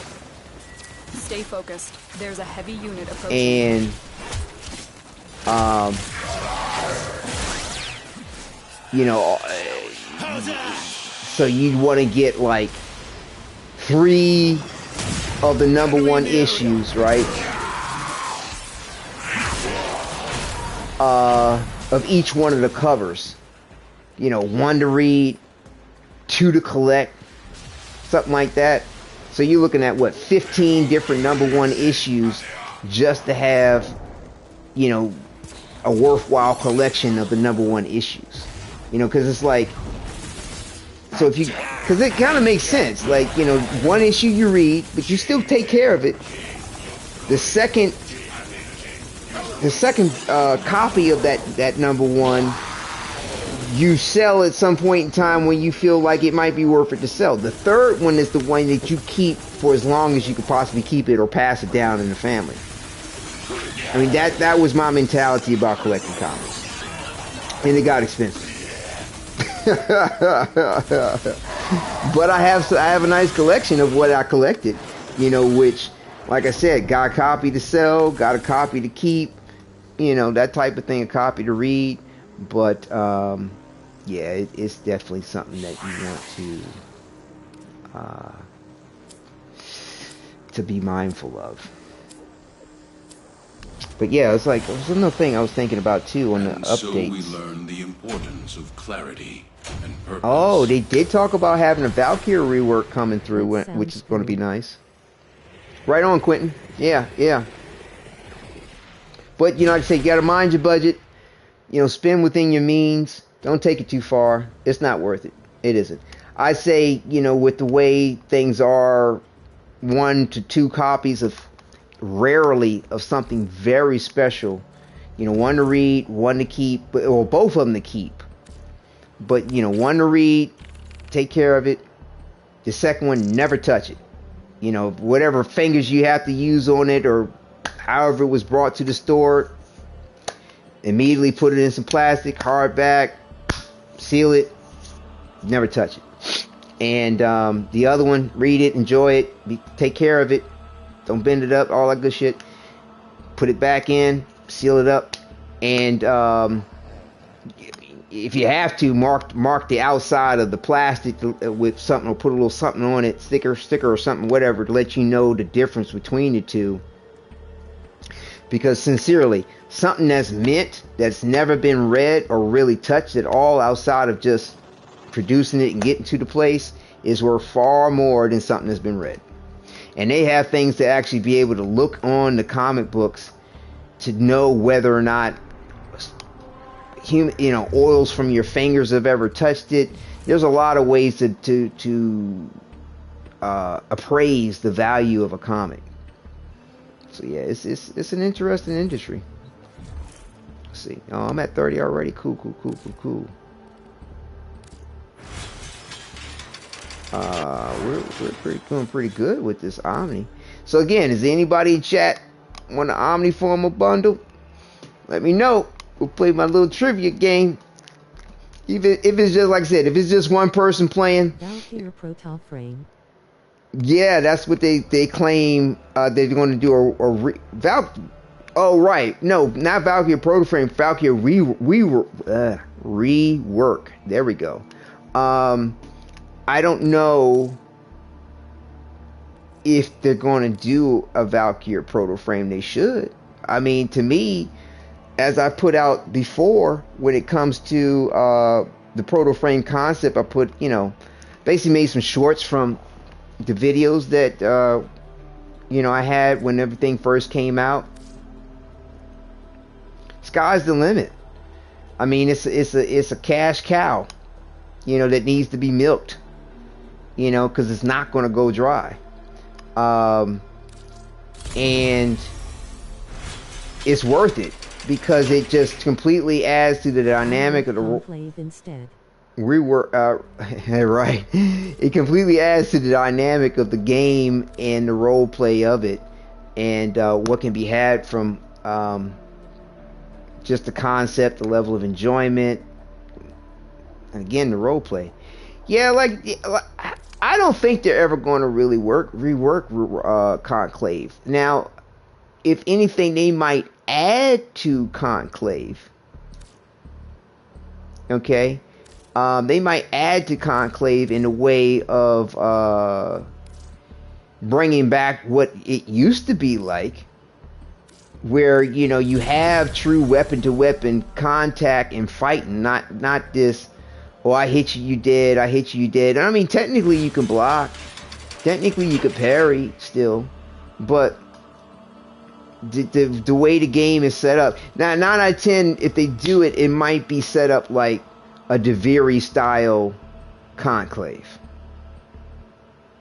So that they can bring back that old-fashioned, quote-unquote, old-fashioned way Warframe first started out. Gameplay. For a Protoframe, please just STP on me. Yeah. I mean, like I said, you all just you all hit me to the whole how Zaku could even have a Protoframe. It's actually energy in some kind of way, shape, or form, or but. I don't know, just the way that they talk about the lore and how it pieced it together from previous Warframes. I'm not sure how that would be the case, but it could be. I don't know. Like I said, pitch the idea. I mean, I'm not going to turn away from it or snub my nose at it if they do it like that. But again, I feel like it is a little difficult. We're going to do this one. Just because of the nature of Zaku. But again, pitch the idea. And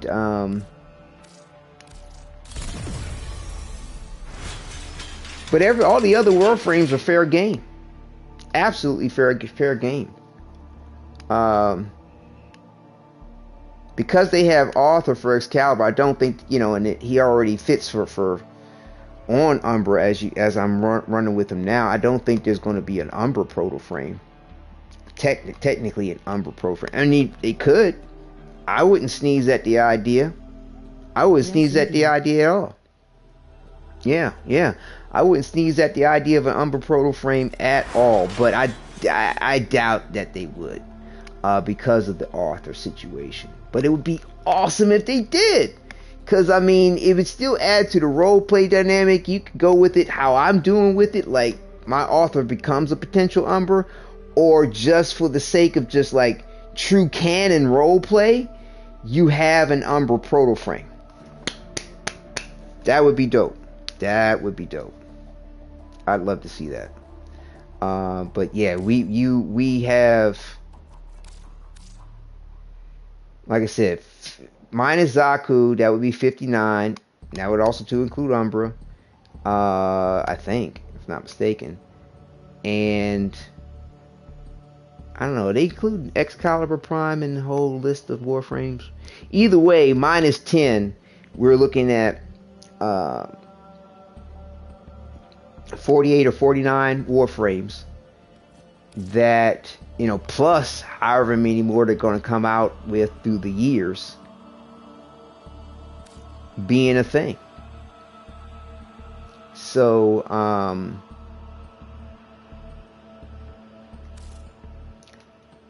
I'm thinking that it's something that they could do. Thank you, a furry Protoframe, hell no. Furry. That's funny. That's funny. No, yeah, no. Varuna would be dope as a Protoframe. I think Varuna would be really, really cool looking. Now, I think what works too is if they decide to go with TennoCon. I'm not TennoCon. What am I thinking of? I don't know why I'm having a brain fart on this. What's it called? Huh? Please don't make her a furry. Exactly. Well, like I said, the as far as I get my words together with TennoGen, if they open up the Protoframes to the TennoGen creative community, you just turned the one cash cow whose teat will never run out of milk into a herd of cash cows where the milk will never run dry. You'll never get powder from that udder on that entire herd. I mean, and you could open up, oh man, it would be glorious to have TennoGen Protoframe skins.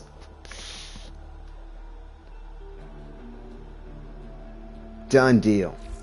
Done deal. You can't tell me. Chaos. You can't tell me, you can't tell me DE hasn't thought of that. You cannot tell me DE hasn't thought of the point of opening this up to TennoGen. I had to have. Let's go check out Sanctuary Onslaught to see how fast we get XP. Because from what I understand, that's supposed to be the fastest way to get, you know, affinity.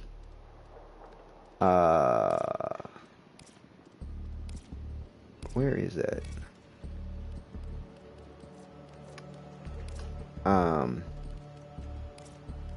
Why am I overlooking it?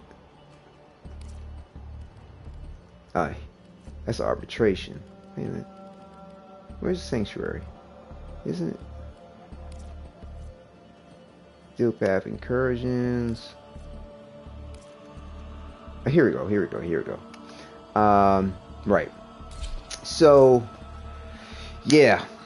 I really hope DE doesn't slip on that, but I think what they're going to do is they're going to wait. They're going to wait for that. Kill everything you encounter. If they do it. The integrity of this experiment relies on your efficiency. Ooh, octopus Warframe mermaid, I hope they make her look beautiful. Well, yeah, and a mermaid Warframe. I mean, that would look spectacular in the underwater segments of the gameplay. It'd be a nice sort of say, similar to how they came out with another Fireframe flare to Ember. You know what I mean? She, you know, a mermaid type Warframe could be, you know, to sort of say the counterpart to what's his name? Hydroid. I mean, to me, Hydroid's the octopus Warframe. You're not going to get. I think that's what you're talking about, unless you were talking about bringing out a whole nother Warframe that's more octopus themed. But I think with Hydroid having the tentacles, that kind of probably puts that out the question. Levia. What's Levia? Is that the name you're giving to the mermaid Warframe, maybe, or is that your new Warframe idea, or is that the new Warframe that they're going to be coming out with? Because I know they're not.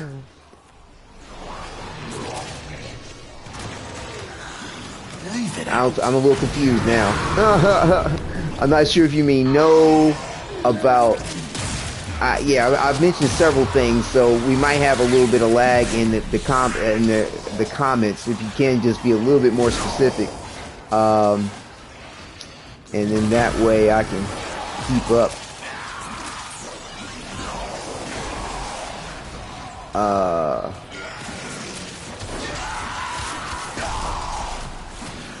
You don't Levia. You don't Levia. I don't know why. I feel like I'm still missing that point. It's all good. I'll figure it out. I'll catch up. What did the other tomato say to the other tomato crossing the road? Catch up.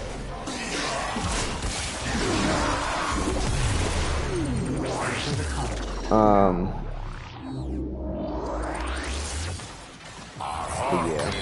Time will tell. I know that there's, like I said, they're not planning any new Warframes this year. Supposedly, that's not going to happen till next year. And but what's funny is when they had the they had this little forum thing. It was a well, not really forum. How did they put it? It was a survey, right, on Reddit, where you could fill out their little survey thing and they would answer your questions on Reddit. So I filled it out and I was like, okay, what's up with Hayden Tenno? Are you going to come out with Hayden Tenno? I kind of pitched my ideas that I've been putting down lately, and they acted like my question had been answered, and I was like, my question hasn't been answered, because they were like, well, we're not going to come out with any new Warframes this year. We're going to wait till next year to come out with more Warframes. And I was like, but my question is about a playable Protoframe, which is my hope for the whole Hayden Tenno thing. And to me, that's different than a playable Warframe or a new Warframe. But I get how, oh my gosh, I keep running into this stupid thing. I can get how they might feel like. July Fish Octopus Warframe Levia, the Warframe that goes in Babel. Oh, I see what you're saying.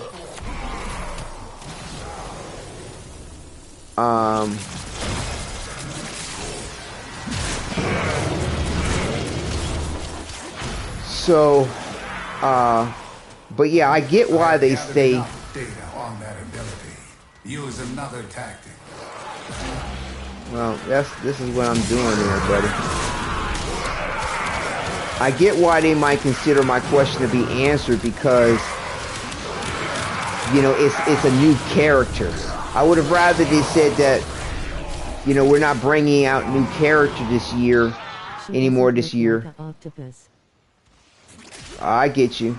Yeah, I don't know. They might feel like that's too similar to Hydroid, but then they could introduce like a sibling or relative. I don't know.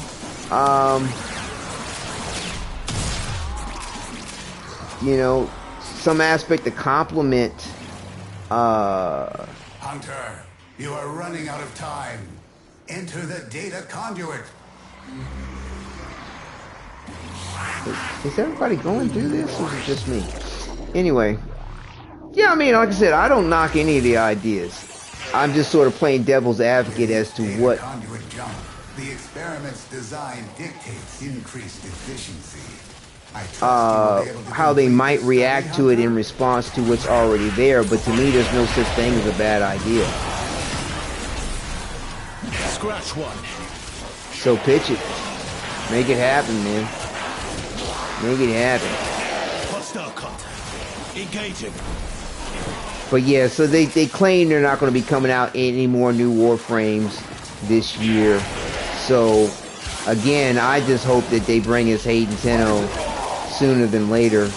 Because in my opinion, anybody who's really been into the game and know about the Protoframe armor, knew about Dark Sector, just his namesake alone, Hayden Tenno, like, it explains so much if they bring him in as a playable Warframe, give him an Exalted Glaive, allow him to have 3 other abilities which are sort of predecessors to the Tenno ways or foundations to them in some shape or form.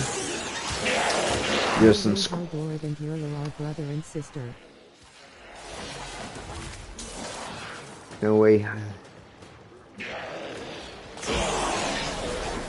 Are they really? I didn't know that. Like I said, I'm an Excalibur geek here, super nerd on them, and you know, anything they're in. I mean, so the other Warframes, though I'm familiar with them. Oh wow, cool. Thank you for giving me that piece of trivia.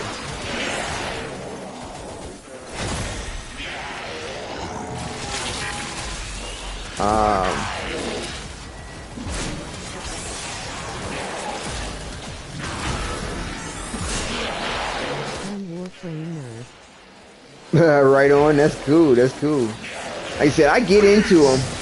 I like the myth and the lore. I like the legend. I love what they do. At the same time, I mean, it's not but so much time I can give certain things, and how much I may decide to commit my memory to certain stuff. So, like I said, I mean, it's Excalibur was what brought me to the game. Umbra kept me in the game, and now Arthur has renewed my passion for it. So yeah, it's mad cool. It's mad cool.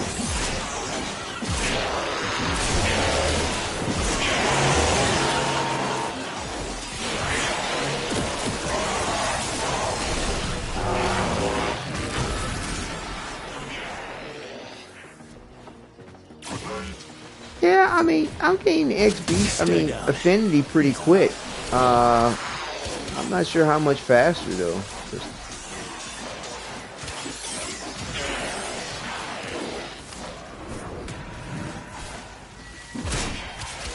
I still want an Octopus Warframe Mermaid because Labia doesn't have anything that makes her look like an Octopus Warframe. Right. Definitely into the Octopus Warframes, huh? Alright. Is it the, I forgot what they call that in Japanese. Yeah, there's a thing. I forgot how they reference it in like Japanese horror type stuff where, you know, there's an affinity for the whole tentacles.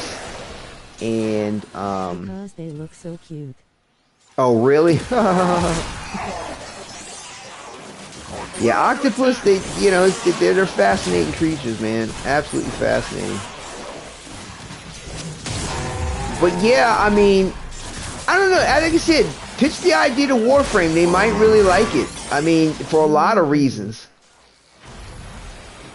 Oh, really? Is it the hentai? Okay. I thought it was something else. I thought it was like more horror related. But anyway, either way though, you know, might really like the idea because, you know, kind of like I'm thinking about it a little more. Hydra is more like a Leviathan type thing, more so than an octopus. Although, like, one of his skins kind of gives him a little octopus type face, but I think they were kind of drawn off of, like Pirates of the Caribbean type thing or something. But I don't think that they would be divorced from the point of it. I have opened a new data conduit. Proceed immediately. And I mean, mermaids and sirens. I always dig the concept. I mean, it was kind of cool when, you know, it really wasn't that way in the, like my earlier years that they kind of went there with the concept of male mermaids, mermen. But I thought that was cool too when certain fiction and sci-fi and fantasy brought mermen into the situation. But yeah, it's cool. Okay, we'll see how well we can survive this. Cheerio.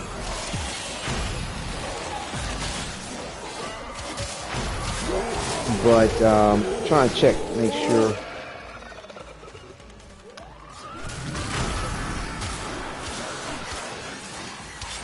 Yeah, I think that was about it I wanted to talk about as far as like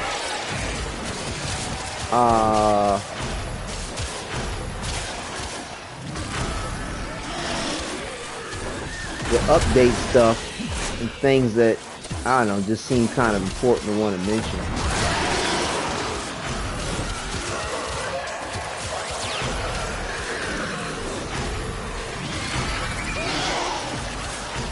Do not even start. They're not really damaging me. I'm going to be gaining energy. The ocean because I'm Hawaiian. Oh, okay. Well, that would explain too why you were mentioning what in Hawaiian character. Right on, right on. Native Hawaiian, as far as like Samoan, correctly, as far as the people are regarded, ancestrally speaking. Right on, right on, right on. Sweet, no doubt, no doubt. Yeah, no, awesome, awesome. Because isn't Dwayne Johnson, he's half Samoan or full Samoan? Jaffa. Moving on.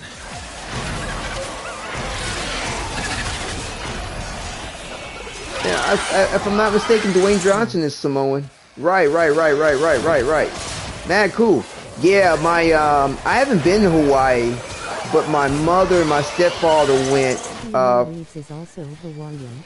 Right. But is he Samoan though? I know he's Hawaiian, but is he part or mixed Samoan? It's kicking off. I mean, I can see a bit of what one might think might be Samoan. Half. Okay. That makes sense. Bet. Yeah, I kid you not. My mom and my stepdad went to Hawaii, and she was like, they are some big people. I mean, as far as like height and size wise, she said, you know, she was like, it's not quite like what you see depicted on Hawaii 5-0 or some of these TV shows. She was like, she thought that her depiction of the men, and I believe some of the women too, were just big people, height, stature wise. So you know, that was my mother's take on it. But yeah, fascinated by the culture, definitely. It's interesting that you look through history and you you find out about you know, how things came to be, you know, how Hawaii came to be a part of America. I mean, I tell you, America's gangster. That's how I sum it up. It's just, and I'm not saying it's necessary. I'm not putting a bad or negative on. I ain't trying to hate on nothing. It's just the king of Hawaiian land. Right. right? It's just the tactics and the way things were gone about. You know what I mean? It reminds me, you know, of He was you know. tall. Uh-huh. Oh, right. Yeah. I am most exquisitely bored. Oh, good. Okay, so that put it. See, to me, I'm not sure how much faster that was in getting affinity. Like, it felt like I felt the same amount of time as I would have spent in the survival mission by myself. I don't know.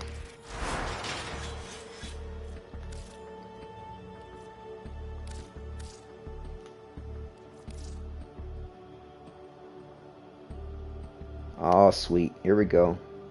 Last one. Here we go.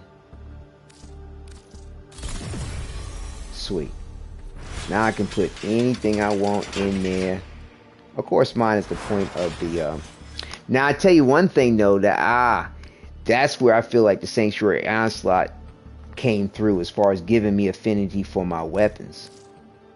I felt like I got a better benefit in that, but that might just be because of the group play. I'm not sure.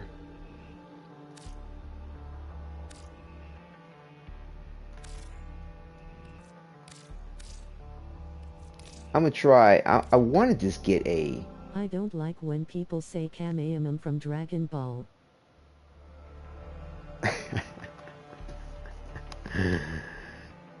Oh, as far as like the wave of energy he produces.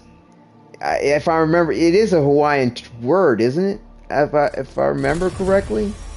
Because I mean, the Japanese, you know, they used to love Hawaii as a vacation spot. Before America started doing what they still do, as far as I know, but it was their thing. Like, they saying it wrong. Oh, really? Wow, I wish I could hear you say it. Oh, that would be awesome. I could probably I probably look it up online. Does Google Translate does it do it any justice, or does Google Translate mess it up too? Because I could always try to look at it through Google Translate and hear what it might be. Let's see.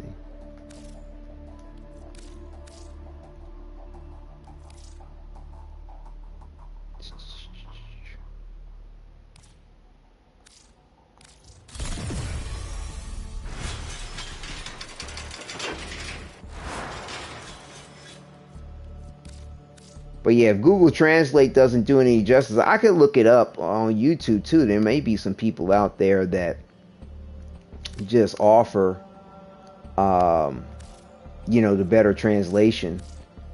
Or heck, why don't you put out a YouTube video? Be like, this is how you say it. I bet that would do well. Because, I mean, the Dragon Ball Z fans, I mean, it's huge. It's huge. It's its own phenomena. It's its own phenomena.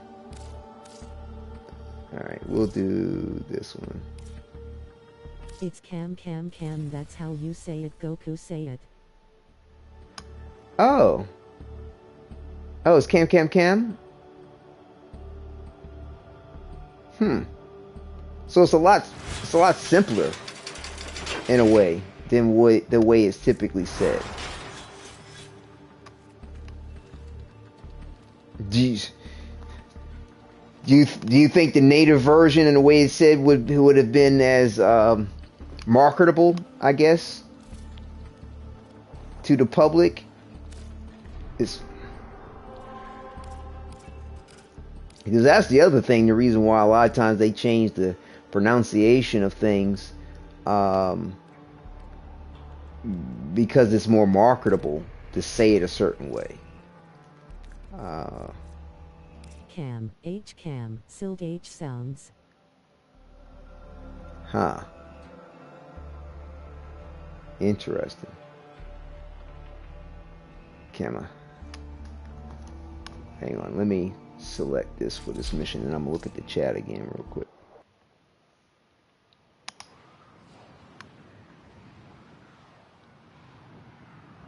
So it's Kamaka. Watch out. I'm detecting H. void fissures nearby. A silent, Do you mean have like a matching silent relic? H. I get you.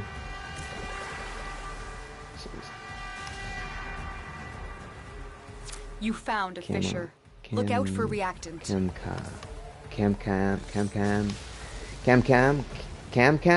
Am I pronouncing it right? Cam instead of Kamai High. Hey, don't get me to messing that up, man. I ain't gonna mess it up for you. What is everybody doing? The enemies are dropping reactant. The reactant is working on your relic. Find more. Drop them off.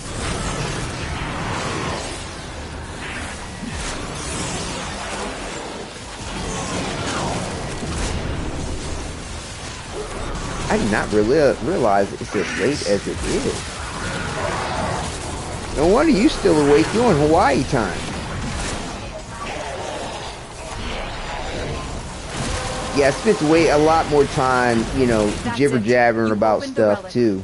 Finish your mission and we'll take a look inside. Than I thought I was going to, but it was all good conversation. Comma. Because you said the H is silent, right?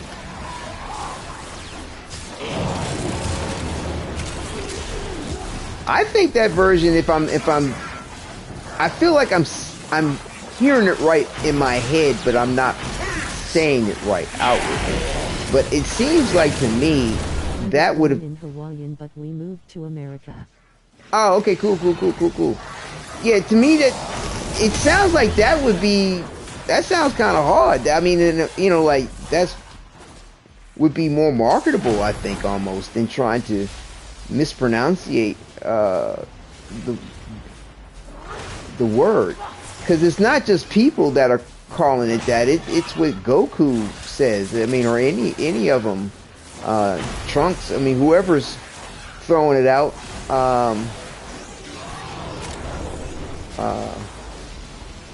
Goten, you know, whoever's using the wave, they say the same thing. Cheerio. Most wise founder, protect your avaricious servant.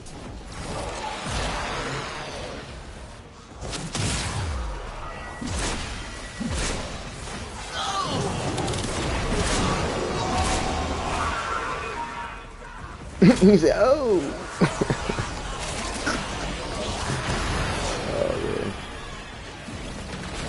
Just remember where you parked me.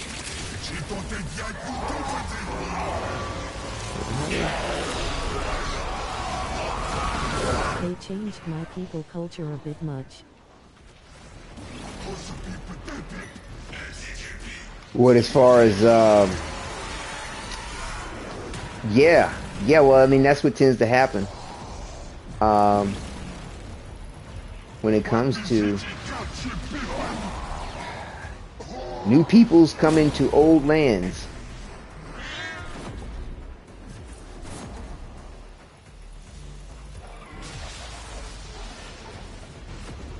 I was checking out what they were saying in the chat. Yeah, when new people come to an old land, you know, because there's always somebody there. You're done. Things change significantly. I mean, like, you know, they talk about, what is it? Yeah, New Zealand with the Maori, and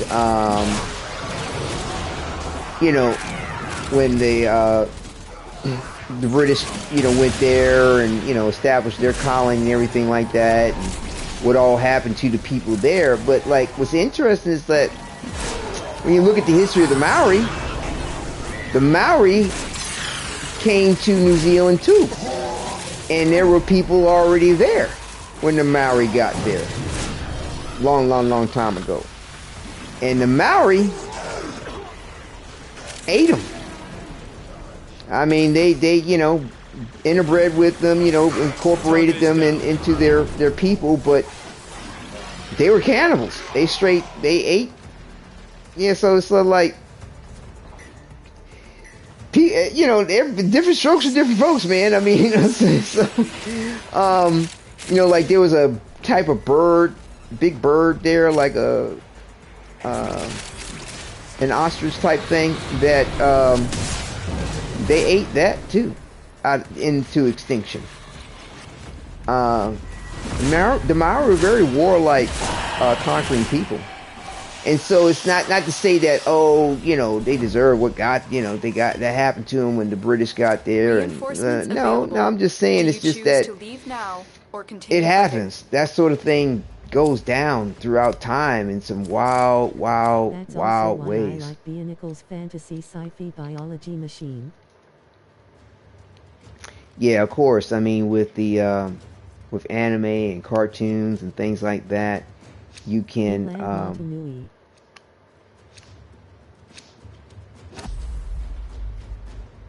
what does that mean? Is that a Hawaiian word?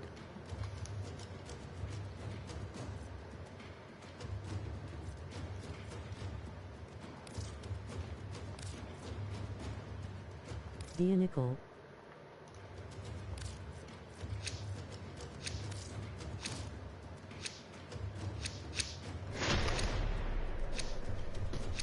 Continue to defend. Oh, is that what Bionicle means in your native language? Inland Mate Nui? Inland Mate? The god of Bionicle. Oh, right. Okay. Like I said, I'm familiar with it. I'm definitely not as well versed in the Bionicle lore as yourself. But yeah, very cool. Very cool. Leave it out. Very cool indeed.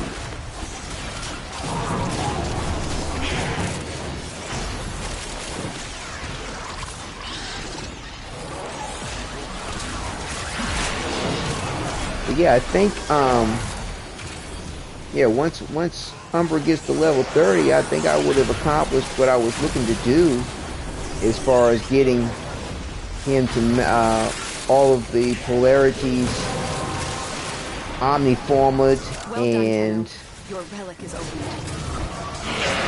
This is set up nicely for, like I said, the next broadcast. I want to do like one more run solo, just to sort of test the build out a little bit,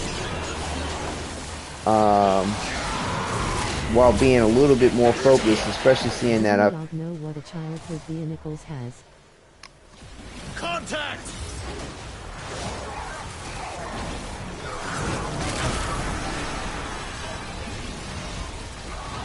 I get you. Yeah, like I said, I remember when it came out a long time ago.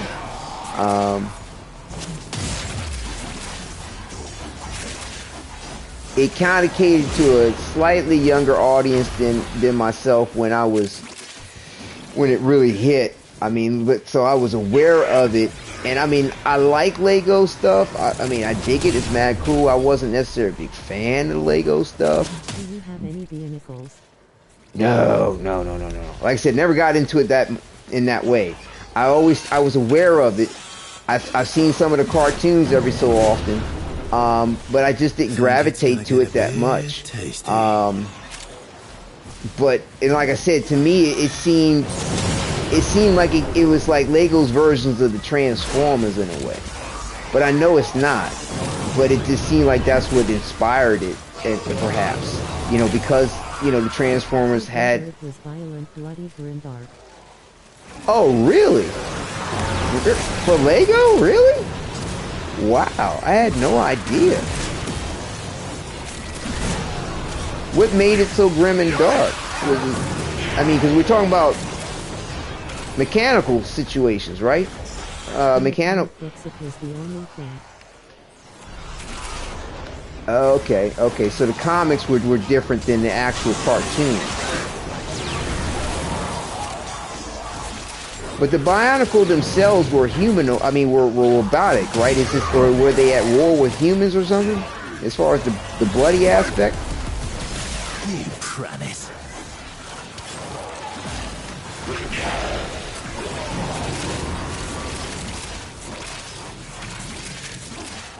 Oh man, I forgot about organic machines. Okay, living machine. So they did bleed like human beings or something like that. But bottom line is they had bodily fluids that they lose too much of it. You're a goner.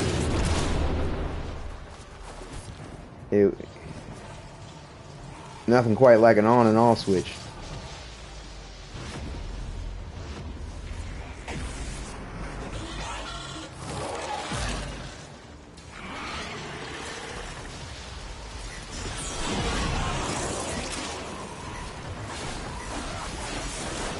Here we go. How's that?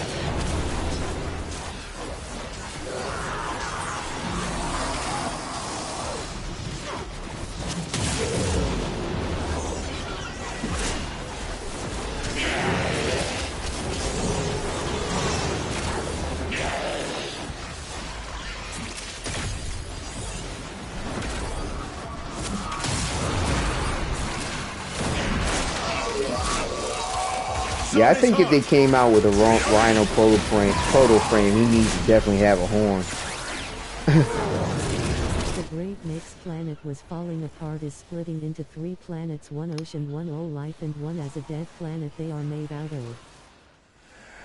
Wow.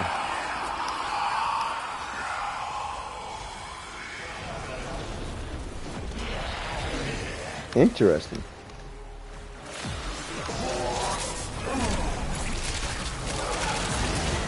Stay down. There's enough.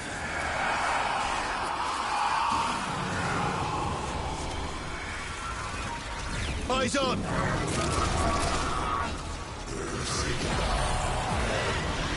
Huh.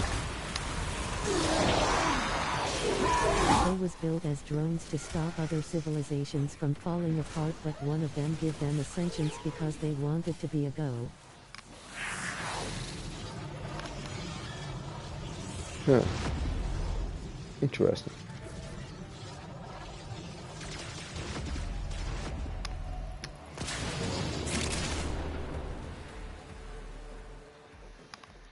Yeah, I'm gonna have to look into the lore of the Bionicles, man. Thank you. Me sentence.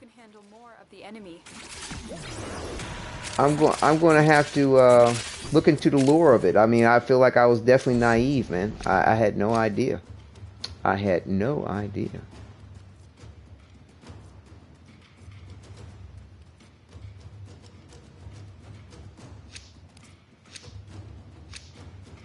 I thought I got the Glade Prime last time.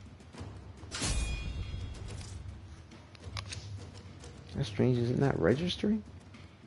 The point?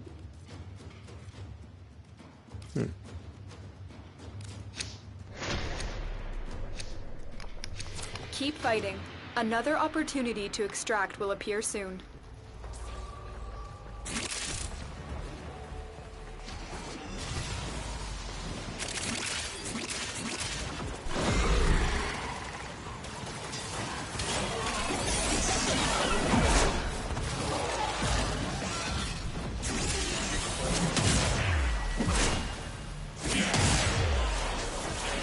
There'll be tears before bedtime.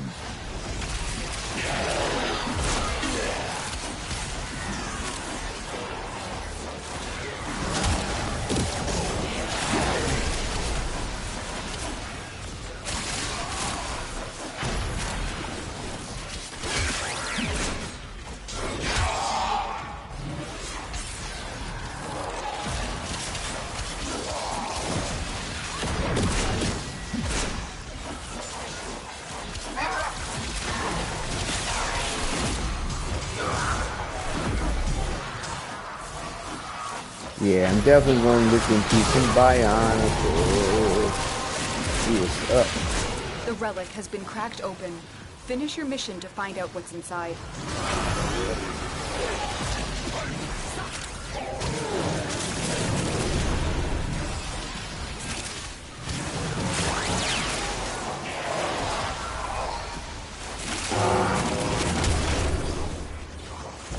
Good night.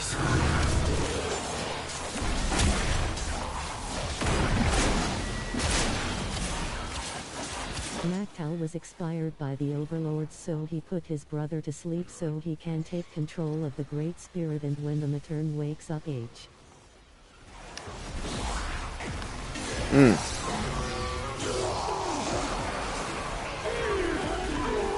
Well, it doesn't sound like they skimped on the plot. Yeah, like, am I bad on kind of comparing to the Transformers? Because to me, the Transformers plot was rather simple, and they always stayed kind of simple. You know, the backstory, its evolution. You know, even as far as like, you know, where they went with the characters and stuff like that. Eventually, it was it all seemed rather simple, not complicated. And I mean, not to say, I'm not saying that what you're explaining is complicated. It's just that it's in depth. It has a lot of layers. Takes care of that.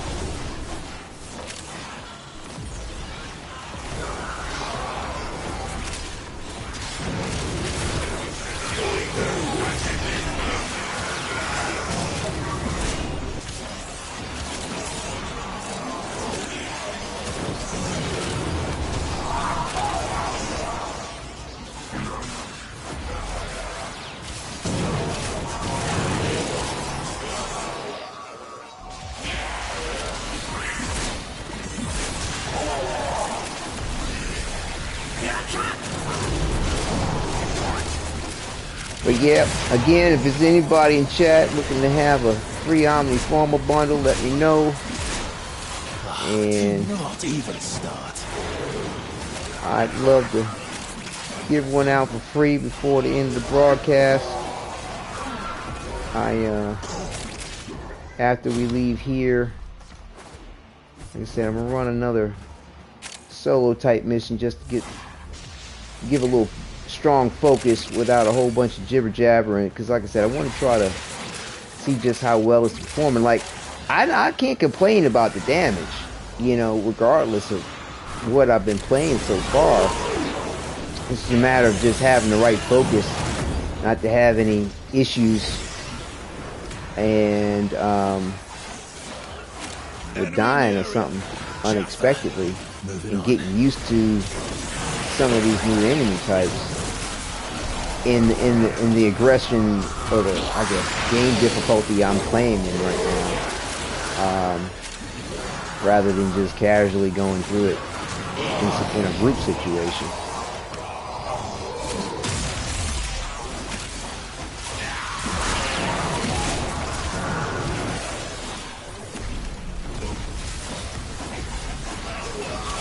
Yeah, if everything goes well, we'll hit 30.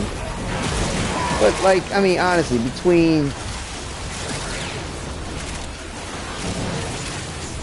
to me, it's relatively the same on Affinity, between Sanctuary, Onslaught, mobile, you know, this defense mission, or just running solo in a survival.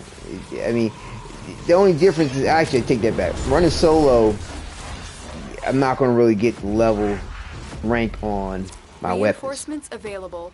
Do you choose to leave now or continue fighting? I'm not going to get the level on my weapons. That's the only issue.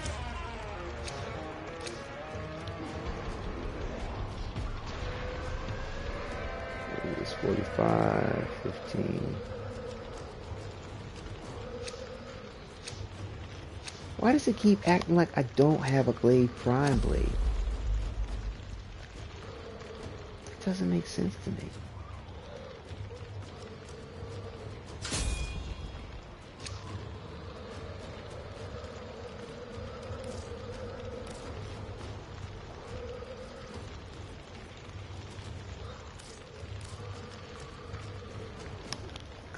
Alright, last wave for me has been out.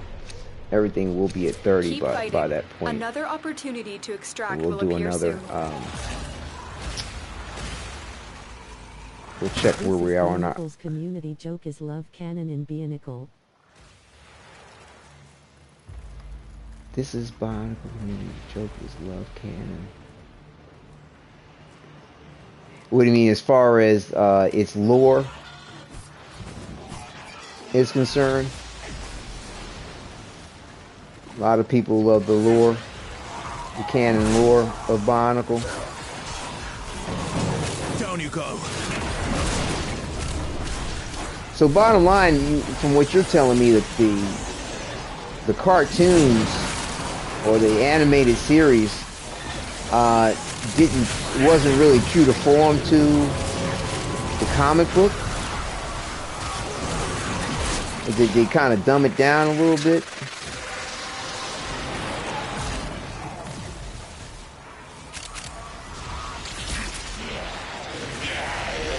You have collected enough react. That was the reboot, the animated. Okay, definitely, but it didn't do the comic book any justice. But is that what you're? Is that what's up?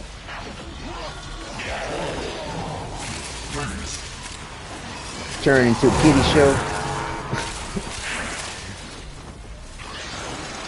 I mean, did they at least keep some of the canon as far as the lore and the intrigue and the, you know, of how things came to be and what the struggle was all about? Did at least keep that?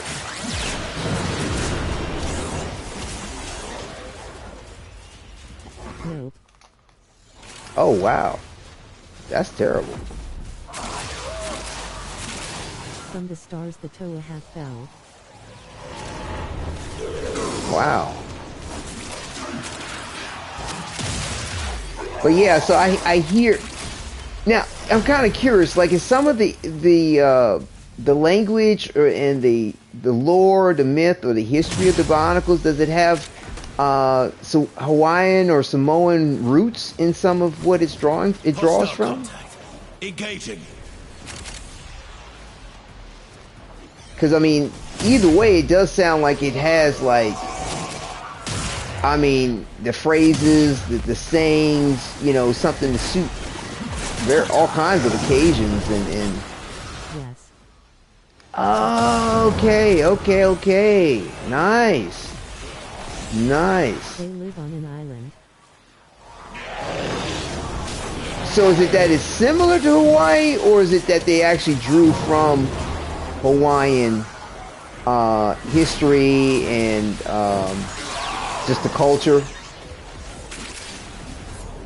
the historical aspects of the culture, the myth, lore, legend, I guess,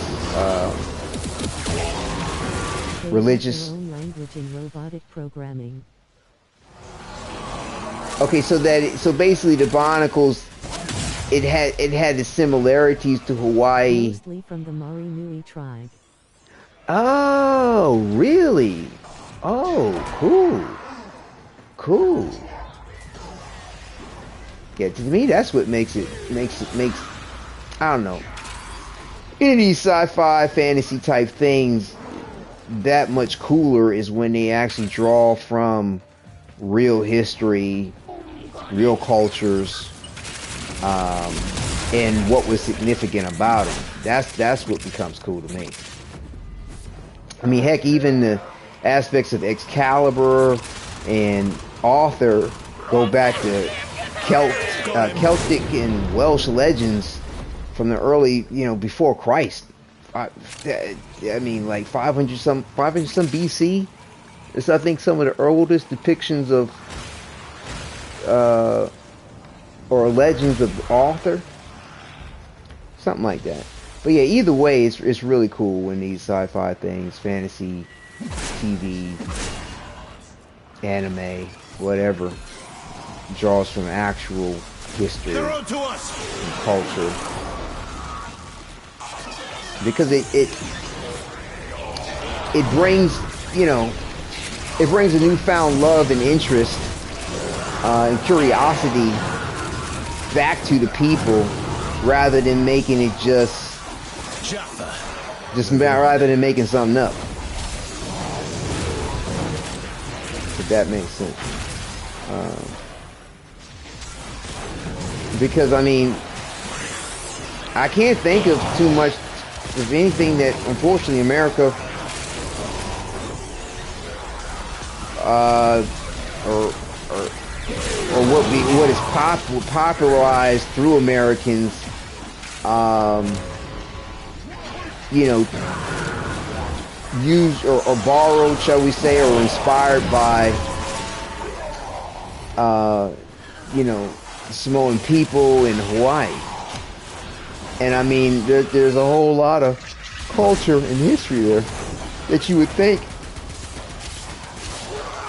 they could take from. Danger close! Fire! Is this thing dying? Dropped him.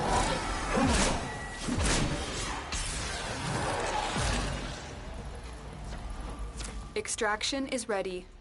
Unless you can All handle right, more that'll of the do it. enemy.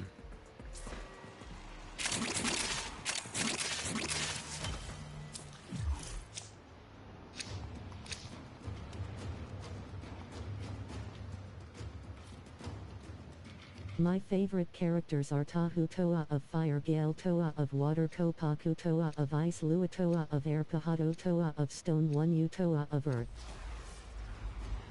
Awesome. A valuable lesson. Dreamers, dreamers, dreamers. Awesome. Yeah, I mean, if everything goes well, the chat should be available after the broadcast too. And like if you wanted to reference some of your ideas or what we talked about, I think you should be able to like slide over, or should be something within YouTube when you go to look at the video after it's processed where you could reference the chat. And I know I will, as far as looking at some of these names. But I've been taking like little screenshots because I'm on my phone while you know, I have this pulled up on my phone to monitor chat. Sure. So that's what. So I'm just like afterwards I might look up a few things too before I crash out, get some rest. But yeah, I think I have done what I came to do. Yep, we're all set. Beautiful. I love the look of that. And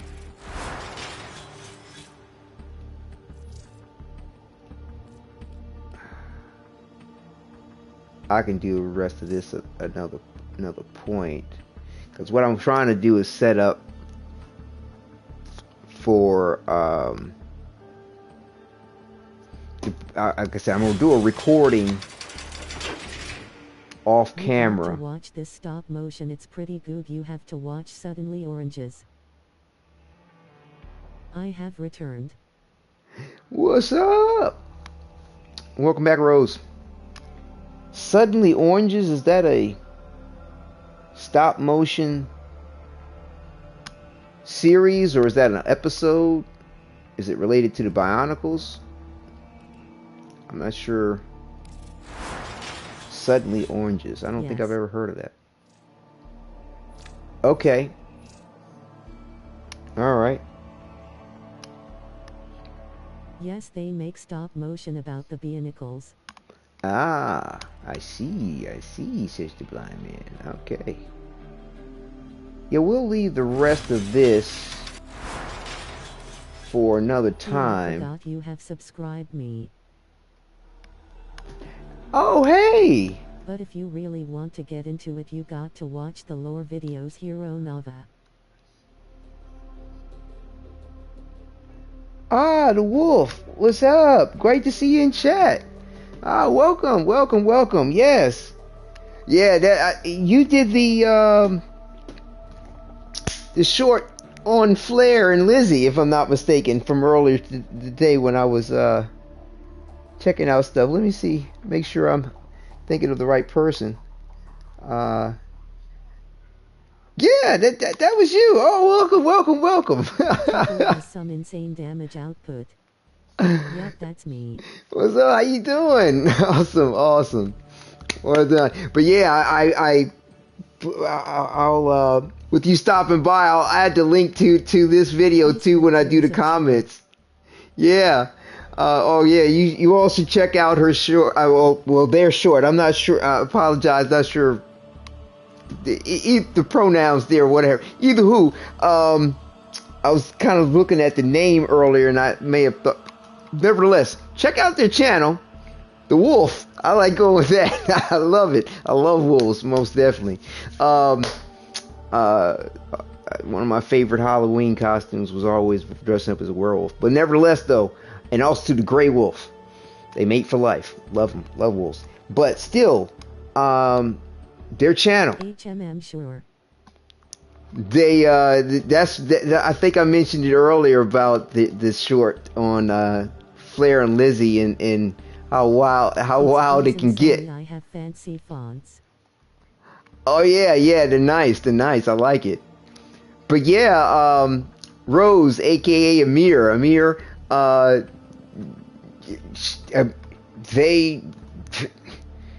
did you say you got to the top good endings for all of the new Hex as well, or rather, the new Gemini members? So I don't know if you all have that in common as far as achieving that pinnacle with the Chem chats, but that's really nice as far as what all's involved. Cont'd is the brother of Montanui. Oh, okay. I'm gonna take a screenshot of that too. So when I get the out, or well, as much as I can with Flare being bugged. Right, yeah, I mentioned that to the viewers in chat too about how technically they're like you should wait and don't go past what was it associate, because they got issues with him, and so oh, I need to do this one. Okay, we'll do this one too. Alright, that should be the last one. Okay. I might want to do this too. Yeah. And I'm kind of like, sometimes with the games, like I like to be on the content when it first comes out, and then at the same time, I kind of don't mind if I'm a little behind on some of it because of, the bugs, the glitches, the this, that, and the other. Like, I mean, I was super happy to be a part of the whole 1999 when it first hit and enjoying everything right off the bat. But then again, like, I got used to something that wasn't going to be there later, which was like being able to change our drifter style however we might want, whenever we might want.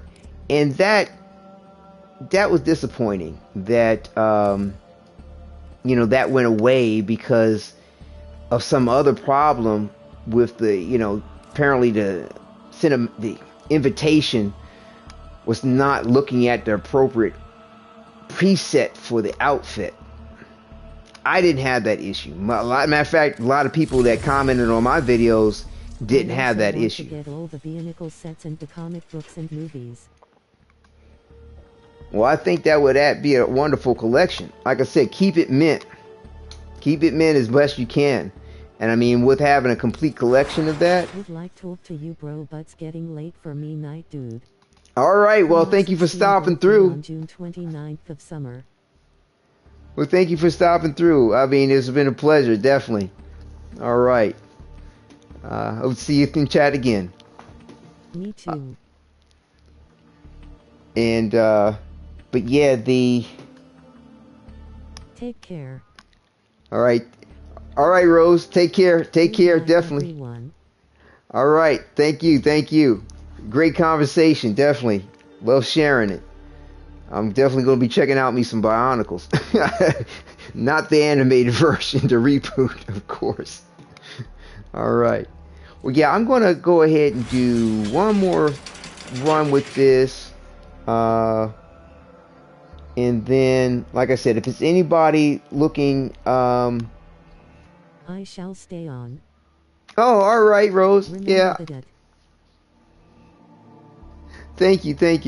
Yeah, if like I said, if anybody's looking to have an Omni Forma Bundle, let me know. I'd like to gift one out. I had three Omni Forma bundles. Get fashion figured out for the protos. I can't get fashion figured out. How do you mean? What part are you missing for it? What, as far as what, the new ones, or just the protos in general? Oh, I remember they said another thing too, that you could remove Kaya's backpack now. Anything I try to mess with, it just looks weird for the Protoframes in general. Oh, as far as like the as far as adding accessories and things like that to them? Is that what you're referencing? Because I can understand what you mean by that. Because wow, you can take her reactors off? Yeah, colors, accessories. Yep, I get you. Yeah, no, it because their outfits or the skin is so. My favorite Bionicle YouTuber is streaming right now. The name is Callan Love. Oh. Also, so copy Warframe colors. It doesn't actually do it for the new ones. Oh. Yeah, I mean, depending on what the texture is, the colors can map to it differently. And yeah, it can be a bit awkward. That's interesting. They allow you to take off the chest piece. All right, Quentin. It was a great conversation. Just white for the add-on, not red or black or anything. It's just white.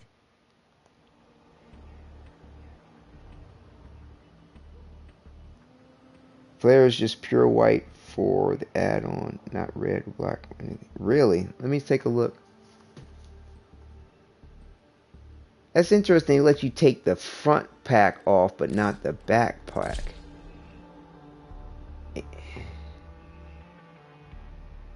Huh. That's interesting.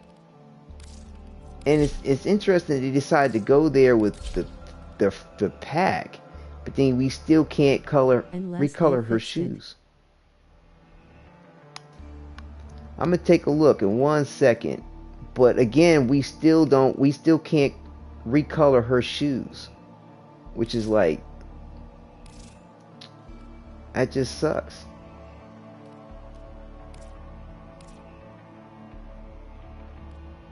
Hold up. Yep, let me move my camera. That would help, wouldn't it? It was done already, I missed it. Oh, okay. So when you say that they broadcast Bionicles, it copies the proper colors for attachment. Gemini skin doesn't. Alright, hang on 1 second. Let me go to Flare so I can really see what you're talking about. So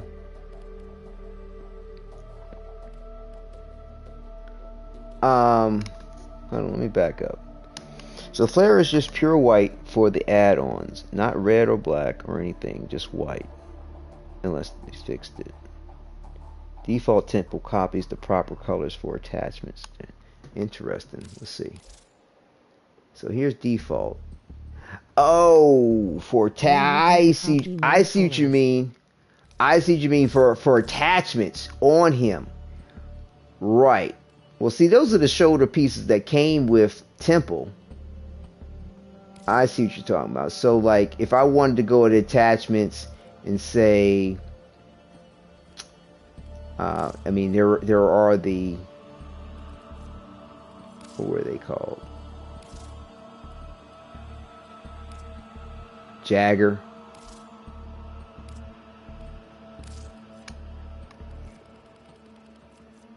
So you're talking about just how the colors map. Just hit copy main and see the color selection it picks for it. Check, will do. Yeah, no, I've seen that before too. It was like that with Velimir. I put an attachment on his back and then I saw some kind of brown color and I was like, there's nothing brown on his outfit. That was in that birthday broadcast. Wait a minute. Let me just hold on. Let me do it this way. Yeah, I know they'll have some awkward stuff like that, unfortunately. Oh, that turned out all right.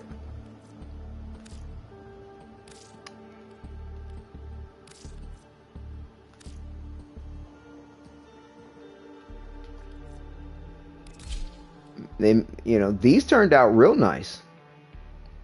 These turned out real nice.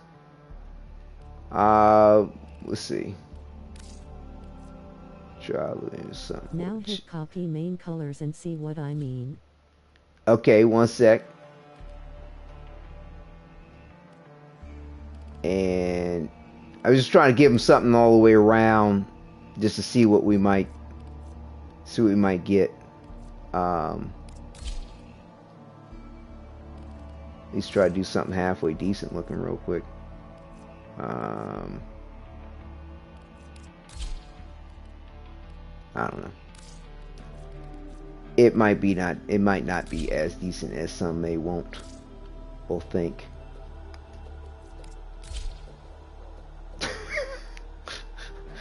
I don't know if we need to do the bunny ears. Okay, so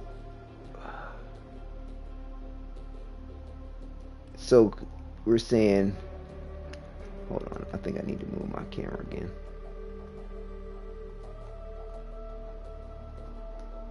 So they say copy main colors. Check. Oh my god. They need to do something about that. Oh, that's terrible. What?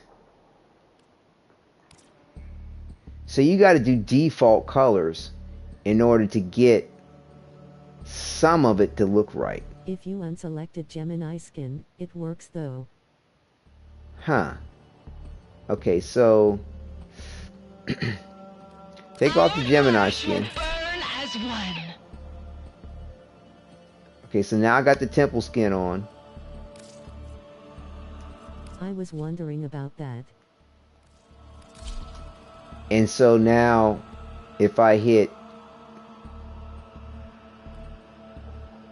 hold on, attachments and do copy main colors, it works. Wow. Interesting. And then you can go back to the temple skin, select the Gemini skin, and now everything looks right. Interesting. Thank you, Rose, for pointing that out. That's fascinating. I think you helped me make another short. Put out the news that if you equip attachments. So that's what's going on with Velimir too. Right.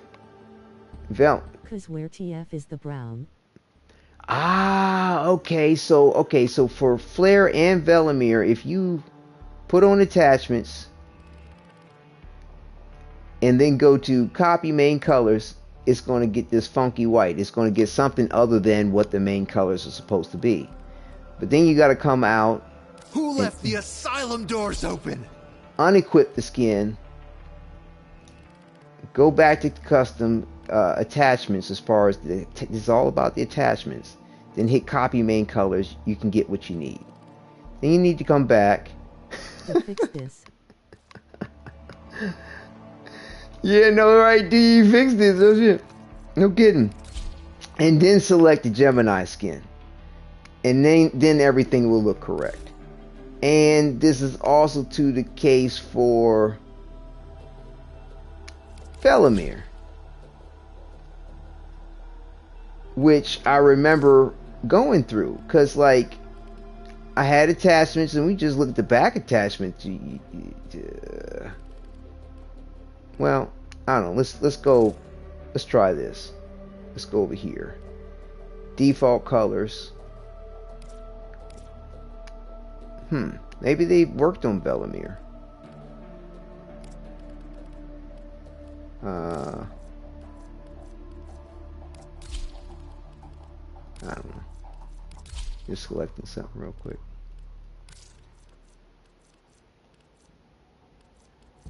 So let's just see. I don't know. Something. Any old thing.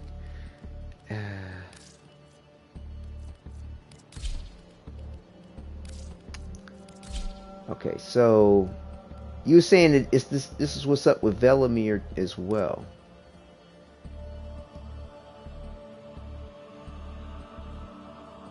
Yeah, this is an interesting color that's in here that I'm not sure what it's drawing from to give you the color.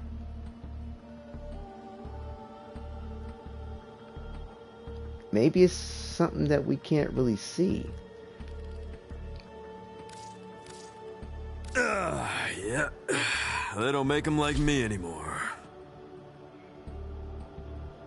Oh, is it drawn from... Minerva and Nova are the same.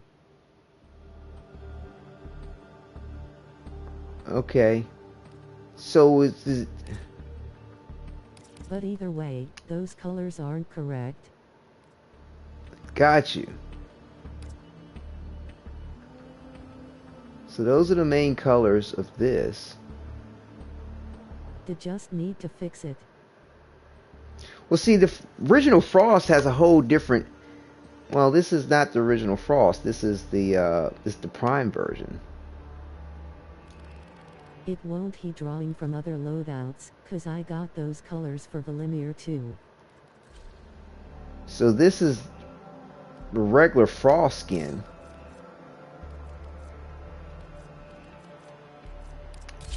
Regular Frost helmet. If I go attachments, copy main colors. Like, I don't think... Huh.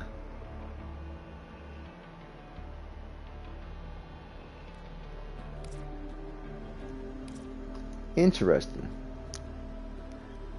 I think it has everything to do with Brian Go Boom.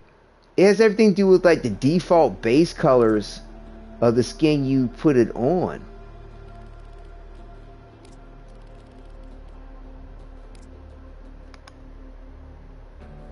That's so weird.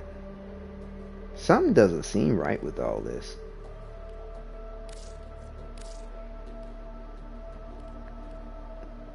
Cause like typically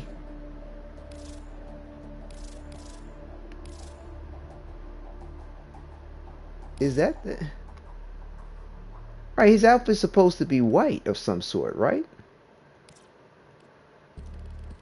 And the attachments just give you what the it's the attach I see what it is. The attachments are giving you the main colors of the Warframe. I'm using Frost Prime, and these are Frost Prime's default colors, not Velimir skin colors. That's what's going on. Does that make sense, Rose? With what you were dealing with? I believe, you know, it's not giving you... How would that explain flare though? It wouldn't. Other than the fact that there is only one flare. There's one temple, rather. Whereas we have... Frost Prime though, and it gives me those colors. Right, it gives you those because it's Frost Prime. It's drawn from Frost Prime instead of regular Frost. Temple is only one temple. There's no Temple Prime or anything like that. I don't know. I'm thinking that something's just definitely off. I mean, it's just giving you some milky white, which makes no sense for the flare. And this just looks terrible. But the only way to have it look halfway decent... Daddy's home! ...is to do that.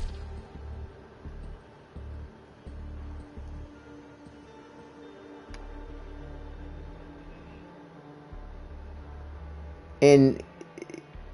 okay. There's something funky going on here. Something funky is going on here. And I'm not sure how to spell it out. But that's the... hold on. What does it look like in the marketplace?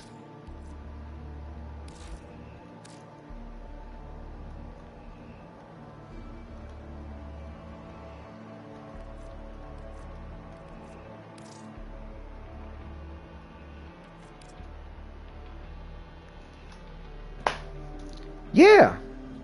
Yeah, that, you have to just equip the default frost skin in order to get the frost colors. If not, you're going to get default frost prime colors if you're using default frost prime. Huh. That's awkward. Like, I don't remember having this issue with the original Gemini skins.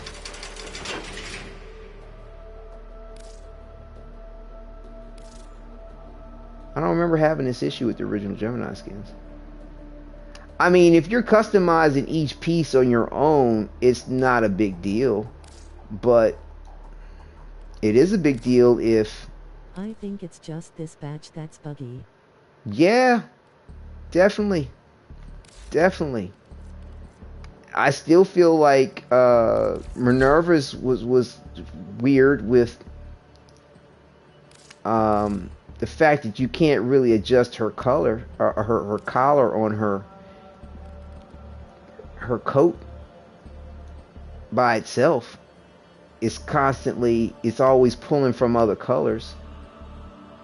And did they adjust this too? Let's see.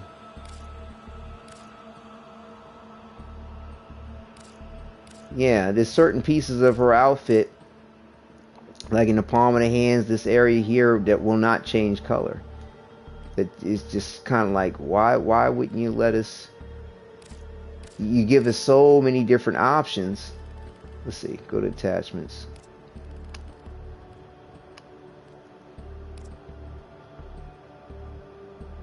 Yeah, you give us so many different options, but yet then they won't let us change certain things that you would hope you could be able to change. It's so strange.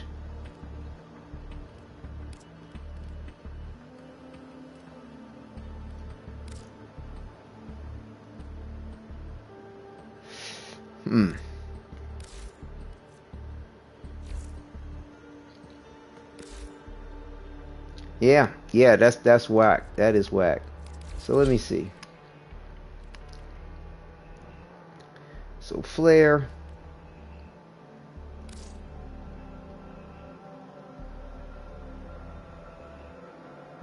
If you have the flare skin on, and you put on the attachments, and you go to default colors. Let's see. Attachments, default colors. You'll get your default colors, but then if you hit copy main colors, it comes out white for some bizarre, strange reason. And the only way to get it back, because you can't do it with your attachments, copy main colors, doesn't work. You can do random. You can go back to default rather, and you will get, because this is Flare's shoulder pieces, so it seems to want to copy the default of that color scheme, because it's Flare's Jagger shoulder bolts. But like the Embolus leg rows, they don't show up like that. So you actually have to come back out, go to the skin, choose temple, go back to attachments, copy main colors. That's the only way to make it look right. And then come back, go tech, choose the flare skin, and that's how you can get. I found this Bionicle fan amazing 3D animation. Wow, looks rough. just like Bionicle Mask of Light, the movie animation. Cool.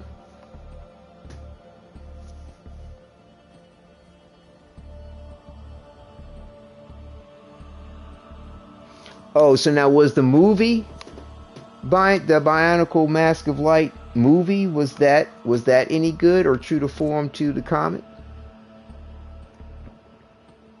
Thanks a lot there, Rose, for hipping me to what's up with the the skin issue. Velimir and Temple are the only ones I can't understand fully for that color thing.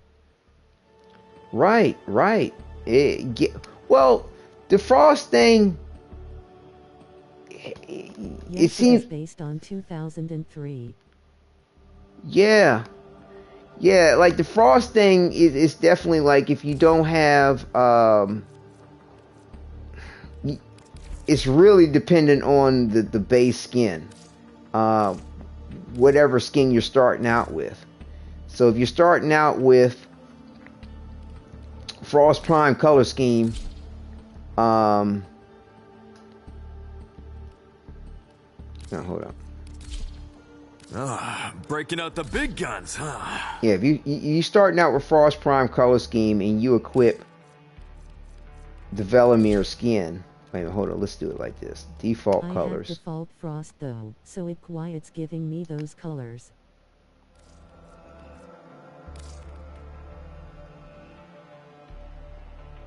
I don't care who started it. Really?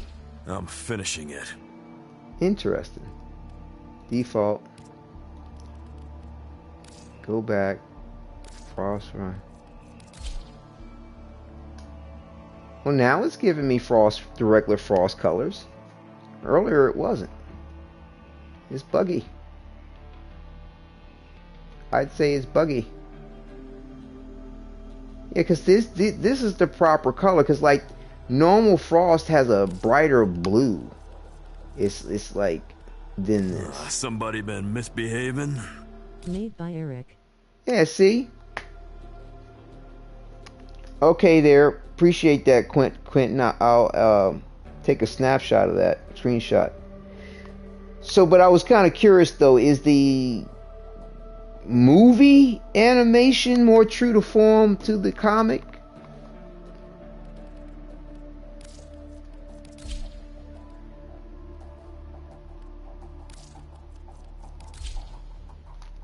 Well, it's looking right now. Maybe it has. Tone it down because it was too violent still. Oh, interesting. You know what, Rose? I've seen an example of this problem before. I've seen the example of this problem because, like, this preset didn't look right, and I had to go through all this extra trouble with the skin. Let's go to work. I've seen this problem with the Drifter, with the presets. Because like with the Drifter and the presets, I have as many presets as you can get for my Drifter and the outfits. And so it's like I go all the way to F on the presets. And so what I'm saying is that Professional TikTok Bionicle info lore dump. Okay, cool. So what I'm saying is when I go to my Drifter, whoops, that's not it.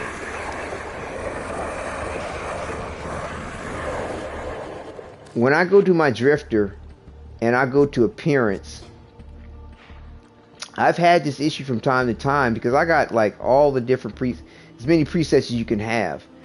I've seen it where sometimes a preset did not take the colors of a certain of what I was trying to do the same as the other presets. I've seen this before. I've seen it before. And I'm thinking that I hate the way this looks on the back of the neck though, man. Like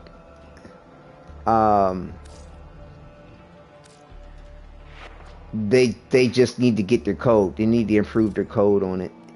But I've seen something similar to this before. Because like I said, like, when don't go easy. My preset B does not act like my preset C.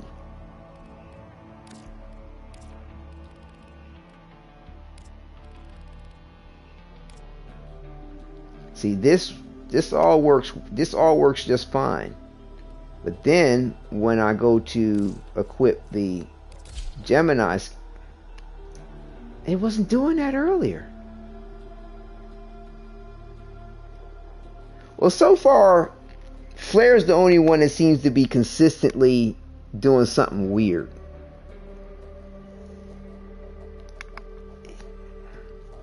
I don't know what's up. I think they're having some memory bugs with things. I don't know what's ever started it, but it seemed like they were having issues with presets for certain people regarding the invitation. Flair is just buggy in general. Yeah. And now we're having weird issues potentially in the presets. I blame Lizzie. Ha ha ha. That's, I'm sure Lizzie appreciates that.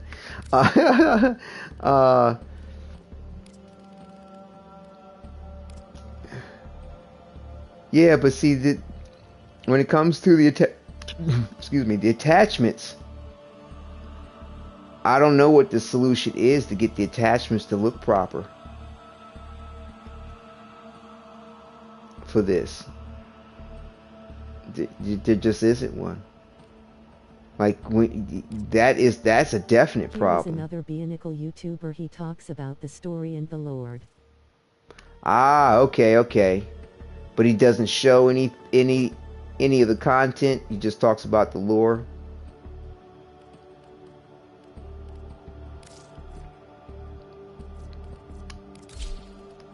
Let me see if this preset handles this differently.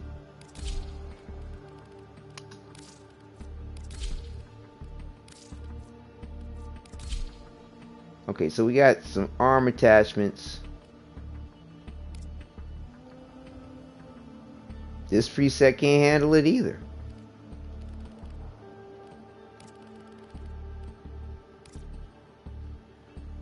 I mean, it's just... wow. That's rough. Man, if they were my main and I was relying on trying to have some attachments, that would suck. That would, oh my gosh, like, oh.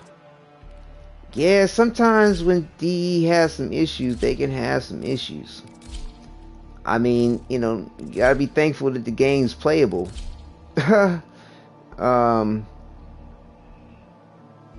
You know, it's playable.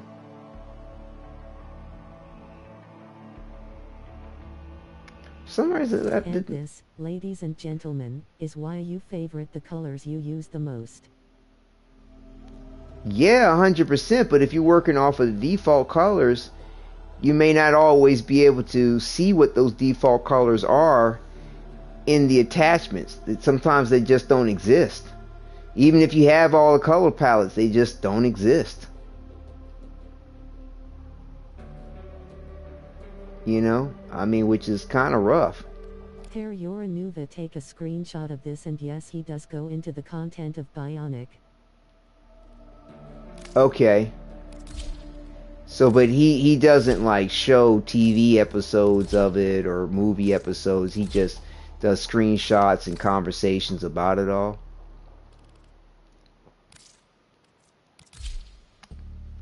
If I'm not mistaken. Oh, he does, depending on what kind of video you're watching. Check. Okay, cool. Oh, he does, depending on what kind of video you're watching. Alright. Well, that is an interesting predicament we are in with these Gemini skins, and that is unfortunate. Yeah, I mean, I know DE, you know, they this is all their own from the ground up. I mean, their game engine, everything is their own. And you know, although what's interesting is they helped design, I believe, the real engine to begin with back in the day. But this is their own, all their own creation, and they can have some issues and some quirks.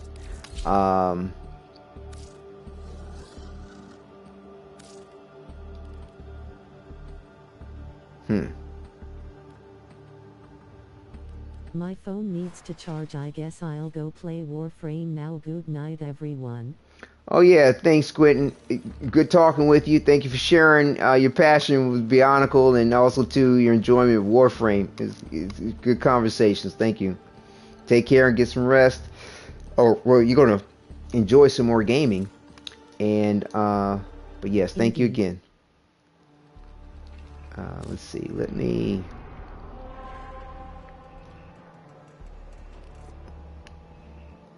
Wait a minute. Let me just double check.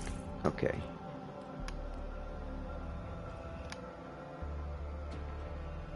Right. Okay, cool.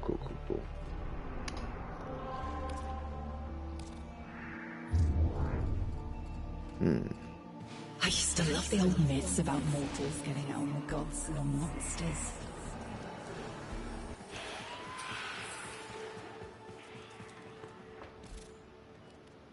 Where am I at on this bounty stuff lately? I finally figured out fashion for Flare. How do you mean?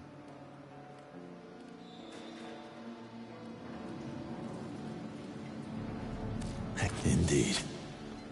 As far as like what kind of colors you want to give to it, or I got something that looks good. as far as your colors, got you. You gonna post anything on your channel?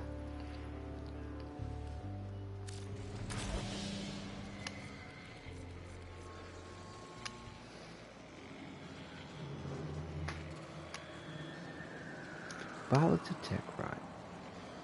Colors, oddly enough, were perfect, just the add-ons.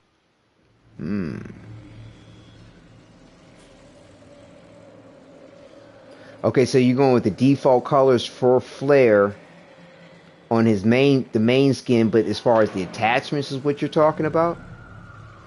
But I was able to get the attachment colors by going to the regular Warframe. Or are you talking about adding some different colors to it? If you are doing the bounties, would I hop in?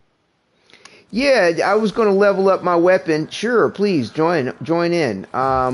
Did you mind doing Steel Path, or did you want to do normal? I mean, it doesn't matter which one. It's okay, because, like I said, I pretty much did what I wanted to do.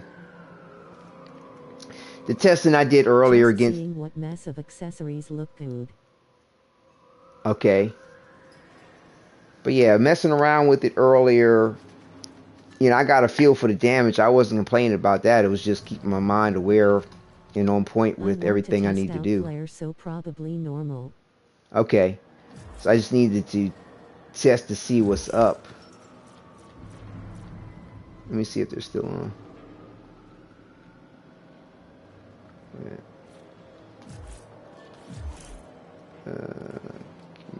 Oh, hold on. Send an invite.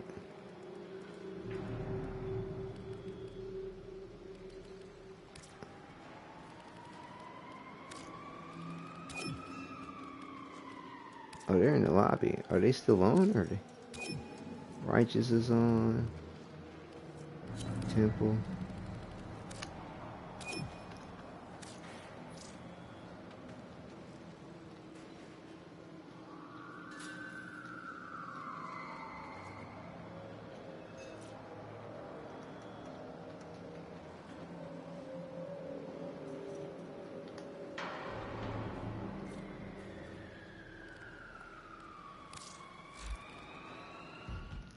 Oh, there's Rose Desi, aka I realized Amir. for protos, I prefer less. The whole less is more.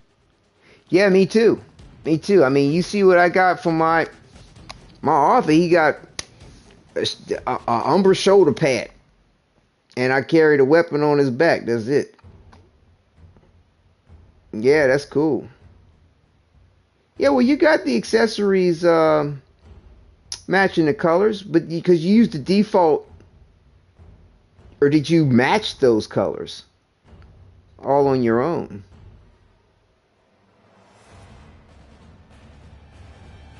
Cool. Nice.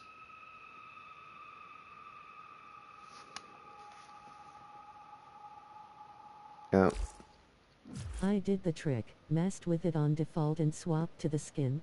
Smart. Yeah, that works. Normal.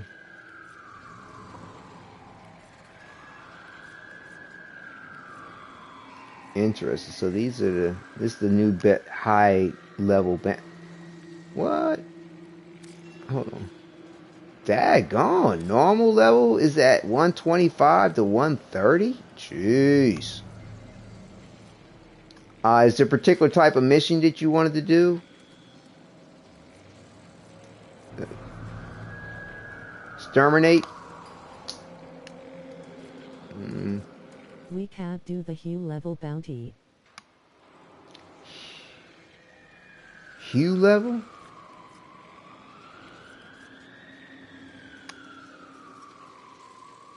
I need to farm the antiviruses. High level, autocorrect. Okay. Yeah, volatile is that for the volatile Techrot is where you get that stuff? Correct? I think. Yeah. Okay.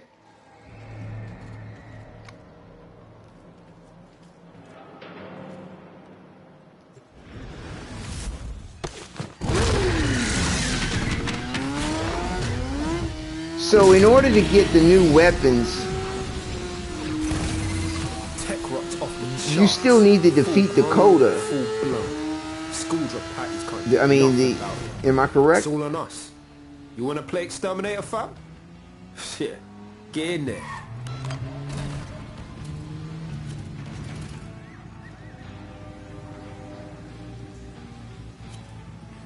Yeah, taking down the coda gives Yoe the recourse to buy the weapons. Right, so you just can't play a mission and get what you need. And a lot of cool loot. Ah, okay.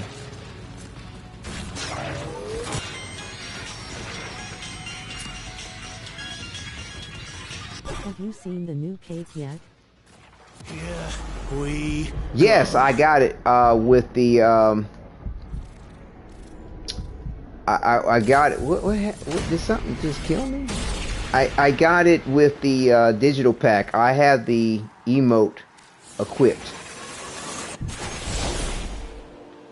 So yes, it is very cool. Very cool indeed.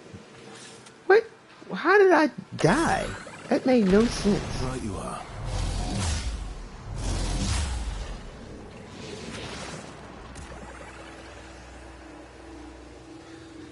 But yeah. Oh, it's just an irregular exterminator. Are you set there, Rose?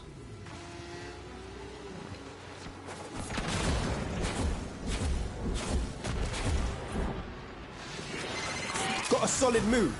Abandoned supply cache. Now listen up. If you get close, it'll clock you and start a countdown. Bust into the cache before it's smoked. See?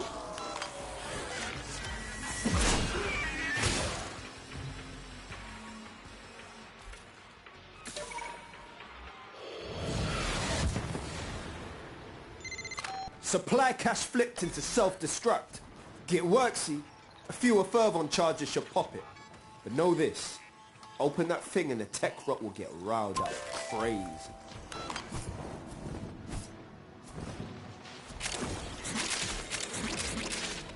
Let's see. Supply cache, self-destruct, use Elferon charges.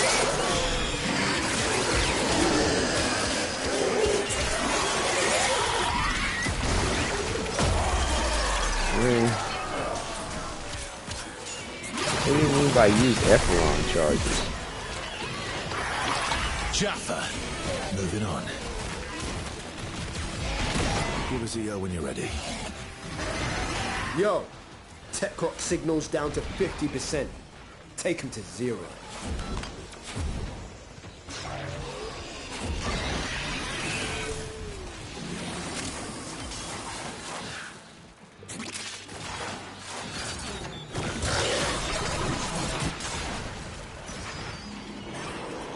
Take a look.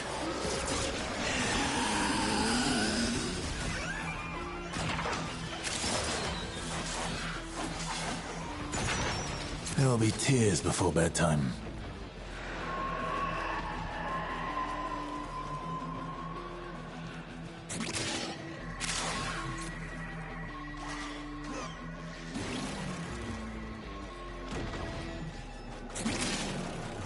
The heck is an Ephron charge? Techrot's proper pissed off. Hitters coming out of every nook and crook. I say, let him come. It's like I see some kind of loot on the screen. Oh. Marking the map. How can I? New waypoint. Go. Okay. Check your waypoints. Okay, now why won't it put a waypoint down again? Oh well, there's a Iotine sculpture over here. Someone check this. Iotine sculpture at 1. If anyone can hear me.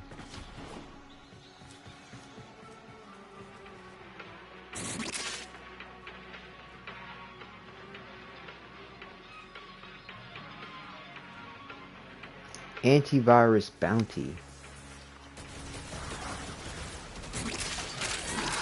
And what did he mean by antivirus bounty? Do you see this, Rose, as far as what they're asking for? Antivirus bounty. Techrot enemies explode on death. What do you need to do to accomplish that? It's what you'll need to complete, but the explosion one is just a passive. Over and out, fam. Job's a good one. Nice one. Oh. Huh. Interesting. Okay, so it automatically completes when you extract. Okay.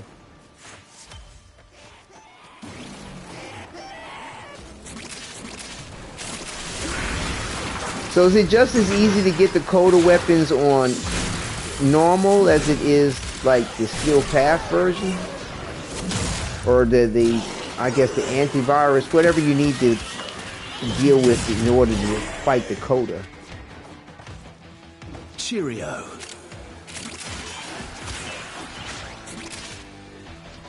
I mean, it doesn't look like you'd want to mess around too much, even on normal mode. But, you know, if you're not careful, they take you out.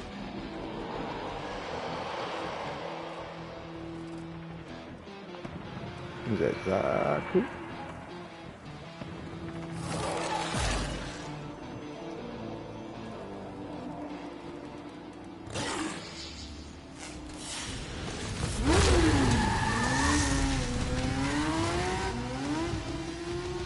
And so you're trying to farm the these things here.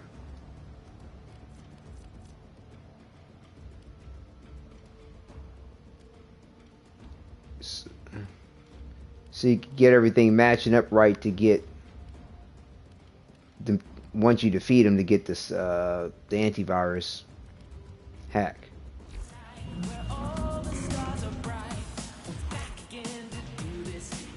The high-level bounty is the only way to get the antiviruses, and it rotates between the bounty, what you need to complete and such. Oh.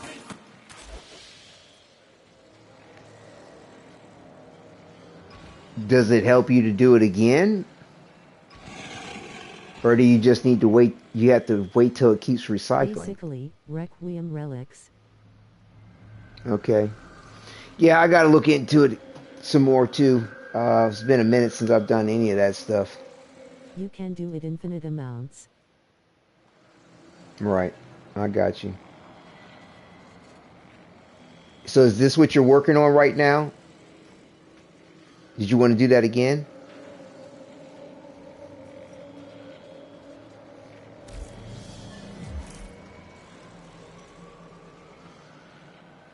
We can do it again, yeah.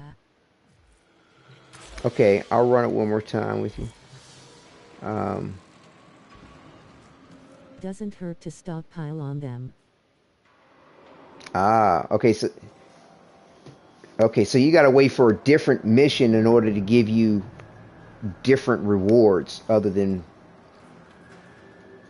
what we got last time. So they're going to keep giving you the same ones of these each time you do it? Threat blocker and soft safe until the mission changes? The rewards are the same, just randomized, like the relocks. Okay. It's different each time. Okay.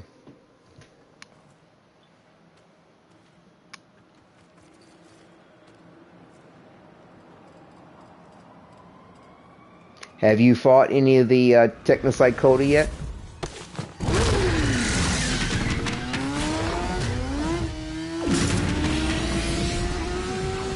Oh yeah, it's insane. It's very difficult, even on normal mode? School drop patties can't do nothing about it. It's all on us. Fun insane. And when you say fun insane, is it difficult to defeat them? Or just kooky? There's times where it can I get one shot. Oh wow. On normal mode. Interesting. I could murder It's hectic, chaotic, not too difficult. I got you. Well, that's good.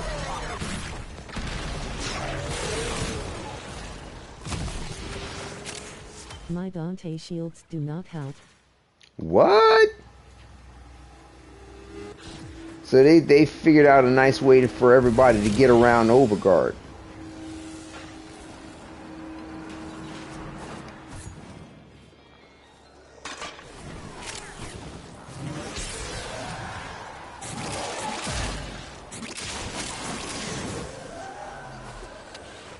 Okay, so we still have the same passive bounty. Got a solid move. Abandoned supply cache. Now listen up. If you get close, it'll clock you and start a count. Yeah, they delete overbit somehow. Before it's smoked. See? Yeah, I mean, it's interesting. Supply cache flipped into self-destruct. You know what? Get worksy. The way certain things kind of become a meta and the way people constantly want to gravitate to it. It's like, didn't you learn your lesson last time that shit's not going to last? Yeah, I mean, in my opinion, it's kind of like they're going to give you it's only going to work but so far, and you got to go back to the basics, which is kind of like, I mean, in my opinion, what I've always worked with since Jump, where, you know, I'm not relying on this, I'm not relying on that. Half the time, I'm not even trying to play with the shield gating thing, because to me, it's a little bit kind of unreliable and unnecessary, you know, not necessarily as predictable as I like to have when it comes to trying to rely on something to survive with. And then, you know, you're playing a game, you get used to, you know, because high shields used to be a thing back in the day. And then shield gating used to be a thing back in the day. Oh, go into a mission with five shields, you know, and then, you know, then that changed. And now, you know, shield gating, I mean, excuse me, Overguard is the thing. And now all of a sudden, no, Overguard ain't shit. You still going to get killed. And it's like, well, like I said, if you go back to just the basics of good defensive, offensive tactics, you know, knowing your enemies as best you can, having things set up for you to be able to return life. Okay, still got battery life on my headset. To yourself, you know, be able to recover energy. It's simple enough to do, just don't rely on it in that one fight. Yeah. Well, I mean, like I said, each their own. It'll, you know, as long as, oh, excuse me, there's a way to get through it. You'll get through it.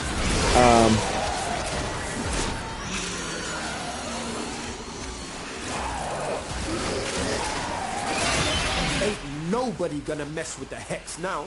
Not Scaldra, not Techrot. You feel me? Now extract yourself. Do not even start. It's much better to do the boss lich fight with others. Oh, okay.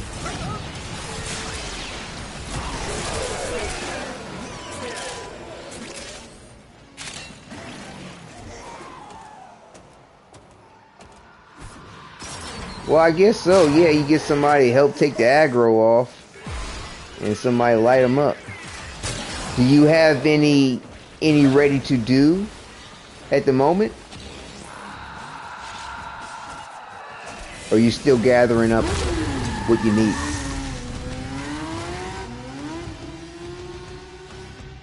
And also, too, I was kind of curious, if one person gets it, did everybody on the team get it? I just started a sister. Okay. Now, also, too, if you're all in a team and one person defeats the Lich, does everybody get the reward, or does everybody have to go over to the Lich and apply the same antivirus? Are we doing this again, Rose? I actually wanted to try to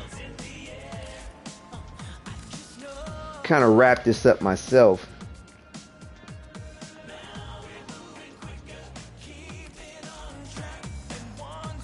During the Lich fight, I mean? Yeah, like during a Lich fight, like, does everybody have to go over to the Lich and do something to it in order for them to get what they need to get a weapon, or does it just one person defeats it, use the antivirus, does everybody else get the reward too?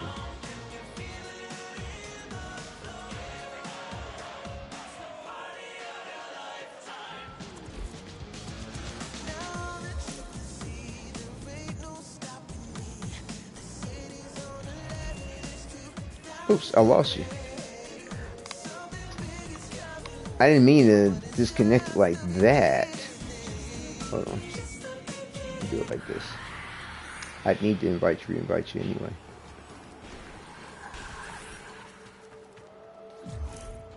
Because you can't stay in your group. When you get your Lich, it tells you what it drops. No more guessing and all that. Once you eliminate your Lich, you get your rewards. Okay. I just lost power to my headset. Like I said, it can't keep it plugged up. It will do this.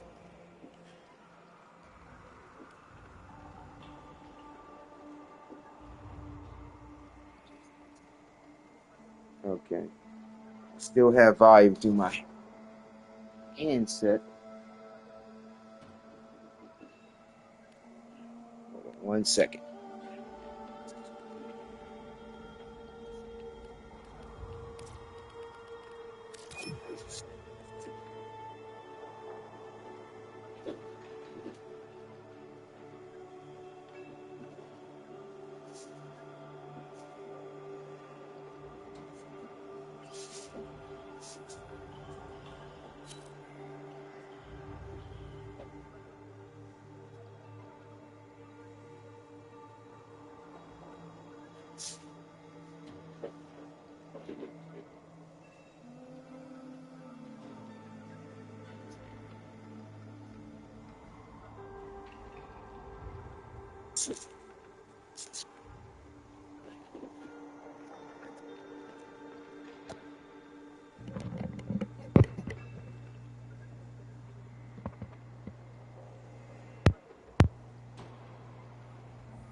Okay, hopefully this works. This is my newer Turtle Beach, but the audio quality wasn't as good as my older ones, especially when I was trying to record a broadcast. Is this muted?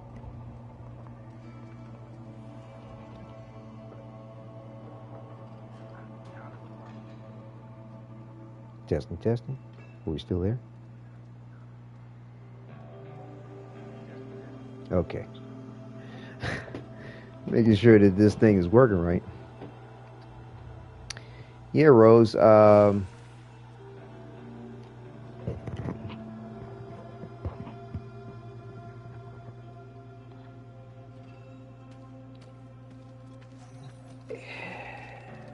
I want to try to finish leveling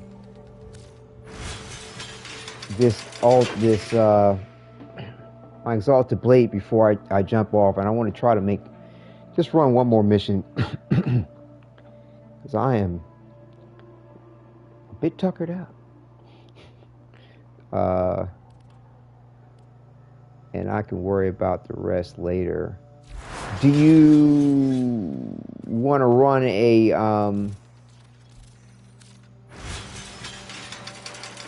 defense? Shoot, hold on.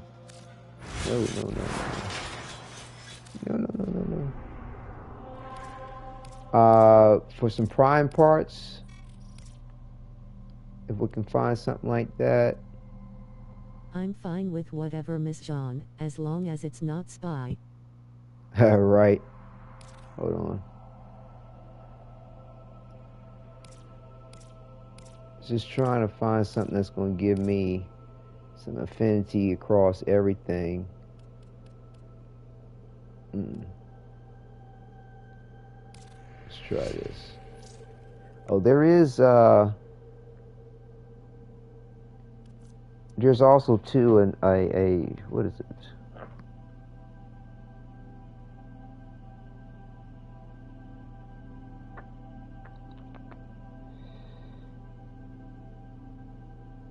Yeah, Hydron on Sedna is another one that a lot of folks like to do.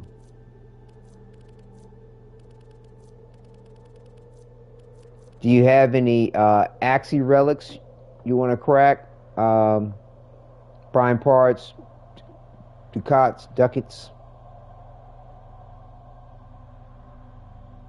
If not, we can try that Hayden. Not Hayden, but Hydron on Sedna.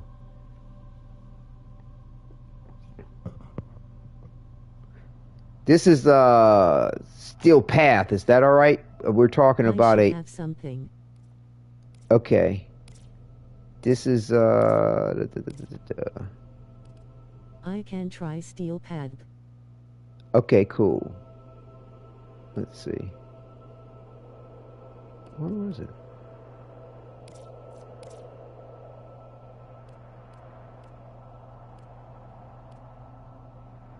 Oh, okay. Grenier or Infestation? Any preferences?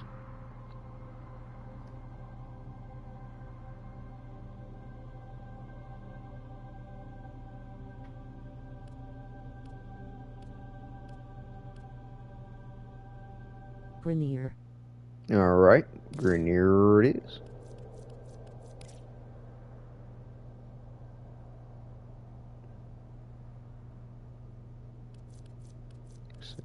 Do I have enough for the upgrade?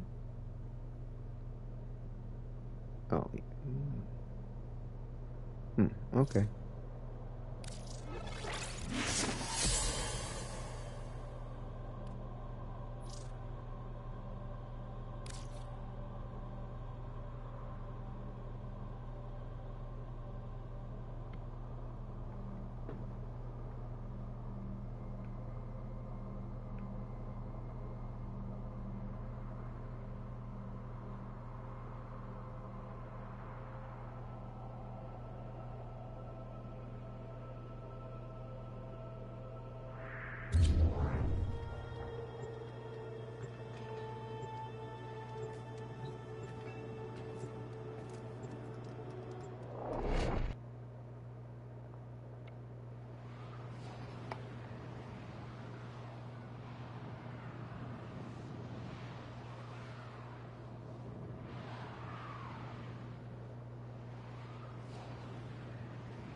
Yeah, it's kind of funny. I'm like, hopefully I got a good Their rage is vehement, their focus segment of this impressive. that issue with Flare All to put a warriors little short up There are void fissures in the with you area. talking about it, Use Rose. these But to like, crack open a I was relic. thinking about this the other day. Like, I really don't want to be known as that dude that's just constantly complaining 37% about that's okay.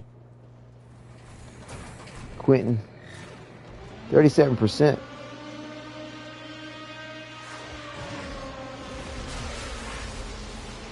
%37 about what, dear Quentin? Not sure what you're referencing. You found a fissure. Look out for Yeah, like Rose, I don't want to be like that dude that's like constantly complaining about stuff. You know what I'm saying? Like, Stay down. My phone. oh, okay. As far as your battery charge, got you. Open that relic. Yeah, my headset ran out. I had to switch to my older one. I'm not sure if it's acting better than it was before.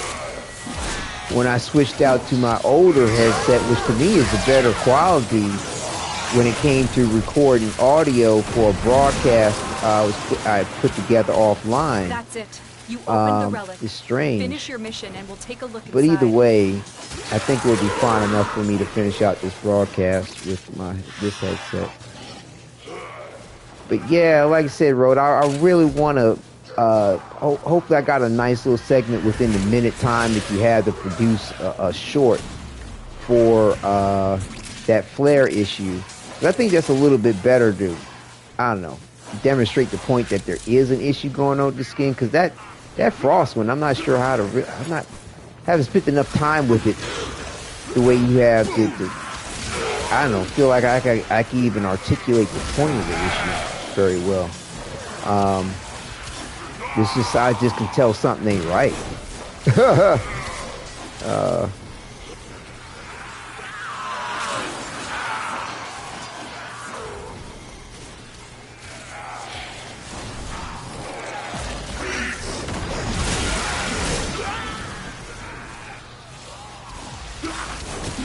I hear some heavy breathing going on, like there's an acolyte coming, but I don't see no acolyte. That is not, I can't go through that window. Boy, Protector Stalker. Where is he? He's dead now. Dropped him. I don't even know where he spawned in at.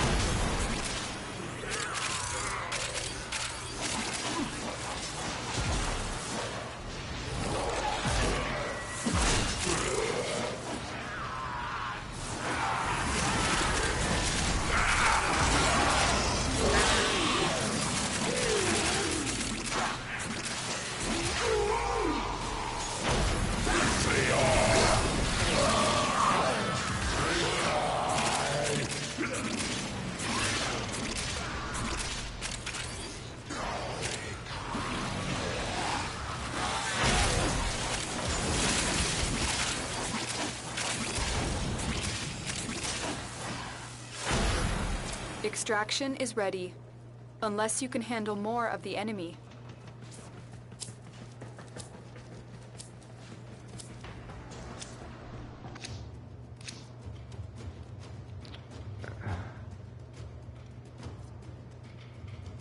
Man, that's that kind of, what?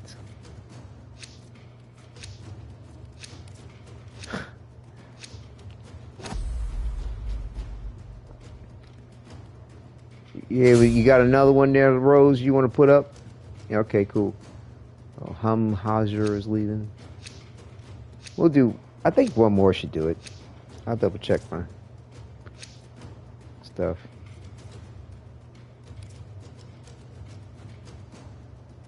I can't escape Grendel. How do you mean? As far as using them? Continue to defend. You will be rewarded. I found the issue, it was that weapons are rank 30 I cannot sell or delete. That's strange, Quentin. I hate that Warframe XD.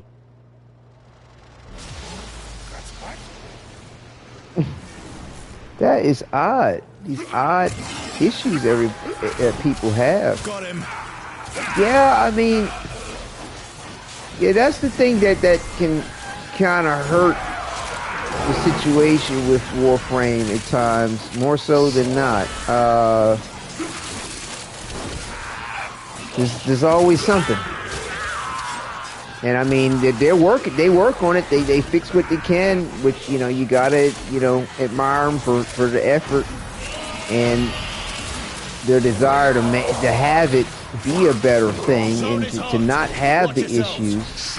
And you know, it's just that, you know, you gotta be, you find yourself in the situation of, okay, I need to be appreciative that the game works. Scratch one. And overall, and then I can play it, enjoy it, and like, I'm not going to have too much of a gripe about this one thing here and that one thing over there. And let me not forget about this other thing over there, and the list goes on. And just focus on the fact that the game overall works, you know, and just kind of bear through it. I remember back in the day, there were certain issues that I had with things with the game, whether it be a mod or something like that, and it never got fixed. And then, you know, it wasn't an issue anymore because the mod or whatever the thing was that didn't work stopped being a thing. You know, they changed the mods. The mod became obsolete. You know, the game mode or the weapon or the character changed because they nerfed or revamped the character. You know, I guess revamp might not be the right word. Reworked the character. That's the right term I was looking for.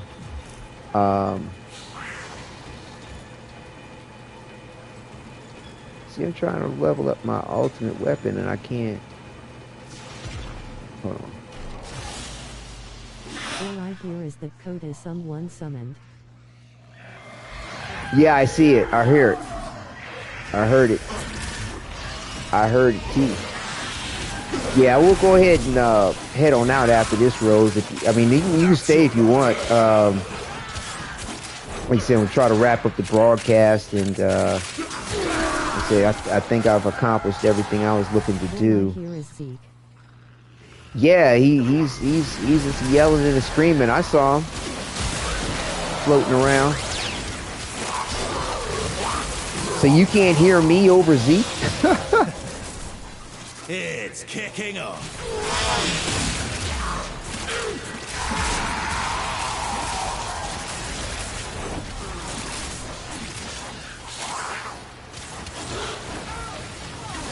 Like I say, I'll be honest with you, I wouldn't mind getting the rest of the code of weapons, but I'm most interested in getting that code of pox. And I'll be happy for until the rest of it comes, available. when it comes. Do you choose to leave now or continue fighting? And it's interesting how certain maps will have the textures of your Warframe skin looking different than others. Like,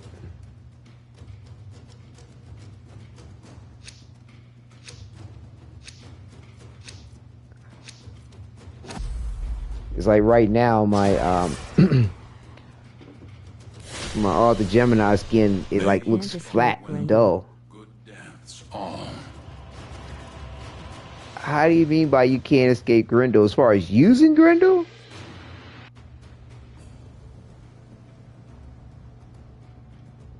Nobody's using Grendel, I don't think.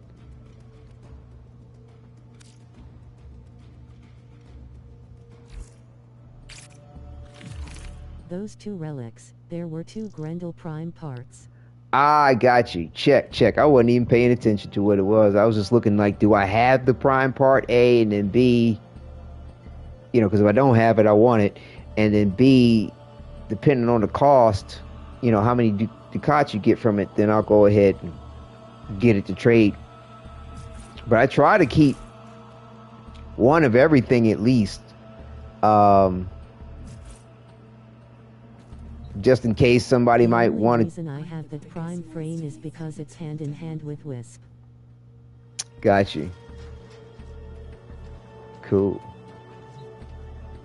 But yeah, I just like having in the way. As a matter of fact, I did want to go up to the relay real quick. Are you? Will it? That's not. Will it detach us from the group if I do that? Goes to show you how often I go to the relay with somebody.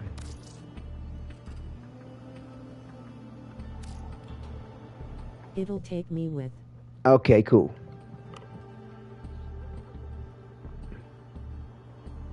Yeah, I wanted to check on Borrow real quick, and also to check on Teshin. See if he had anything I might want.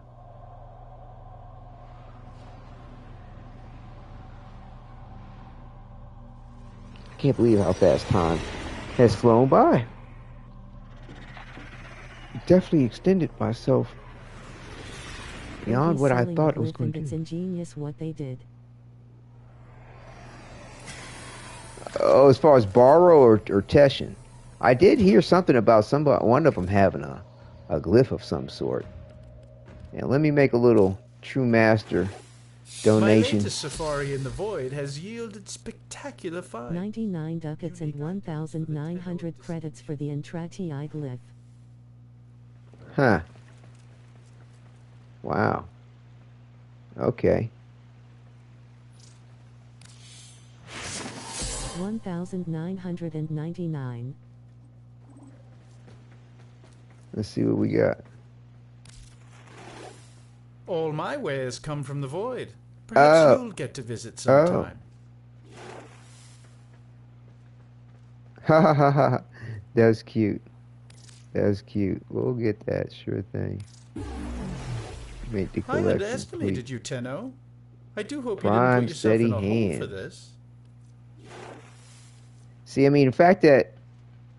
Oh, the Legion of Demos. See, the fact that, TennoCon, got the digital, and then, Borrow's coming. I'm not too worried about what I have the ducats for right now, ducats for right now. Because I know it's going to come back around. We'll have another opportunity to get everything that he has.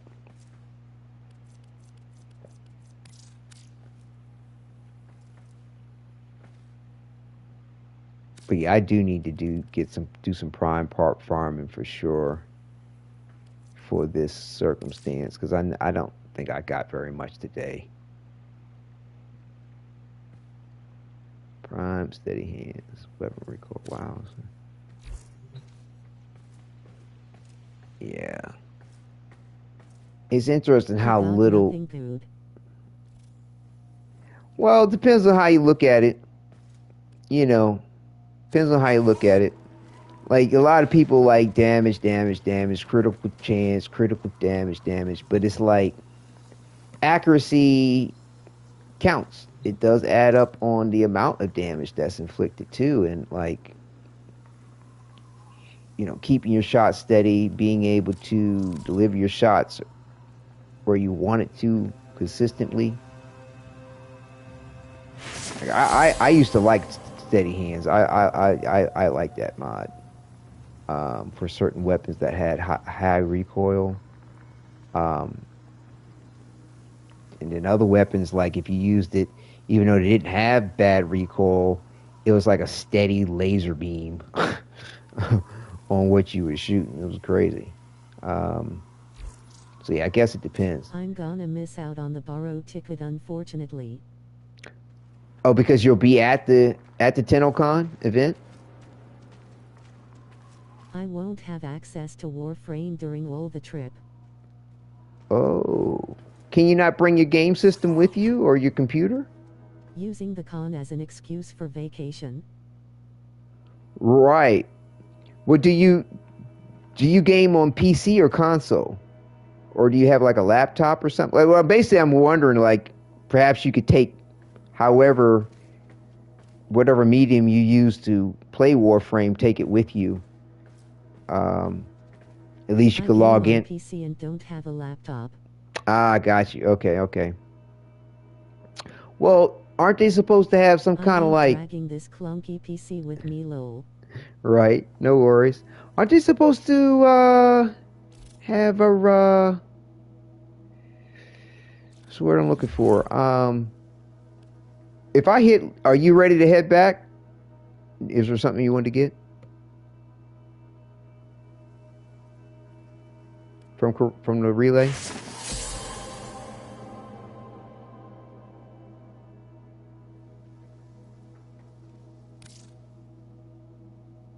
Can head back. Okay. Yeah, what was I going to say? Did it bring you with me? Oh, it broke us up from the group. Yeah, like I said, I'm about to get off anyway, but I'll send you an invite if you want to stop on back. But yeah, you will be missing out on. Okay, well, definitely get some rest. It was great to do a little team up there for a bit. Cool to see your temple looking good with the TennoCon 2025 signed Dana. Would that be too weird? And definitely thank you for hipping me to this issue with the whole temple thing. Like I said, it's good to be able to inform our fellow Tenno as to what's up and what's going on. At the same time, it's like, I just don't want to be that dude that's just constantly complaining about Warframe. And I don't think that I am, because there's a lot of things I love, a lot of things I'm thrilled about, a lot of things I enjoy. But at the same time, I'm like, yo, did you know about this? Like, it's kind of hard, it might be disappointing, but it's not, I'm not saying, yo, DE, y'all ain't, Just burped and tasted pitchy. There's a difference between complaining and pointing things out. I'd like to think so too. Thank you. Yeah, no doubt. Yeah, and I mean, like, even when things are kind of like I said, the biggest disappointment for me at the moment is the invitation, and even with that, I'm like, I'm trying to be I'm not trying. I mean, I am constructive about what all the options are we have for ourselves. At least I think I'm being constructive. Trying to figure out where did the issue start. Yeah, see, it still doesn't reflect what we wear, and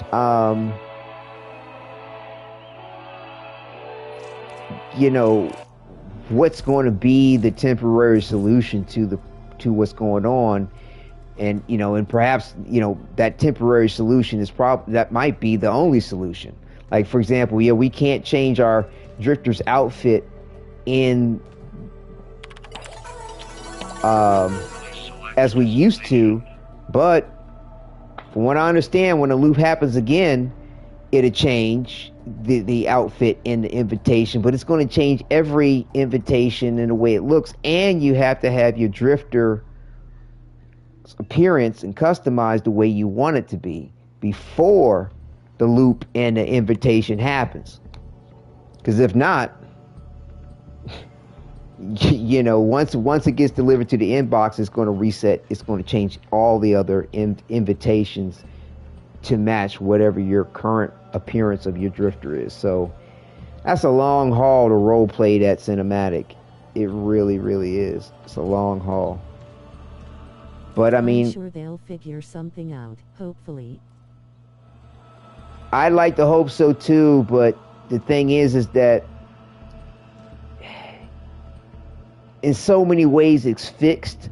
I don't even know if what I pointed out that we all used to be able to do was intended.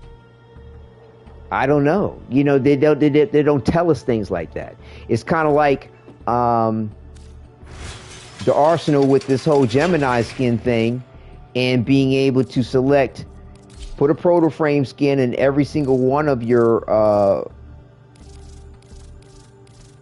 options. Oh,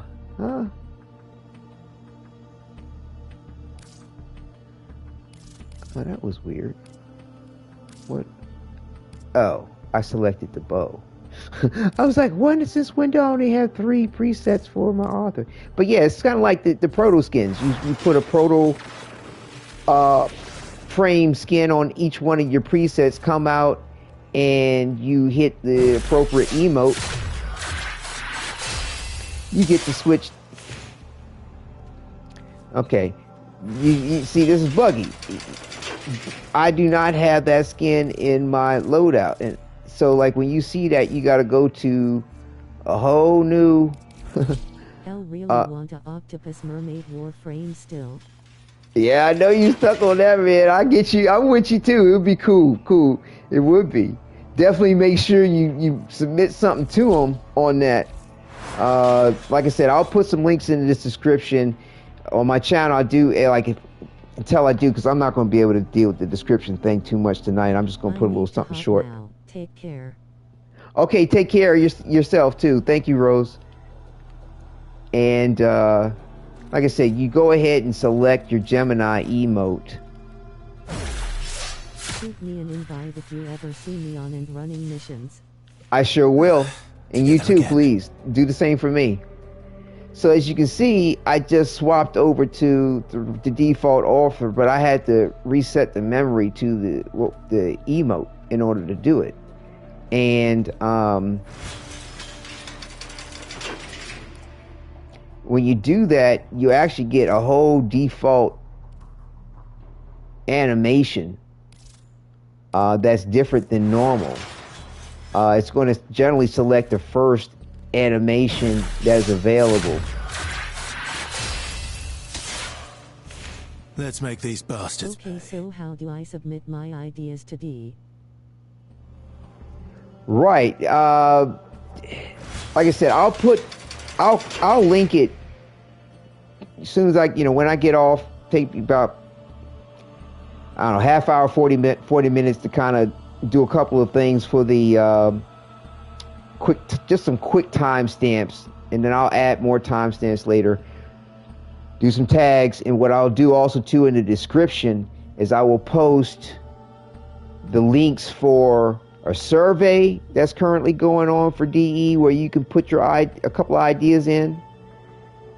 Then there's also to the fan art, where like Warframe forums, people put ideas there.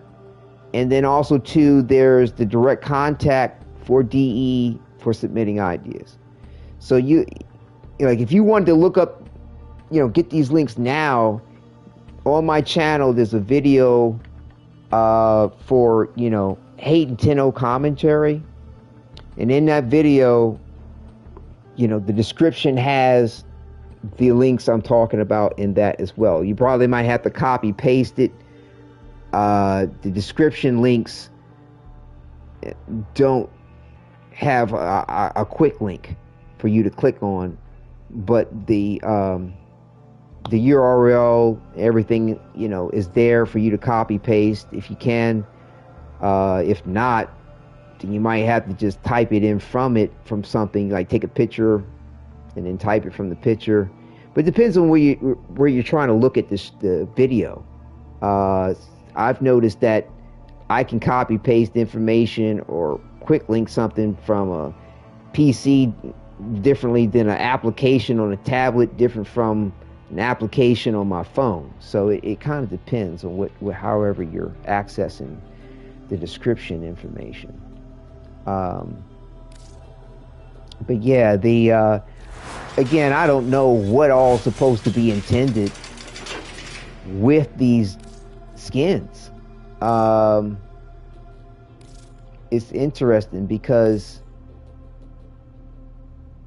like I said, I don't know if they don't stand a chance against us. We were ever supposed to be able to switch to a default Gemini skin the way that you saw me just do, or the default character the way I could by equipping a Gemini skin in each one of the presets. And it used to be like when they switched to that default, you would get the first animation set. But this time, I got an agile animation set, as you kind of saw the way that default author was running around, standing there. But yeah, this is what's supposed to happen. This is, I believe, the intended point of the emote, to switch from Shall we begin? a Gemini emote to the Warframe. But as you see, it's still buggy with the memory of it. And now it's giving me the default again when you just saw me switch it back to my Warframe. See? Now this is here true, but look, this is a whole different thing. He's customized, different stance, backpack, sword. That's not what you saw spawn in. So when you see that, you got to go in, like I said, you just select any loadout, go back in, then go back to whatever it is that you intended to want to use.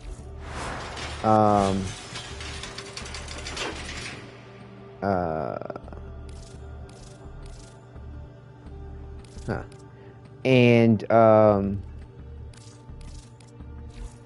you should be fine. So now when I use the Gemini mode, it's going to go to my first available Warframe.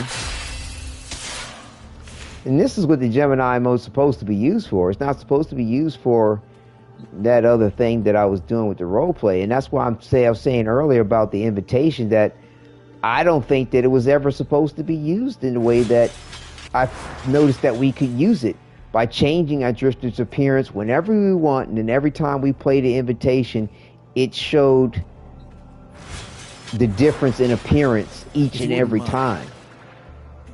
I don't think it was ever supposed to do that. Possibly. I don't know. So, this aspect of what we have available to us with the invitation giving us a different look for our drifter only when the 1999 loop happens, might be the original intent for it, or we just don't know. They're not, the devs aren't commenting one way or another what was supposed to be the circumstance or not. They're just addressing any issues where people can't do something or something isn't happening correctly. So being able to change the invitation each time, or change the appearance of the drifter each time in the animation, isn't a problem. That's a benefit. But people not being able to have the appropriate preset when, for the appearance options that they have, like basically people were like, oh, I want E, but F was showing up, for example, or it was going back to A, which I've seen the game do for things for person times. So they were like, well, we can't have that. That's a problem that people aren't supposed to have. So they made the fix, and now the invitation's on and change when you go through the loop, as it's probably intended. And the same thing with the Gemini emote. It's like, I think 9 out of 10, unless people start having a problem that they're upset about, and that's a big enough problem, we may still always have the ability to do what I did earlier by equipping the Gemini skin in each and every loadout, and then role playing as a default NPC, essentially, is how I look at it.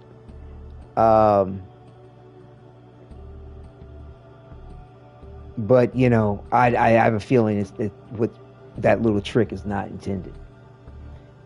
And but there is a memory issue with the emote holding on to your information, as you saw.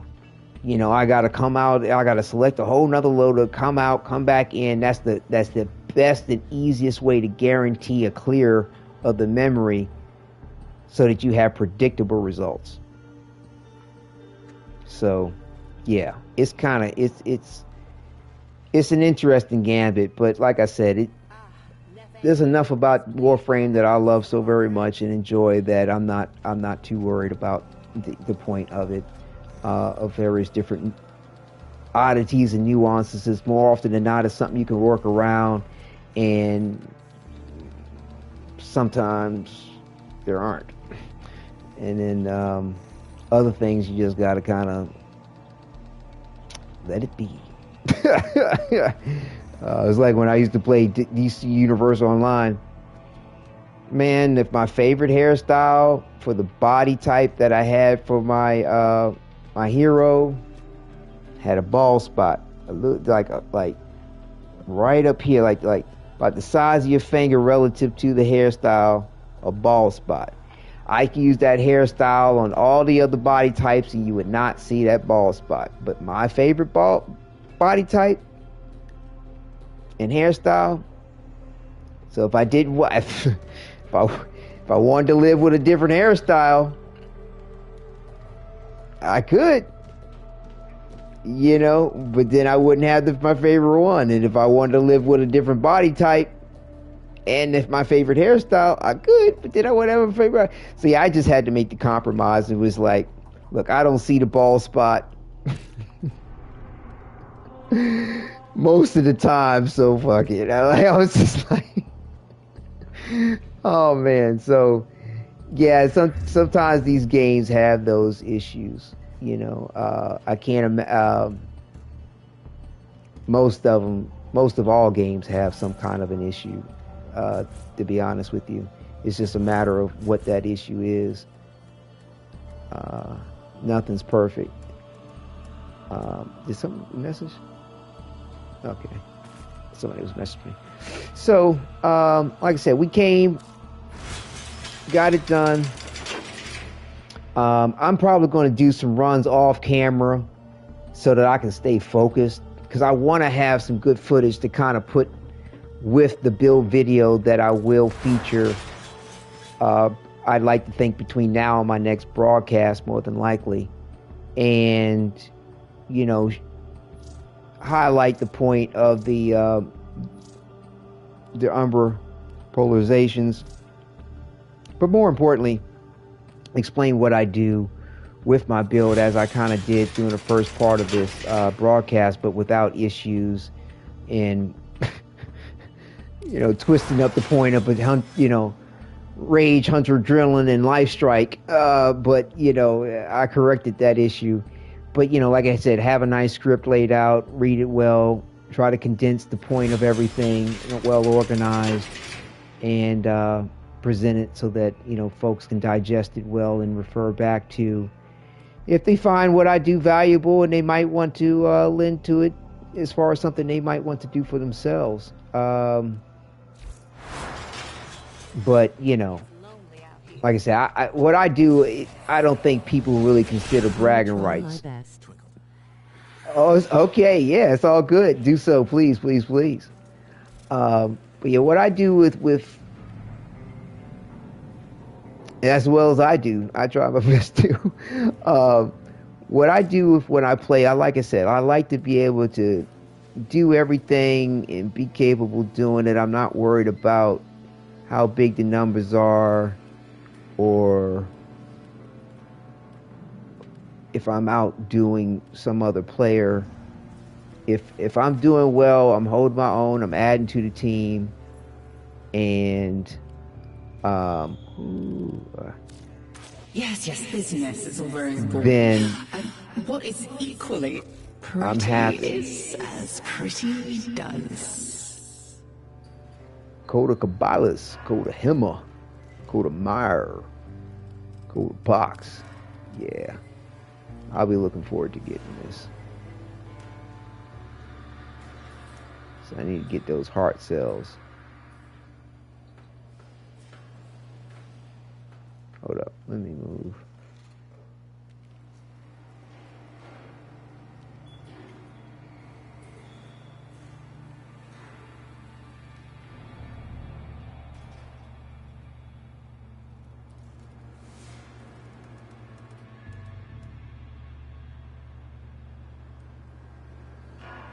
Okay.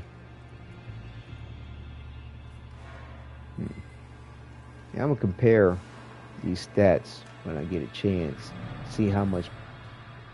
I mean, it's going to be a better weapon, hands down. But yeah, just off the base comparison to see what's up. If ever two are one, then surely we. Till Yes. later, darling heart. Yes, Lady Love.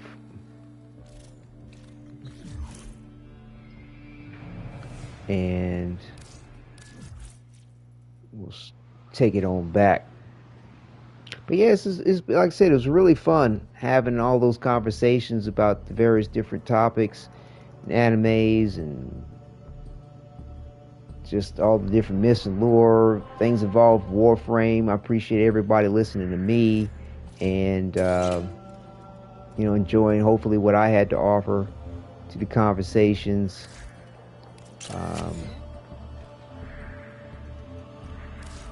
And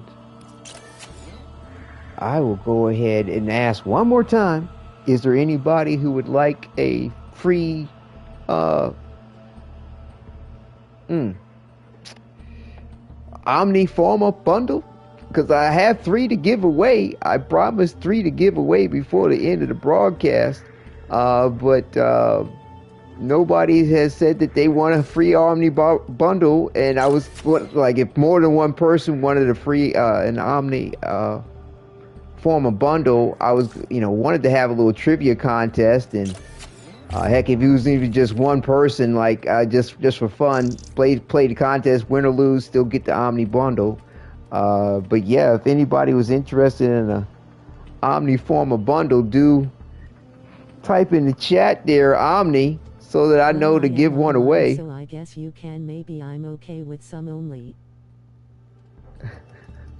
Okay. I don't know if, let's see.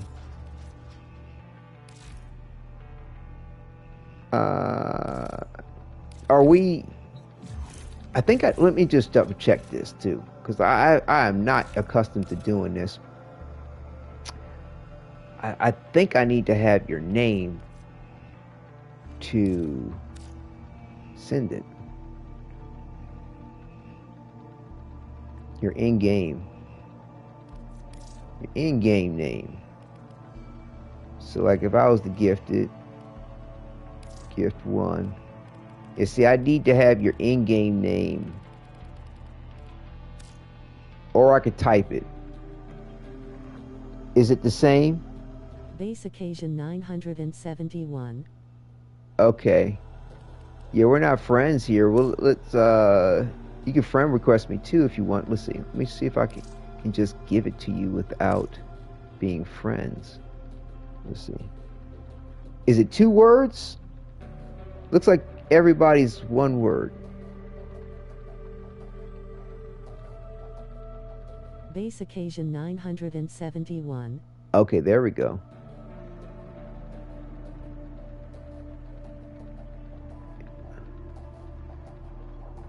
Okay. But yeah, let's see if you can answer my first trivia. I was kind of, you see if I'm curious. Let's see. I doubt if you've seen this one. I mean, I was going to ask if you'd ever heard of the movie because you know about the glaive in Warframe, and that Hayden Tenno wielded in Dark Sector. There was a movie that DE got the concept and look of the glaive from. I was going to ask the people if they've seen that movie, but I doubt if you've seen it. It's an older sci-fi movie, but it's really good. But do you know of a must-have survival mod, a survival mod for a melee build? I figured you had. Yeah, I'm gonna save that trivia question for next time. But yeah, you can look it up. Just type in Google search. Almost messed up. Glaive movie. Just movie or in glaive. It'll come up. The movie will come up. It's easy to find. It was a really good movie. It really was. But yeah, do you know a must-have melee mod? I mean, excuse me, do you know a must-have survival mod for a melee build? I mentioned one earlier. I mentioned two, actually. But, like, if you were having a melee build, what kind of mod do you think you would want to have on it to make sure you survive the fight, to live another day? So make sure I'm typing this right. BASS dash. Umbra sacrifice you. Umbra sacrifice you. Is that the name of the mod? Occasion 971. Base occasion 971.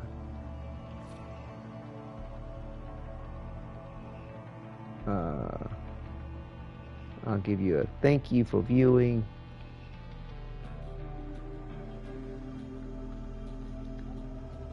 Yes. That's funny. No, that's not quite what I was thinking. With the answer. Oh, it's all good. Thank you for viewing, fellow Tenno. Let's see. Yeah, that's it. Are you sure you want to give Omni Forma Bundle? Yep. Yep. BASS-0CCASION 971. We're all good. Yes. All right. Happy Formal Bundle. And but yeah, if there's anybody else in chat with like a formal bundle, I got 2 more to give away. Now, it didn't seem to reduce my... Did you get it? Quentin, if you're in game, let me know if you got it, because it didn't look like it did. You got it. Okay. Hold on. Did it do... This looked like it didn't deduct the...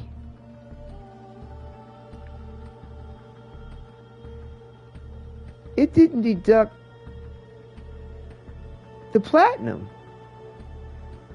I still have the same amount of platinum in my account. That doesn't make any sense. Do I have to be my orbiter? I don't know. It should come to your inbox. I don't know if it actually sent it. Because it didn't deduct it didn't deduct any platinum is what I'm trying to say. Hang on.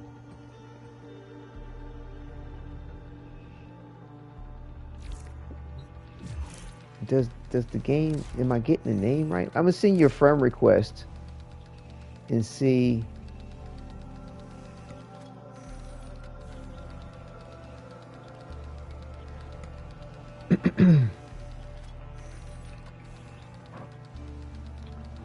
Here we go. Add a friend.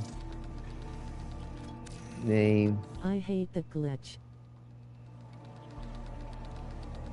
Glitch? What glitch?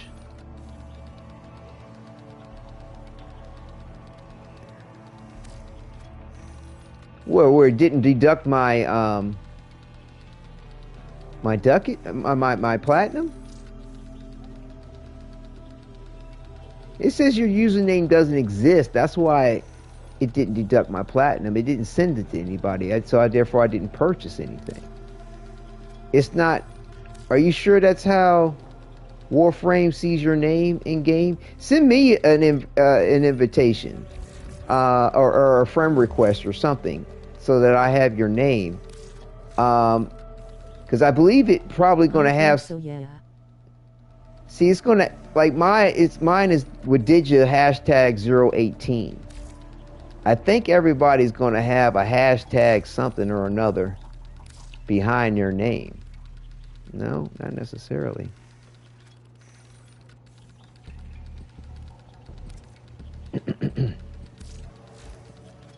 Yeah, everybody's going to have a hashtag, I think, behind their name. And see, that symbol right there lets me know that Rose is on PC. And see, that lets me know I'm on PlayStation. So, in order for me to really be able to send you a friend request, Quentin, I think I need to have your full designation. I will. I'm going back to my ship and I'm going to type in your name. Okay, but you need to go to your profile, okay, which is here, and look at your profile, and whatever that is, whatever's sitting up here, is what you need to let someone know for them to send you a gift or friend request, clan invite, any of that, I think. Well, what I'm going to do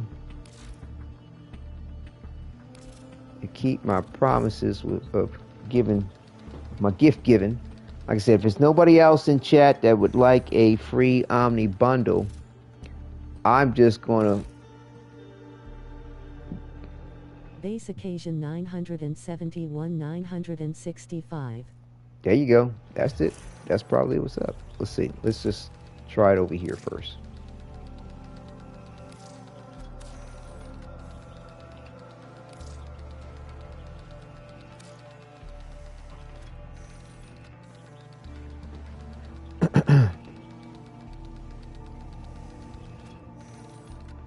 Hashtag 965.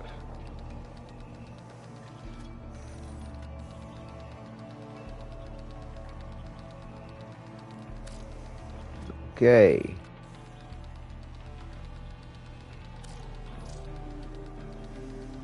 It still says username does not exist.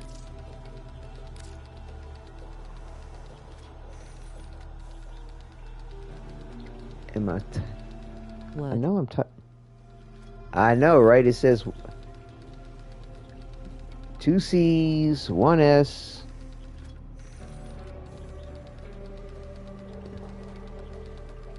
And that's a base occasion, and that's not a 0. Doesn't look like a number. I'm typing it in. 971. Like I said, you can try to send me a friend request too. And that may work.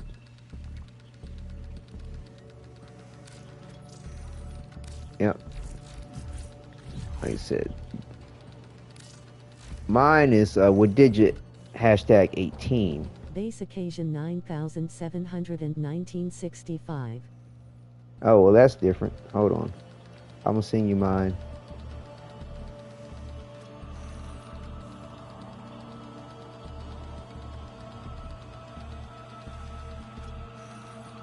Wadidja 018. Yeah. No, wait, no, I said it wrong. Well, mine's right. try sending me a friend request. Oh my, excuse me.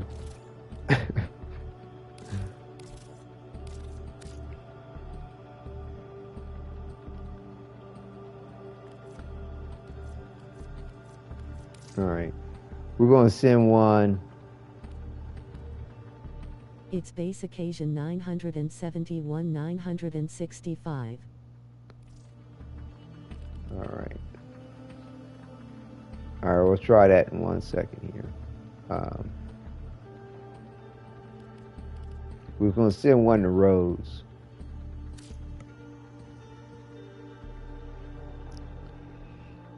And give her a thank you for viewing fellow Tenno.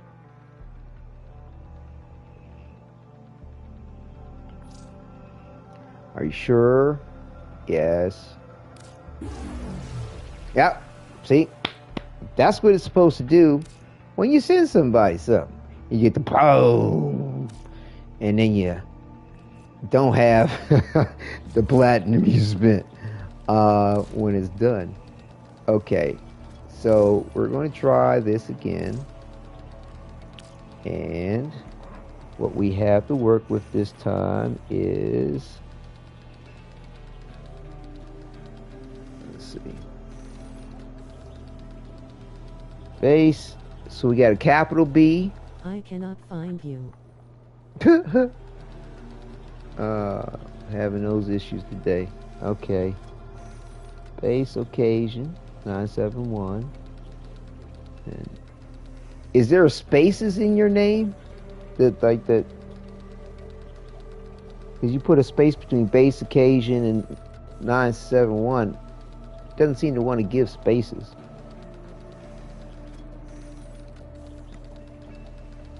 $965. No, it has that little line like this hyphen. Okay.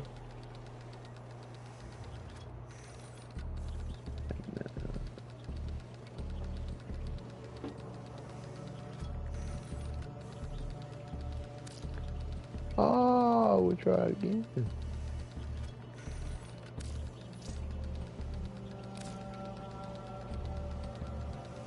Yeah, I don't know why it does not like us. But yeah, this is mine, Wadidja, hashtag 18. I typed it in chat correctly.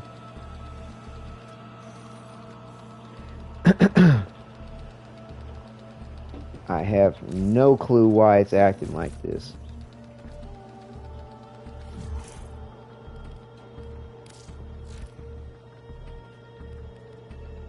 Try the lowercase It says w. That you do not exist. Well, we know that's not true.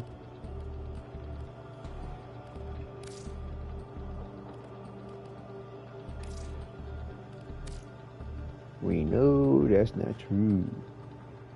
Let's try it lowercase. So I tried it capital before.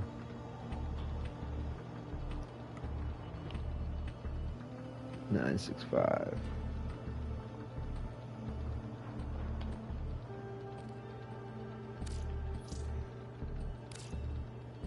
Yeah, my friend, it is not going well.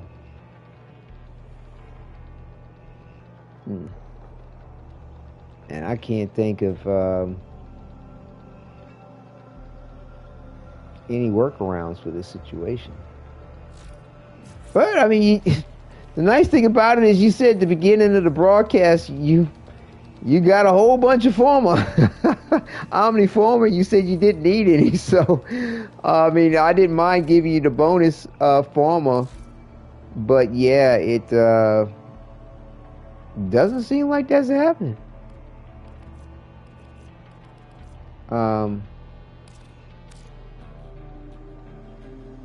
I was going to give one to my clan member.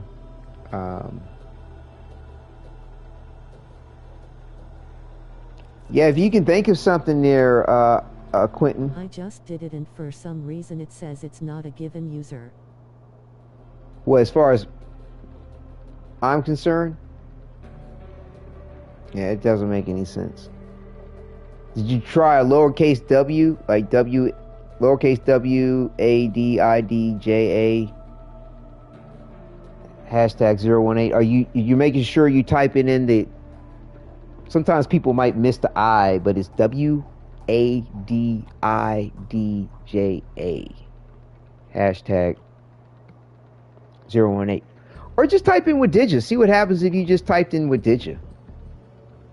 Because that's what it used to be. Until they started doing the cross-play, cross-save thing. And then it turned to Wadidja hashtag 18.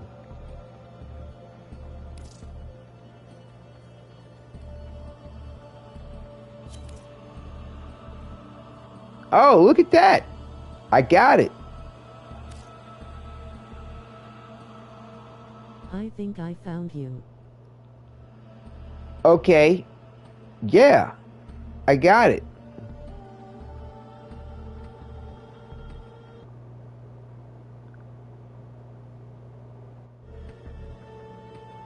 I think it came through PlayStation though. Hold on. Let me. Yes. Okay, let me do this real quick. Give a gift to my clan member when he decides to get back on, and give him a gift. That'll be my second Omni Forma Bundle I give out, and we'll save the best for last. Oh,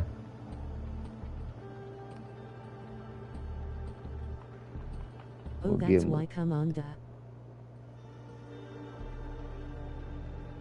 All right, hold on.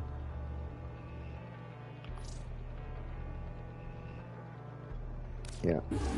Okay. So my clan member has a nice bundle as a little gift, and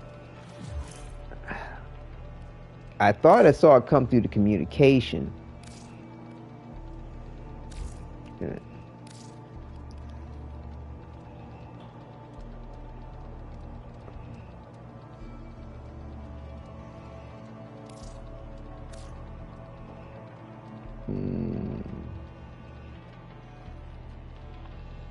There we go. Here we go.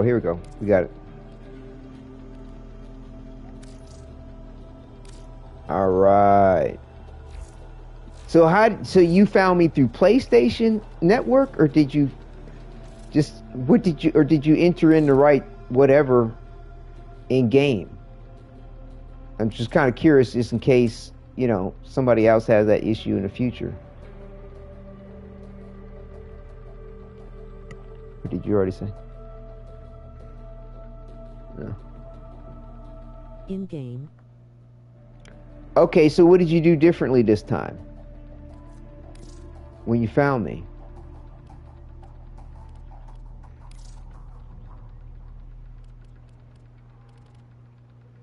There he is. Oh, you're rank 19. Master rank 9. That's pretty good. Ah. Yeah, I don't know why I couldn't get you. Let me see. That makes no sense. Because that's what I was entering in.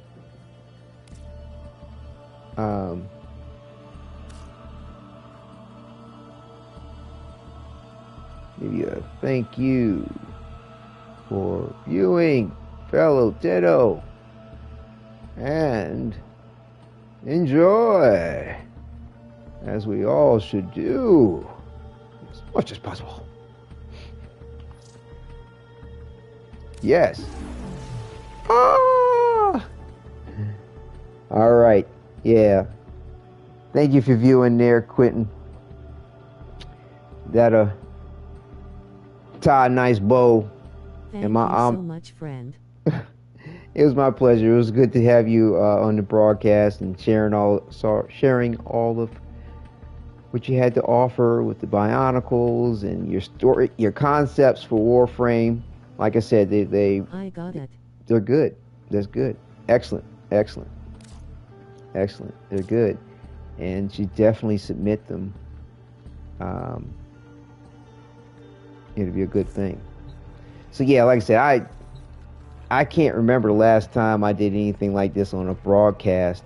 I've gifted a clan member a thing or two here and there, but it'll be a minute before I do this again. Like I said, I'll celebrate, I'm sure, when I hit, the first stage for partnership, which I would like to hope will be in another, what is it, 40 watch hours, roughly, if everything goes well. Don't worry, I will submit my ideas for that. Great. Excellent. And, but yeah, after I get another 40 watch hours, I'll be able to have some memberships and some super chats and offer some merch on the channel, and that'll be really cool. That'd be really cool. And then it'd be like 1,000 watch hours away from partnership at that point, and I think roughly to 250, about 285, something like that on the subscribers, and then I would be partner. Somewhere in that ballpark. I have to double check when we get to that point. Well, I can take a look. Well, hang on. Take a look real quick. Real quick. Yeah. Right. Yeah, it'd be about 270 subscribers roughly, and then another 1,000. But like I said, I just to get just the first stage of the partnership thing for members. Right.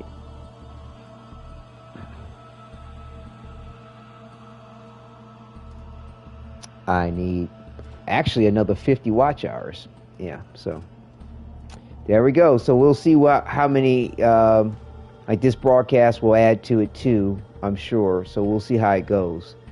And but yeah, like I say, either way, I enjoy sharing everything. It's been a pleasure.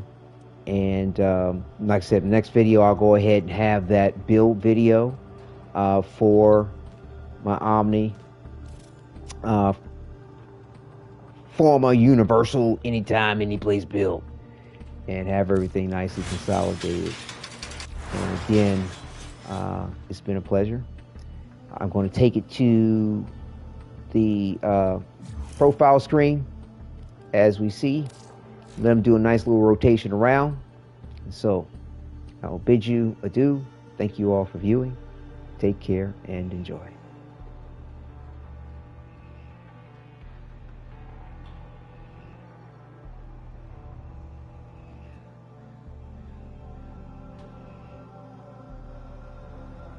I hope it goes well. Good night, friend. Yes, thank you very much, Quentin. Take care as well.